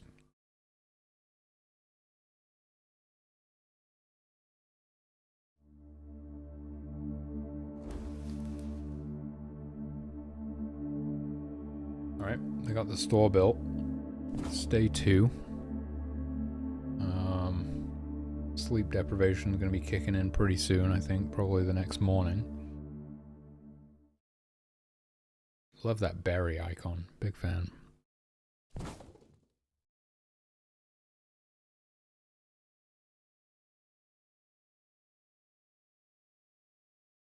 See, it is worth it. I'm talking about how I like the sprites, I like the icons. But when I'm making them, I'm like, fuck this, dude. Why am I spending so much time making this thing that doesn't even do anything? You just look at it. But now I'm like, oh, they look pretty good.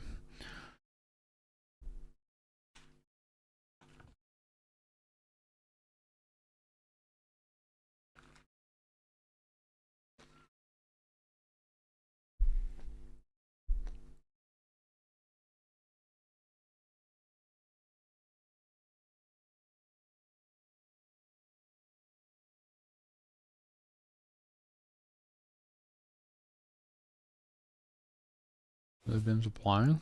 Yeah, this one. I confirm they're definitely withdrawing the fur and supplying it. Oh my god. We've got water bearers, right? I'll take care of them. We got healers, we got water bearers.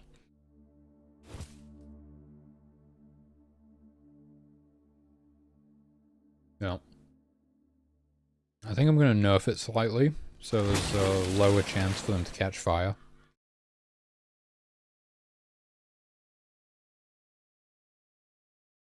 Again, just because I don't want to make it too difficult for your average player.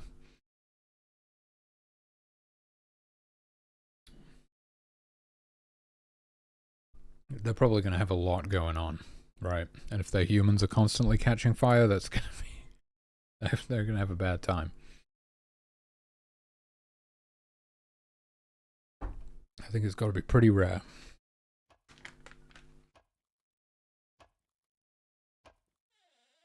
Although the tents rarely ever catch fire, which is strange. They have a higher chance to catch fire than the humans do, but... Okay, we're sleep deprived. Great, that's not usually a good thing, but we are sleep deprived. They all got his timer. Could go down when they start sleeping. I'm gonna have to get at least one tent built. I'll use magic to give them the rest of the fur.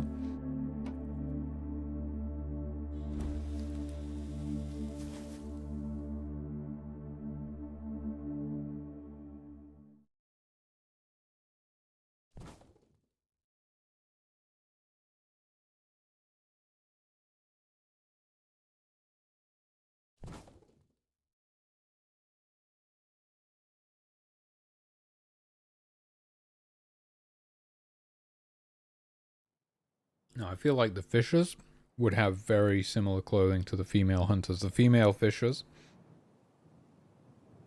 Yeah. I was thinking of giving them like a full, full tunic kind of thing.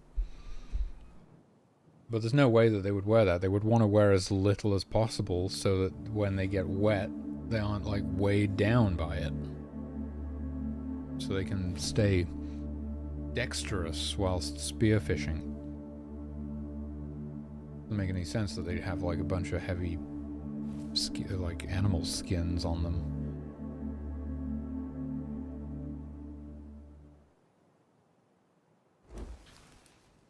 Although isn't leather like waterproof? But they are supposed to be wearing kind of like fur. I don't know, actually. That kind of changes things a bit.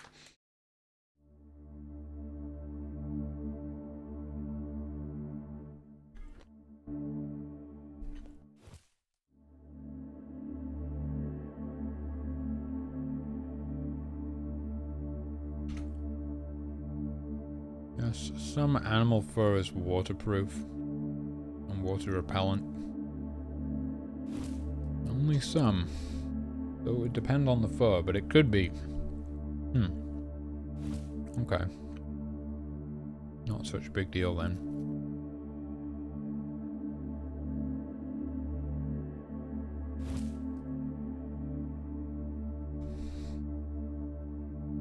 Oh yeah, they're sleeping. The time is going down. Let's see how it goes. I'm gonna hit 0, but they won't wake up until morning still.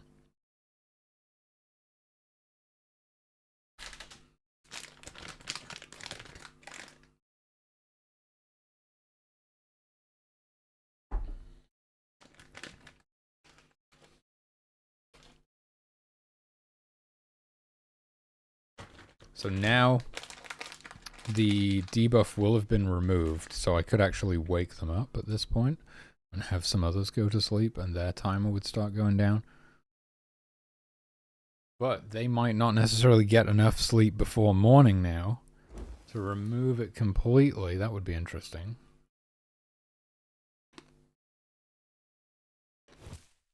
In fact, I don't think they will. Hey, Girl Fox, I'm doing good, thanks. How are you?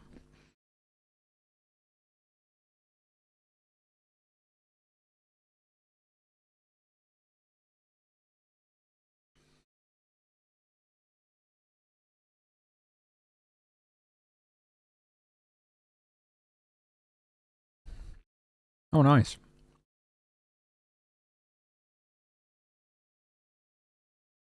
I remember you showing me that game recently.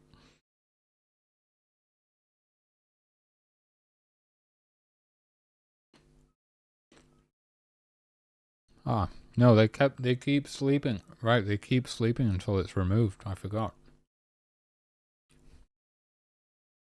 You can share it. I don't think I'm going to play it right now. It's getting quite late. But you can share it. Yeah. Please do.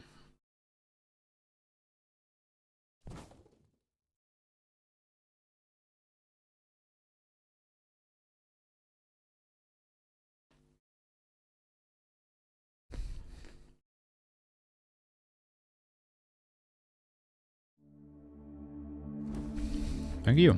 Thank you.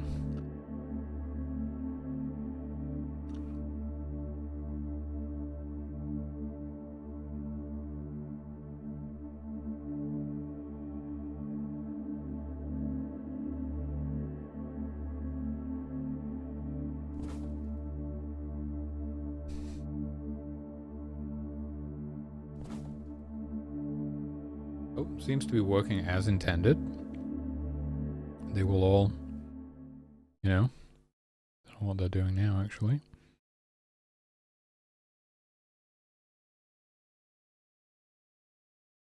Just rotating out.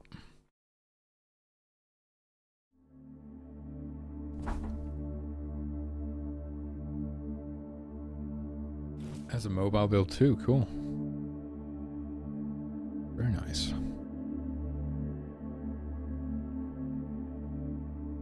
So yeah, they will all just try and sleep off this debuff. It takes 6 hours. And they'll just keep using this tent until none of them have the debuff anymore. If we get another tent built, they'll use multiple tents.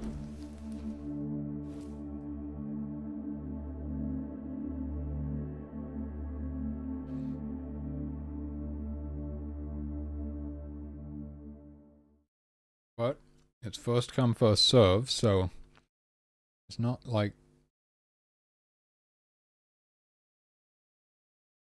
Oh.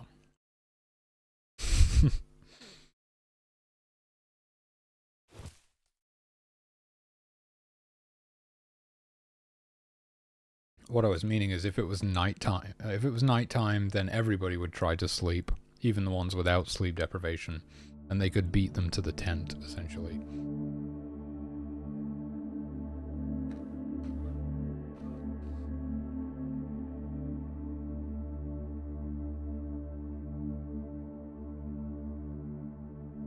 Yeah, but it's amazing what you can do with really bad code. My code is fucking terrible, and look at this thing, it's cool. The next game, the code's going to be so much better, but you can do a lot with like really bad code.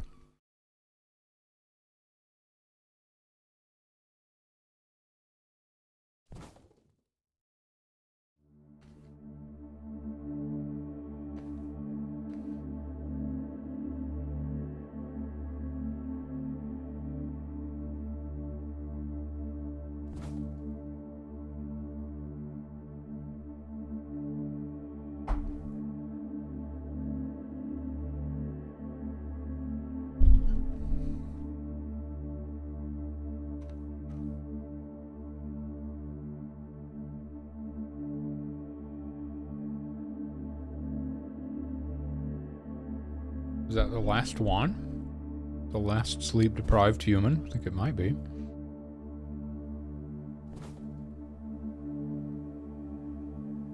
So even with a single tent, they can all clear their debuff. It's just they sort of take shifts sleeping in it.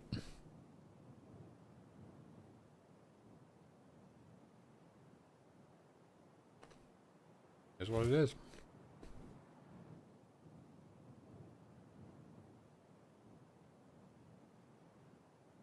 It may be a little bit overpowered. I think I probably want to increase the time to like 12 hours or something.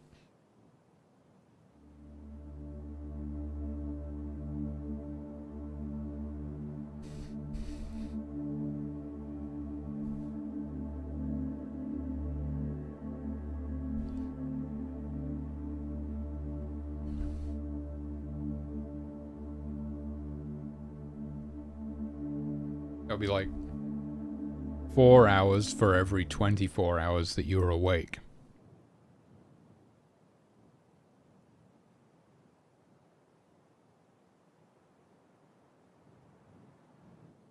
That's cool. Make a save there. Don't know if I'll come back to it or not, but yeah, it's just a little bit. It's great, but it's just a little bit overpowered right now. So I would just say set this to 120. So now they need 12 hours of sleep to sleep off the debuff. It's a lot, but I think it sort of balances it out a bit better.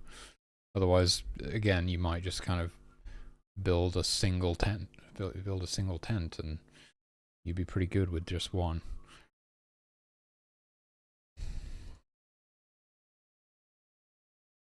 Okay,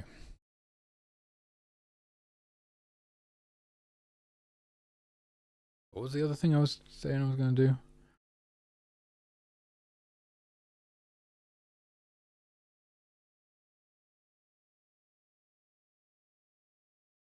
It was like there was some sort of little balance change or some sort of little design tweak that I had in mind. I've forgotten it. I'm not talking about any of the major stuff. That's going to wait until after I've finished the Fisher sprites. I still have the female Fisher sprites to do tomorrow. Then I'll do the other major stuff. But I thought I had something in mind. Completely forgotten it now. Should have written it down. Hopefully it'll come back to me. Okay, but that's unless I remember what it was, I'm pretty much done for the day. Just gonna chill out. Chill out for a minute, wind down a bit, and yeah. Call it a night. So I'll be back in just a sec.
Let me push this to the repository.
Okay.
Okay. It's one of the last few times that I'm going to be uploading a build to Google Drive. Because soon, in like a month, we're going to be doing a Steam playtest. And I can just upload new builds to Steam. That's going to be a lot better than my suspicious Google Drive links.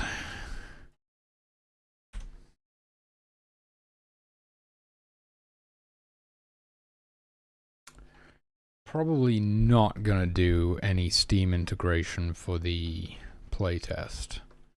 Not initially, anyway. Maybe I will ultimately. We'll see. I mean, yeah, of course I would. I've got to test everything. But I mean, I'm talking like, yeah, probably not going to have the save system integrated with Steam right away. Probably not going to have any achievements in there. Those would be the two things, right? With Steam integration. I don't think we're going to have either of those in the first build that goes up on Steam. Oh man, dude, my neck hurts so bad. It's giving me like a headache. I can feel the pain going like right over the top of my head.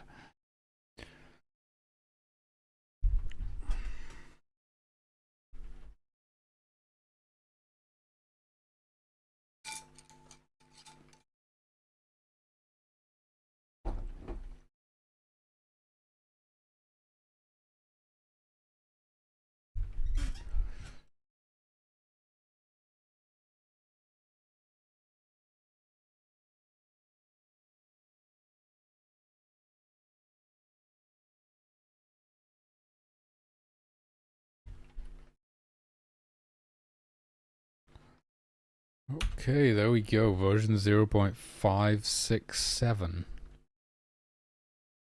Version 0.5.6.7 is now available for Ko-fi members to download.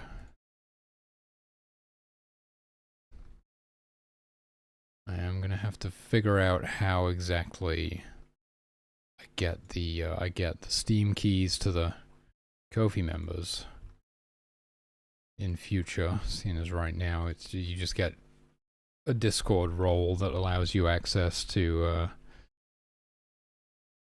why am I using GameMaker out of all the programs? Because when I started out, I just knew a little bit of GML. So I was like, I'll just use that. Yeah. Probably the next game, I think I'll try Godot, because I want to go 3D.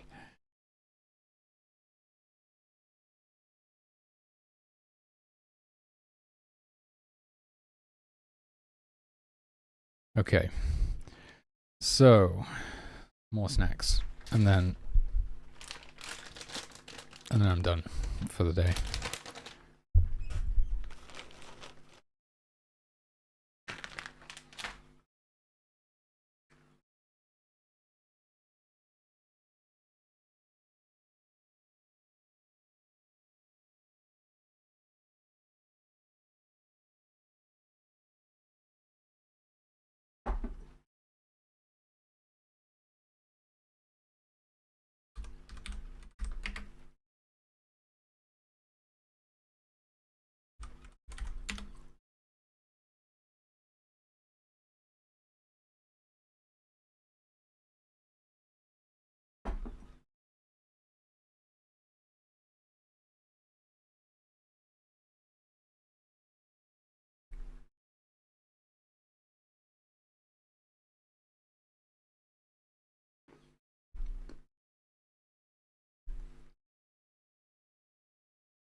Okay, I gotta end the YouTube stream because I can't listen to music on YouTube.